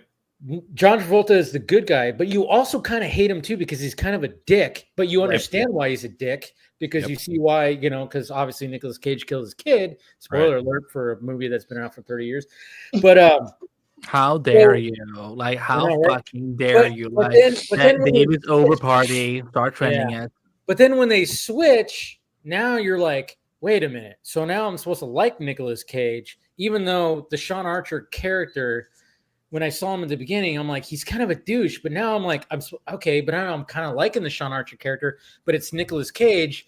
Yep. And then the Castor Troy character is continuing still being a piece of shit, but it's John Travolta. Times 10. Dude, the scenes with him and the wife and dude. I'm like, dude, it's so fucked up because imagine that. I mean, there's literally a scene where like, where he, finally he's like, he woos the wife and they're going to get it on. And then it cuts back to, Nicolas Cage, who is actually the character who is supposed to be married. He's in a fucking prison. It's like, holy shit. I mean, there's a lot of levels in that movie. Not just the action is top notch. 100%. That's why it's one of my all-time favorite movies. It's also just got some really wild scenarios to it too. That whole introduction to not Pollux. Pollux is the brother. No, to Castor Troy with the airplane. All of that shit is just fucking insane. But then to your point, when you get to the prison, each fucking prisoner has to have these giant metal magnetic boots and they're stuck. It's like, that is such a fucking weird concept that only John Woo could pull the fuck off. Yeah, and then the fact that Sean Archer, who is Castor Troy, has to escape that somehow, and then he does. And it's like, it's an interesting way that he does is like, how do you get the boots off? And it's kind of funny talking about Thomas Jane. Thomas Jane is one of the prisoners in that movie. Yeah, he is. This is before Thomas Jane was even, Thomas Jane, this is like 1995 or whatever the fuck. But 97. 97. Okay. Yeah. So this was before Deep Blue Sea. I think that's where I first started knowing about him, which Deep Blue Sea, another great movie in the 90s. But yeah, I don't know. Face Off. I don't know. It's going to be interesting how they can even try to pull a sequel after all these years off. If Adam Wingard can do it, I'm all about it. But I'm terrified. The love I have about that movie, I don't know. Well, if you don't like this new film, you will still always have the first one. You can go back and enjoy. No, trust me, Andy. I'm with you on that. Like, that's how I feel about Dumb and Dumber 2. I was like, oh wow, that was unnecessary. Yeah, really work. I'm glad I saw them back together. That was great, but that movie was not great. And I still have would you rather watch Dumb and Dumber 2 or Dumb and Dumberer When Harry Met Lloyd? I would probably watch Dumb and Dumber 2.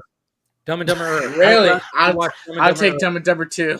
No, I would because I was so disappointed in Dumb and Dumber 2. I actually was like, when I saw Dumb and Dumber the prequel, I was like, you know what? Not a bad attempt. These two did a good job. I'm just getting dumber here in these titles. Oh my god. I don't know. It's such a.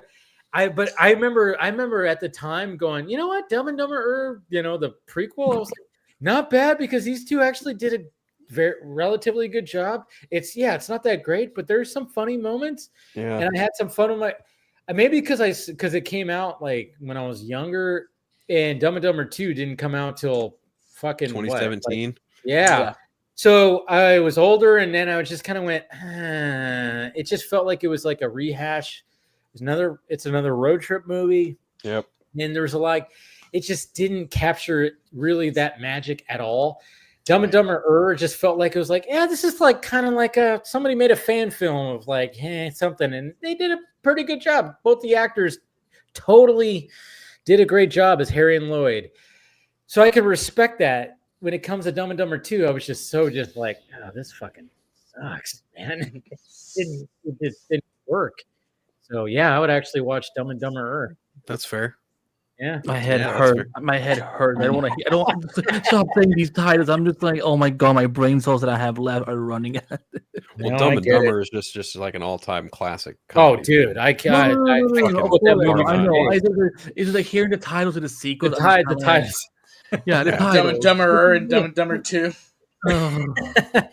2 spelled with T-O, you know. Yeah.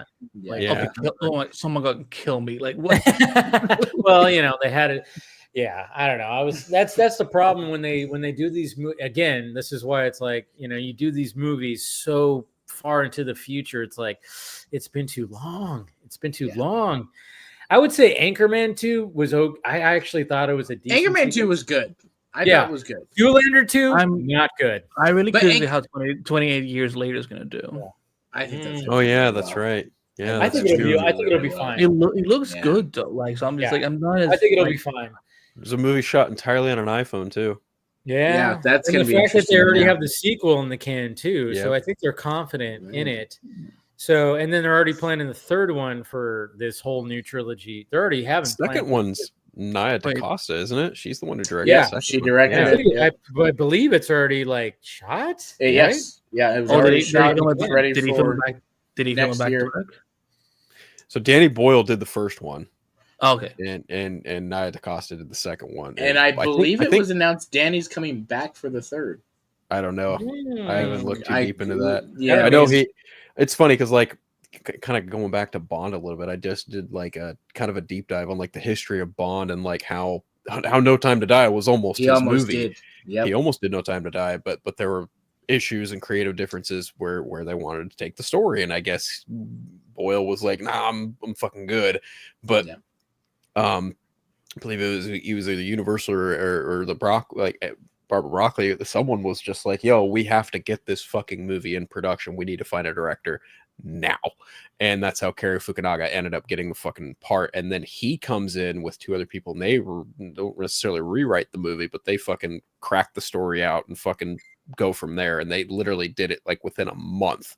I was like, whoa, that's insane. But yeah. Wow. There's one thing I wanted to ask you guys about. What was everyone's takes on the whole Marvel's television halting a bunch of shows this week? And also, what the fuck is Terror Inc? Oh, I know. There's all kinds of stuff. But before we do that, I know William, you said he had to leave pretty soon. Yeah. I don't know if you're leaving now. Thanks for having me. I will see you guys next week, hopefully. Want to follow me? Good to see you again, William.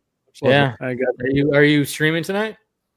I don't know. I got a lot of woodworking still left to do here, so I might just pass it tomorrow night. So, so see you guys later. Bye. Well, subscribe to the channel. There you go. Yeah. Yeah, I did see the fact that I don't know what Terror, what was it called? Terror Incorporated. What was that? Because I know they did they were gonna do a Doctor Strange spinoff. Which that's the only one that I think is viable.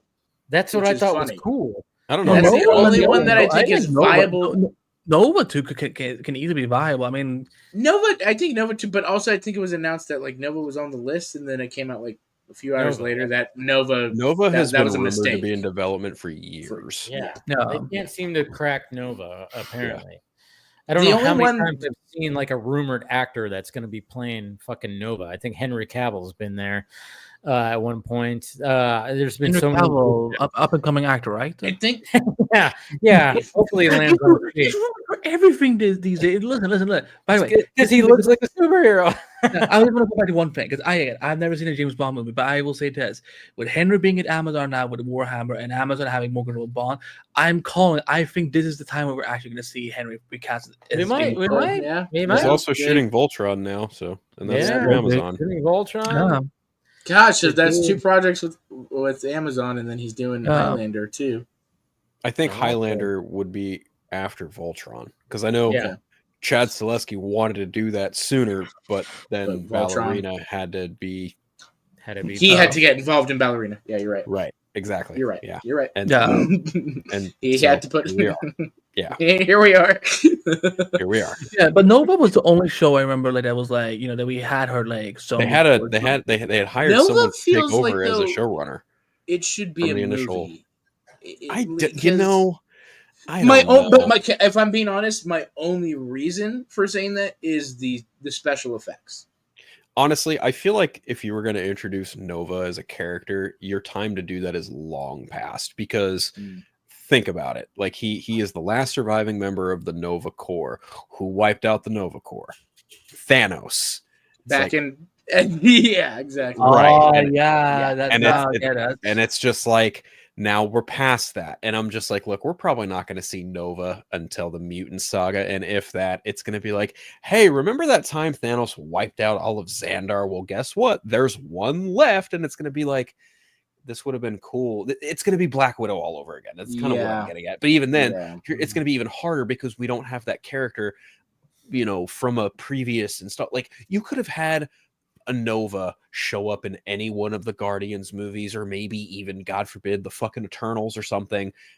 Like, and I don't say that disparagingly. I'm just saying, like, for introductory purposes, you know, like you could have inserted this character anywhere cosmically, and you would have been like, okay, he's our springboard. Here's what we can do. We've introduced this character. Now we can fucking go off to the races or go off into the cosmos. What the fuck ever. But no, Marvel's literally just twiddled their thumbs more with this character than they did fucking Adam Warlock. Yeah. So it's like, which is why I wasn't too disappointed when I saw it on the list. Again, the only one that I think is viable is the Strange Academy, because there can be connections there. You can lead that up into whatever's happening cinematically with, I forgot who's the Strange? Supreme. No, who's the Wong.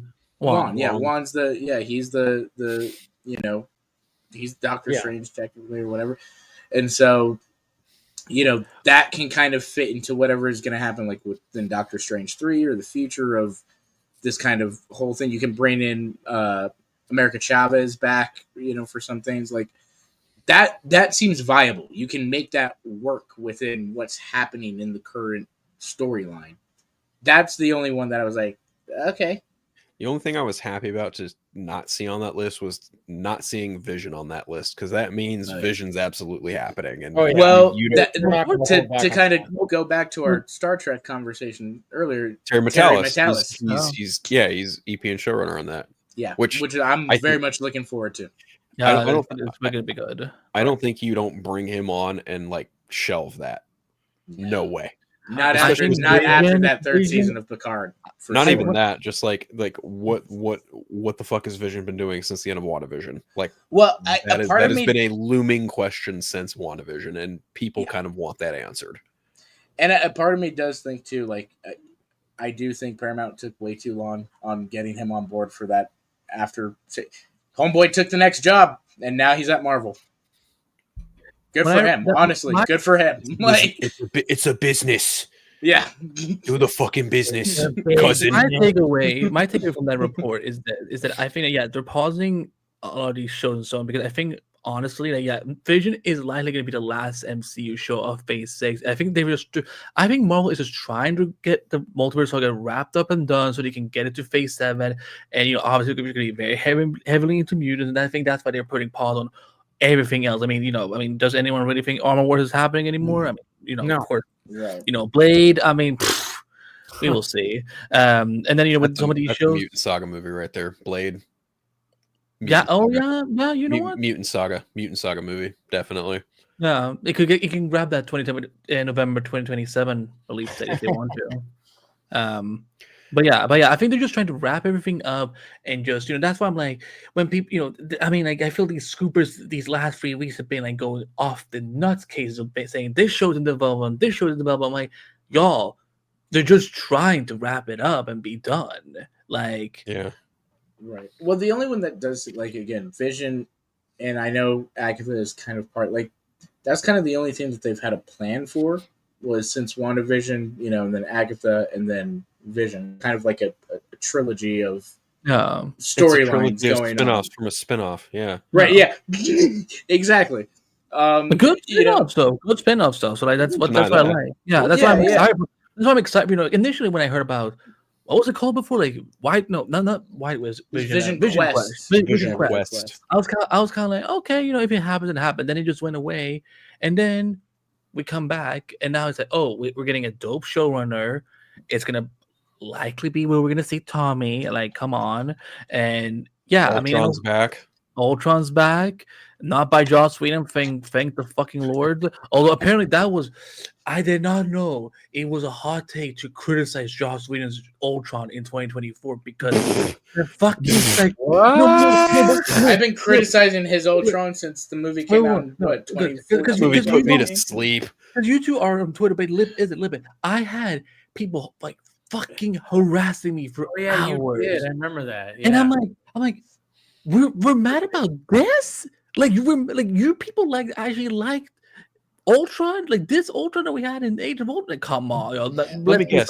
Was their tune something that kind of leave Joss Whedon's Ultron alone? There was a tweet exactly like that. Oh, Jesus Christ. I kid you not. Wow. Yeah, that's ridiculous. That's wild. Yeah. So yeah, the character sucked in that movie. I'm sorry. That was supposed to be the villain that is the Avengers' ultimate over Thanos. That's the comic I grew up reading. Is that Ultron is the ultimate Avengers villain over Thanos? Everybody, he's the one that takes him out. That survives until the Young Avengers. A great actor like James Spader. I'm like, yeah. Like, but the thing is, he didn't fit that role. I think it was just a little off to me. It was like, I like James Spader. He's great. And he's got like a charisma to him. But it's just like him being the robot. Sometimes I'm just like, and being that AI, and I'm like, I don't know. It just didn't, I don't know. To me, I just felt like it needed a little bit, just somebody else, not with. You mean a stronger writer? How about that? Or that. That's where we start. I think with James Spader, like, if he gets good material to work, I mean, like, the dude. Yeah, you're right. Yeah, so maybe we'll see that in Vision. Vision series. One of the things about Age of Ultron, it was like the opening scene. One of the things I always have said about that was the opening scene. The opening scene was Avengers. It's the Avengers. It's tackling the Hydra compound. Yeah. Yep. Oh, okay. So, but it's so over the top. Like, it's crazy. Like Joss Whedon was just like, right off the bat, we're gonna do a crazy one shot showing them all, and then we're gonna show them all just. But it's the dialogue that's also so weird because I remember that's the one too where he's like, he tells Tony, "Don't cuss" or whatever. Watch your language. Or you're like, huh? What? Yeah. And then there's just like the whole bleakness of the color palette. Listen, if people want to bitch what color palette about bingo, if people want, if people, and by people I mean anti Zack Snyder people, want to sit there, bitch, moan, and cry about Man of Steel's lack of color palette, bullshit. There's not a lack of color palette. You're just fucking blind. Yeah. But like, talk about Age of Ultron not having almost any fucking color in it at all. Right. And it's like, this is without question. And I say this as someone who sat through fucking Thor: Love and Thunder. Age of Ultron is like one of the ugliest looking Marvel movies I have ever fucking seen. I'm like, what the fuck? Yeah. This movie is uglier than dog shit. Oh my God. And then it's weird because you do have, I'll be honest, for me, the best scene in that movie is the Hulk versus Hulkbuster. I was just about to say that. And that whole scene is brightened up. When you go watch that whole scene is brightened up and turned into like a pre-reshoot scene. Like that's how the movie was supposed to look. Right. And then everything else that we got in the film is like, oh, this is like reshot, not a reshoot, but like this is like post-original production, post-production. That was definitely like in the storyboards and previs and completed, all done. They didn't unlock that and fuck with it. It felt organic to what they wanted to do with that movie, and it's like, yeah, cool. Everything else in that movie, like the third act, is literally a straight up riff off the first movie. I'm just like, this is so fucking lazy. Yeah. Oh, it's just God. Replacing the tower with robots. I'm like everyone, one of my friends, like throwing Vision in there. Yeah, like I watched the dude I went with to see the film. Like I started, I noticed like in the middle of the film, he kind of started getting bored. And after I'm like, did you not like? He's like, and it's just Avengers 1 with robots instead.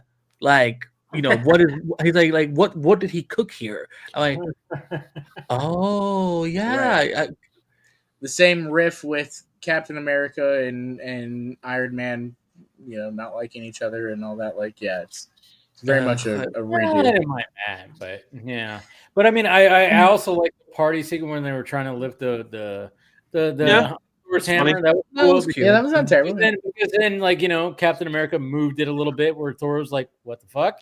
I was like, "All right, setting it up." That was like end game.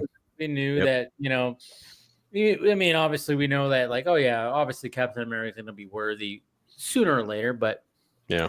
So there were 2 certain seasons later, there, but overall it was like fucking A. I mean, man. one thing. Sorry. No, but I will say that. So the only thing I like with Age of Ultron is the fact that because I was watching Age of Shield as it was airing. So because I remember like the week before I saw Age of Ultron, Colton goes like, "It's time to send in the Avengers." I'm like the Ferk, and then I see the movie. I'm like, so they can do crossovers, but it's just the movies are being prickish. So yeah. Oh god, Age of Ultron. I hope that when they bring back him for Vision that he just people can call Captain America Civil War Avengers 2.5. I'm just like, well, it takes the fucking taste out of Age of Ultron out of my mouth. Yeah. I would gladly watch that. I'll watch Civil War. I think Civil War is a fairly flawed film in and of itself anyway, but still it is leagues and bounds a better made movie than whatever the fuck Age of Ultron was. Nobody talks about Age of Ultron. Everybody talks, people talk about the first Avengers because that was like, oh, look at that. And then people talk, of course, about Infinity War and Endgame. But then Civil War is always in the conversation. So yeah, people don't really talk about Age of Ultron. Yeah. No. Just it was it falls in that category with like the Dark World and some of those other films. Oh yeah, I'd rather watch the Dark World over Age of Ultron. Oh yeah, But I just mean in that like that lower then again, quality I'm superbly cynical. I will watch Thor 1 and 2 over Thor 3, Thor 4, and Age of Ultron any day of the fucking week. I can't believe anybody that says the first Thor movie is bad. I think that is seriously. Oh no, I think it's the perfect. I think Kenneth Branagh was the perfect director for that because he has such a background in Shakespeare and he was able to use that kind of with the Thor. And it worked. Shout out to my buddy Zack Snyder who co-wrote it. He did a great job. Zack Snyder, he did write that. Yeah, that's right. No. I think both after watching Ragnarok. When that came out, I rewatched Thor 1 and went, see, they had something here. And then when Thor Love and Thunder came out, I was like, oh God. My God. They really did have it here. They had it right. I don't want to talk about Taika Waititi anymore in 2025. We don't need to talk about that ass. Yeah.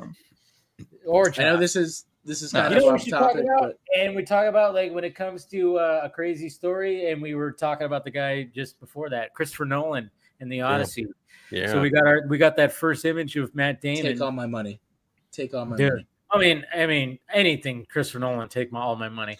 But the funniest thing about it is how the whole thing that Universal like literally copyrighted themselves. DMCA'd their own image. How the fuck does that work? Okay, that's hilarious. So if anybody reacts to footage or trailers, something like that, and I'm sure like for instance Jordan and who's a big reaction channel, anybody who's reacted to trailers knows that Universal is probably the worst when it comes to copywriting.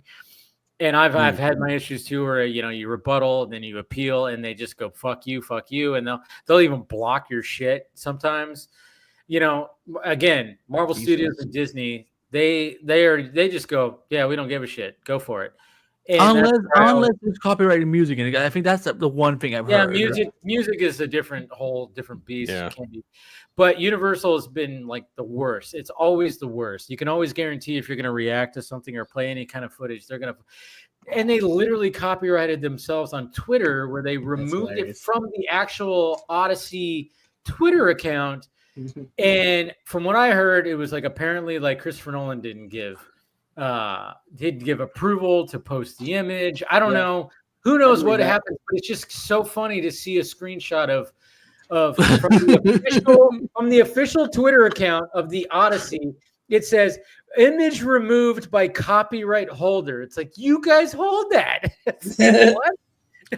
I kind of want to know like what it was like to work on in the Twitter offices of like getting that report and being like, but isn't this okay? If that's what he wants, we gotta do that. Christopher Nolan so called up the head. Matt Damon looked cool.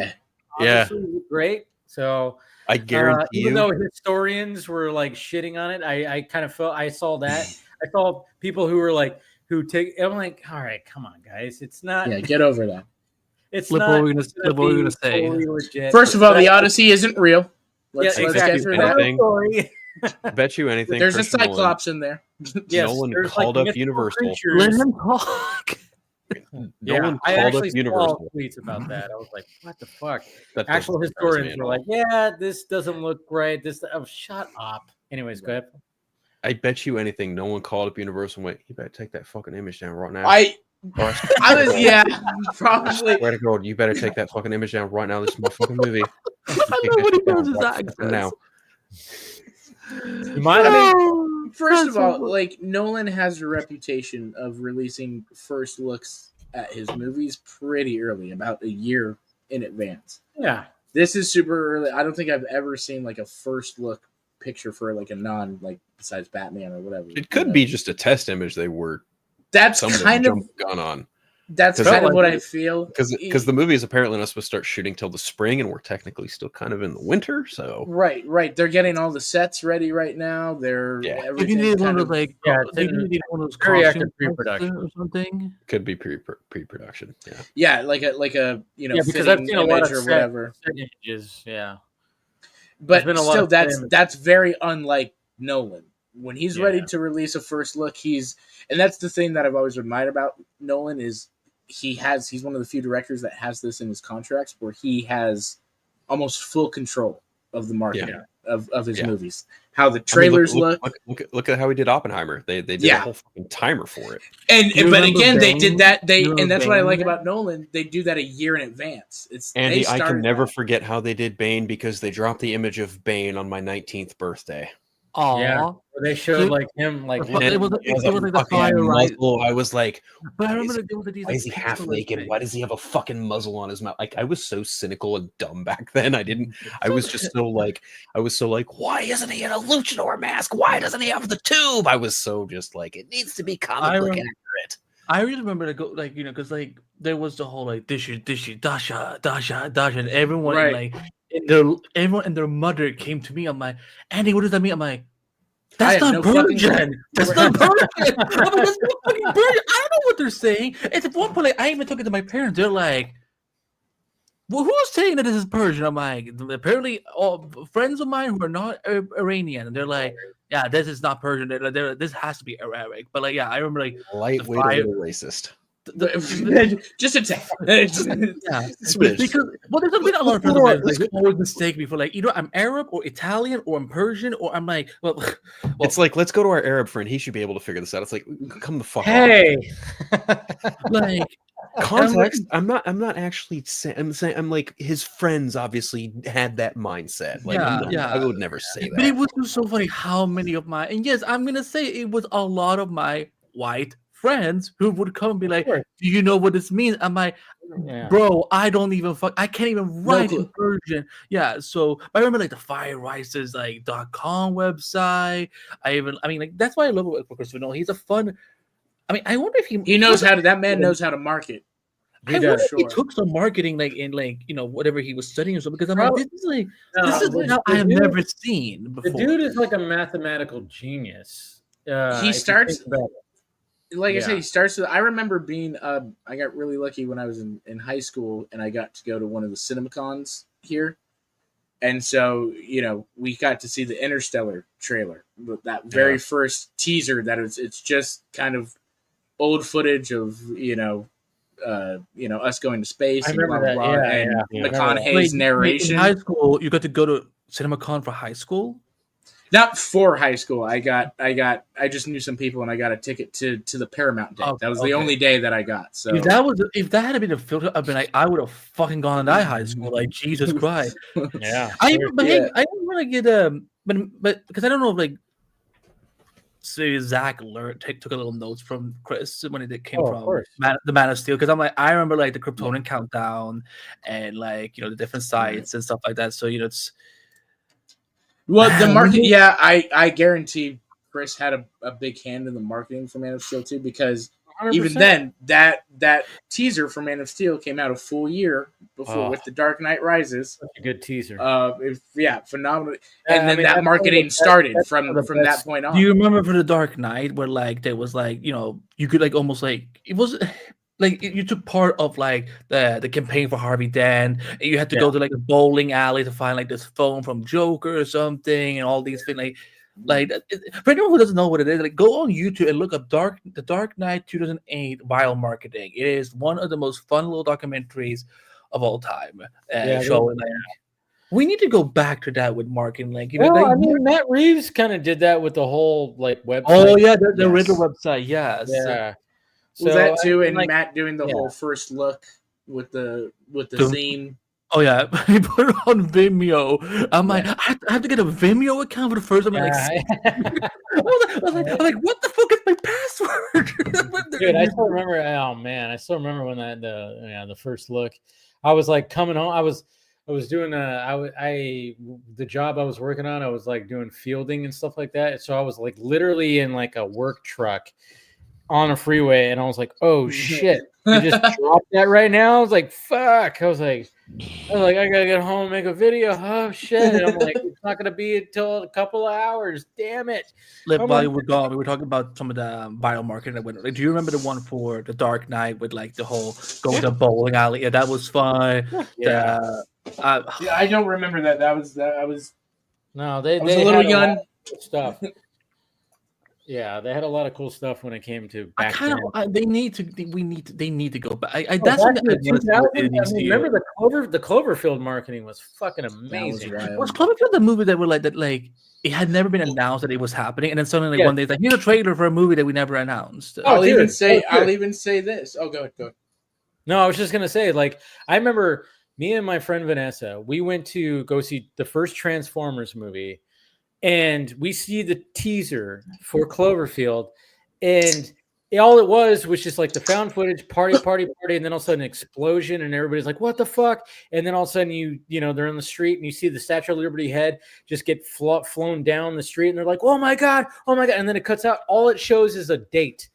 It just shows the date, and everybody in the movie theater. I mean, me and her looked at each other like, "What the fuck was that?" And everybody was like, what the hell? But there was no title or nothing? No title. And then they did this whole viral marketing thing where you're searching for clues and people were coming together. This is before Twitter and everything, like big time social media. I think Twitter was getting started, but it wasn't. It was just like a whole thing. And I was totally going, what's a slushy? Slushy has to, there's a substance in the slushy that turns people into fucking weirdos. I don't know. It was a whole thing.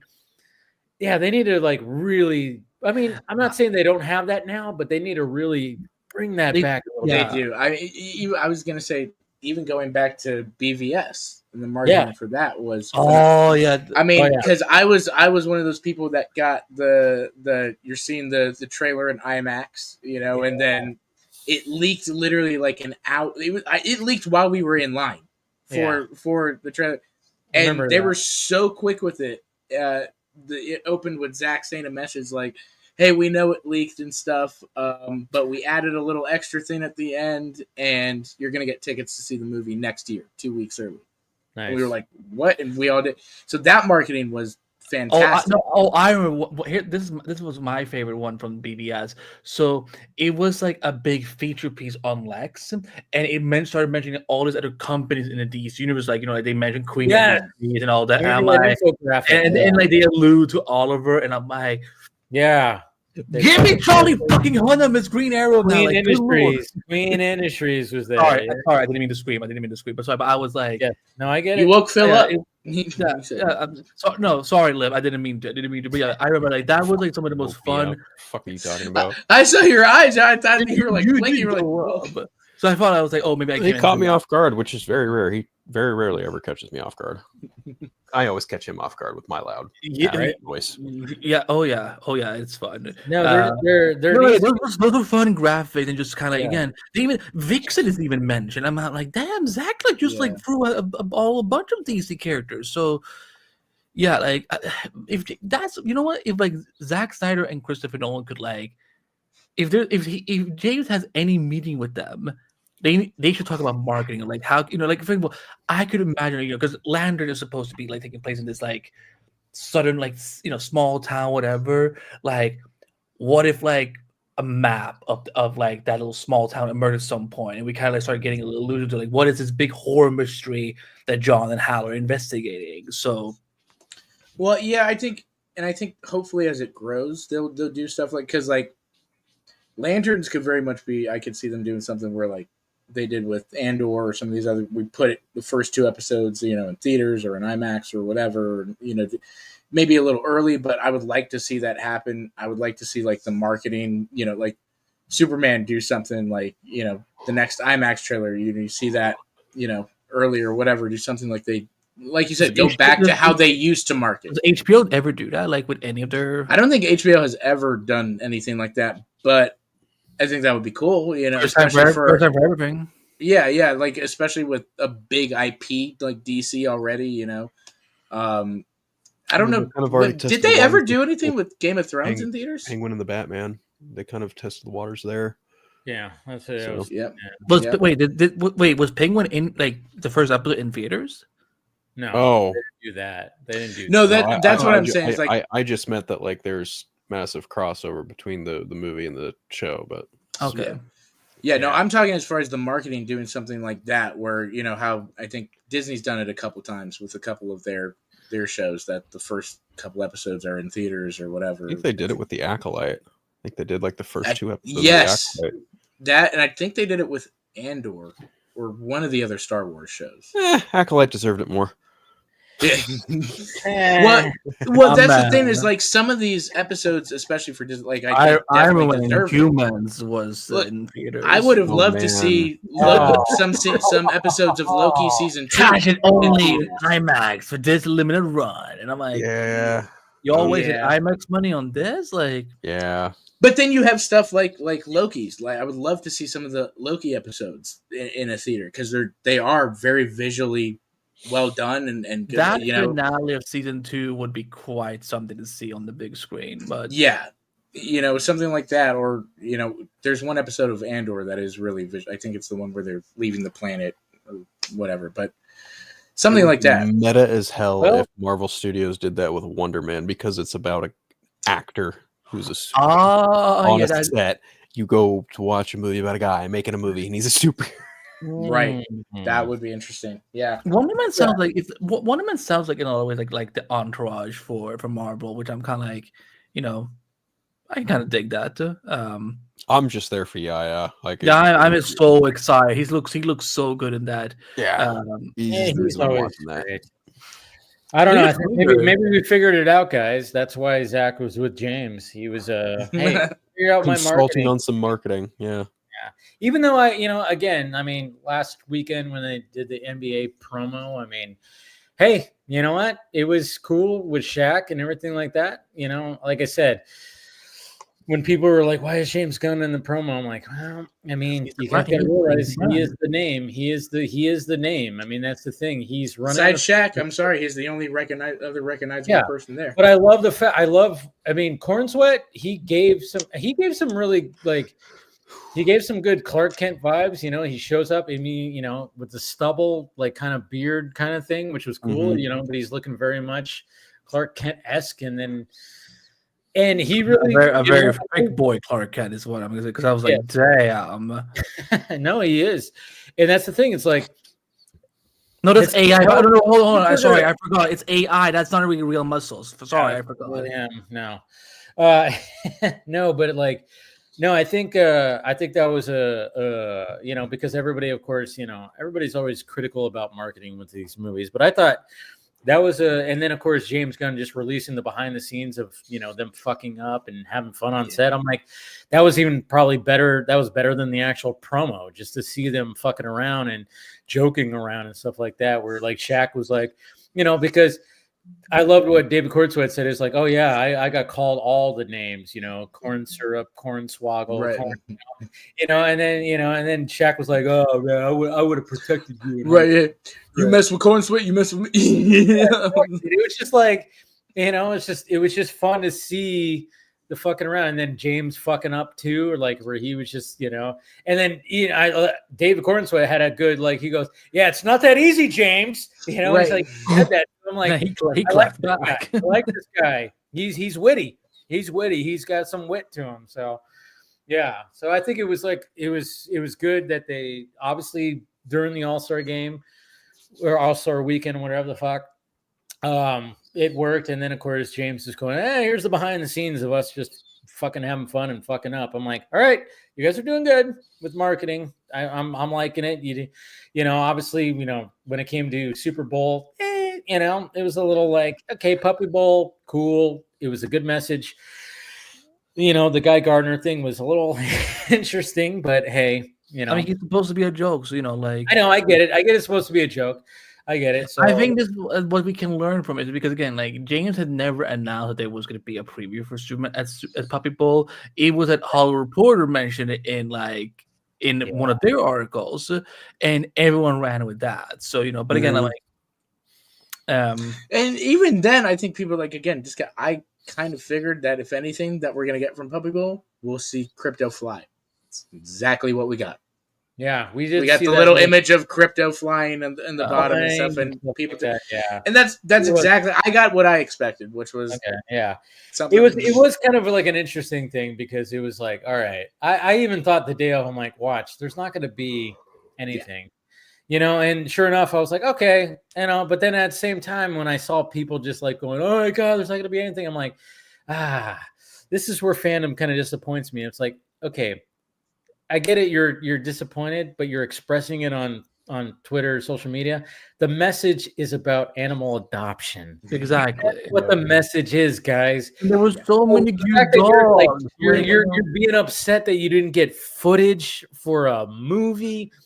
That's just to me. It was just, what are you doing? You're sounding bad. I'm like, you're missing the message. They say what they are. They're being fucking entitled. Bad doesn't even cover it and so on. Because again, it's like, guys, do you know how many dogs are homeless and not who needs?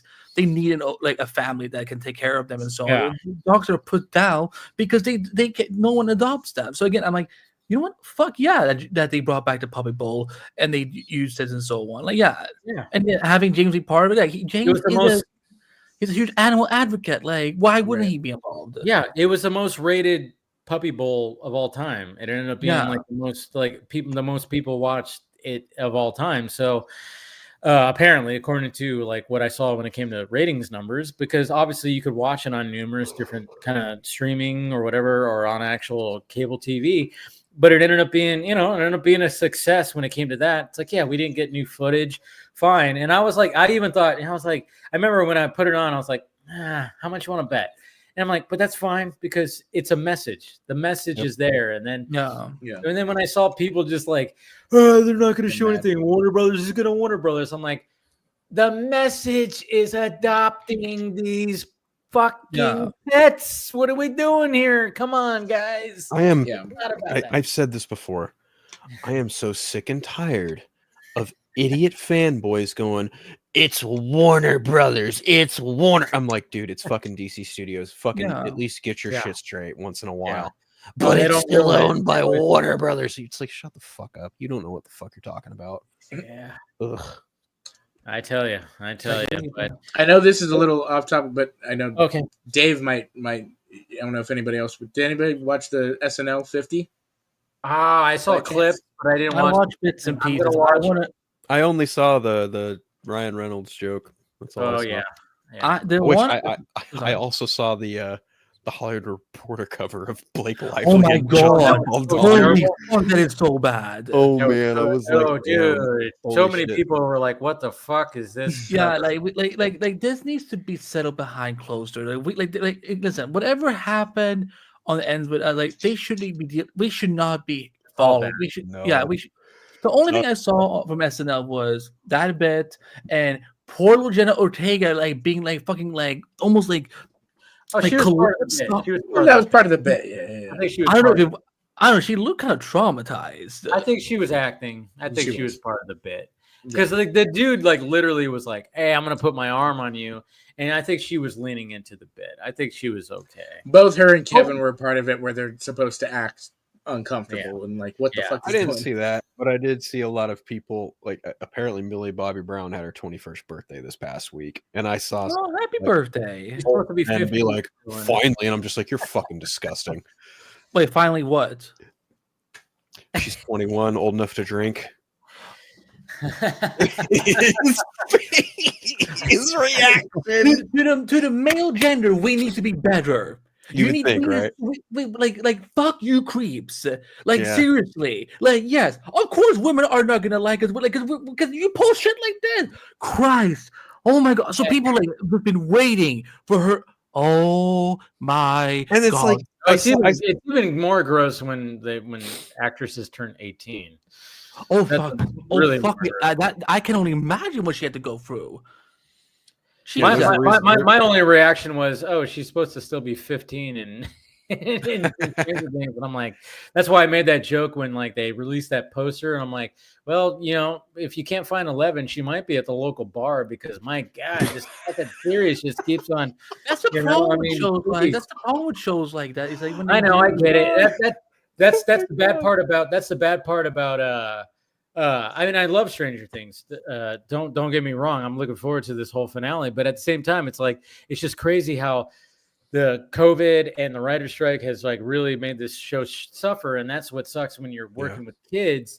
Is like if you wait too long, it's like holy shit. When was season 4? Like when was the last 2 years ago? Yeah, 23. Yeah, 22 or 23. It was 2022 or 2023. I think it was 2022. To be honest. At the same time, I'm not too upset with the quality of the show, like with how good the show is, the writing, the quality and things. Luckily, they could pull that off. Yeah. Oh, that's entirely subjective, but go on, boys. I did like the last season. It's kind of funny. I fell off after the second and third season. I was like, but the last season I really liked a lot, and I was like, okay, I like it felt epic, you know, and stuff. And so I was like, I like that, and I hope that continues. So, yeah, I mean, well, apparently, according to them, it's just like what they said with season 4. It's like, oh yeah, every episode is a fucking movie. And it's like, right, okay, we get that. Phil's not feeling it. I'm not. I don't give two shits about Stranger Things. Lip knows the only thing that I'm looking forward to seeing with that show ending, and I'm not gonna say it on air. The Duffer Brothers lose me every time because they kill characters I like, and they think it's fun. They think it's so fun and clever, and I'm like, you guys just riff off of everything off the 80s. You're not that smart. Your writing is terrible, but I digress. That's my humble opinion. I get it. It's fine. I don't know, but I think this is a good place to wrap this up tonight. 4 hours, Jesus. 4.5. Oh yeah, I had a long opening, for sure. So I had like an hour-long opening, so that didn't help. Talking about No, you had a lot of things to let off your chest. It was a long week for me, and there was things that happened this week. Obviously moving into the new place, so. Like, it looks nice, man. I like the setup. Just fix that one space so my ADHD cannot get triggered anymore. I keep on knocking this freaking hat off. I was like, I'm gonna put that. Yeah, I got to put something right there. I got to figure that out. I don't know. I was like, when I was setting things up, I was like, oh shit, I have a space. I don't know what I want to put right there. I think what Austin said was right. Like either the open sign or the get a shelf. Get a shelf. Yeah, there's just get a shelf. Put some toys up there. Buy you a Batmobile on there. I mean, I have the Batman shelf right here, but it's a little too. It's like higher up, I see, okay. and I Scratch that. I'm not buying your have show. my Superman.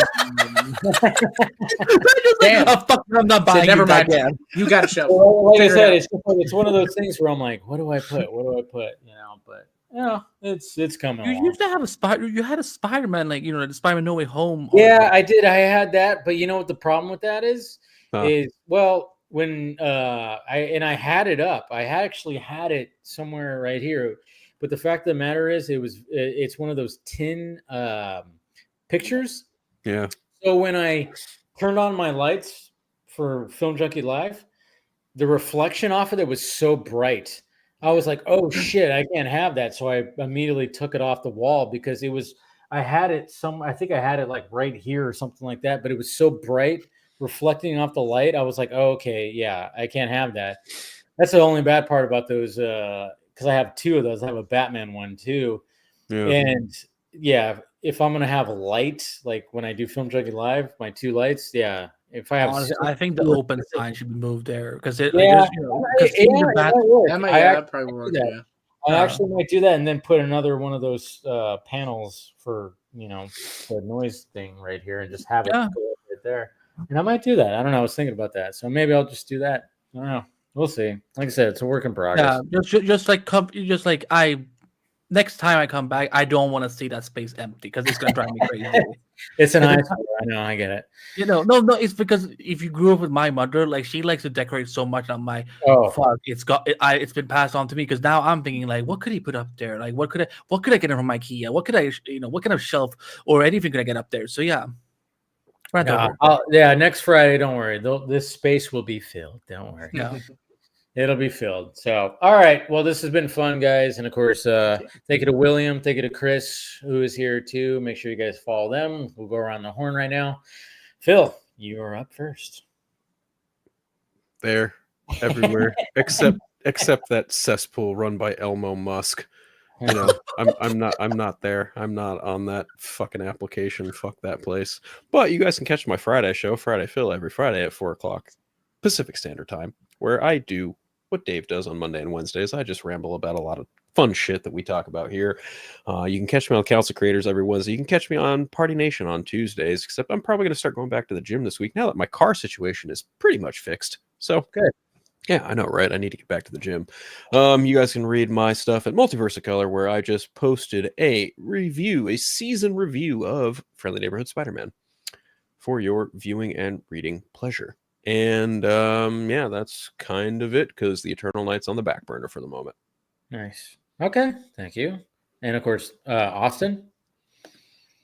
Same Alien LV1023 on Instagram and Twitter or X, whatever. And then Borderlands Studios, YouTube. That's pretty much it for me. Nice. Andy. Always fun chatting with you guys about everything, apparently, because we had some good sandwiches tonight. But yeah, you can find me at Anibite on all social media. I am a senior writer interviewer for Screener.com. I have a new interview out with the Harley Quinn and Creature Commander showrunner up on screen right now, and sometime tomorrow my interview with Lex Davis from Suits LA, which premieres this Sunday at 9/8 Central on NBC. No, they did not pay me to say that.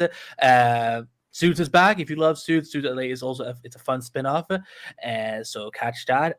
I'm the editor-in-chief of multiverseofcolor.com that has amazing team members like Leb, Vanessa, Genevieve, and so many great folks there. And at some point, the Showrunner Whisper will be back. And free Luigi. Yeah. I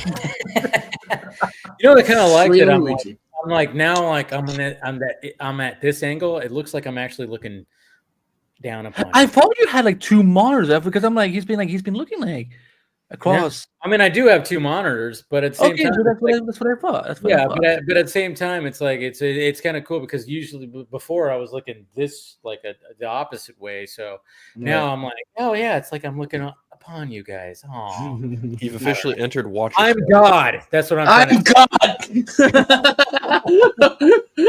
I'm God. I have reached my next level. Oh, I don't know. But just dance, puppet dance. Dance, puppets, dance. No. I'm just. No, it is kind of cool. And I was like, oh yeah, I'm looking like now in the direction of the panel. That's cool. I don't know. Just something I was noticing. Anyways, guys, you guys are awesome. Thank you, Phil. Thank you, Austin. Thank you, Andy. And of course, thank you, Chris. Thank you, William. And thank you, everybody who was watching this the entire time or even partially time. Hey, we had a lot of fun, and we will talk to you guys later.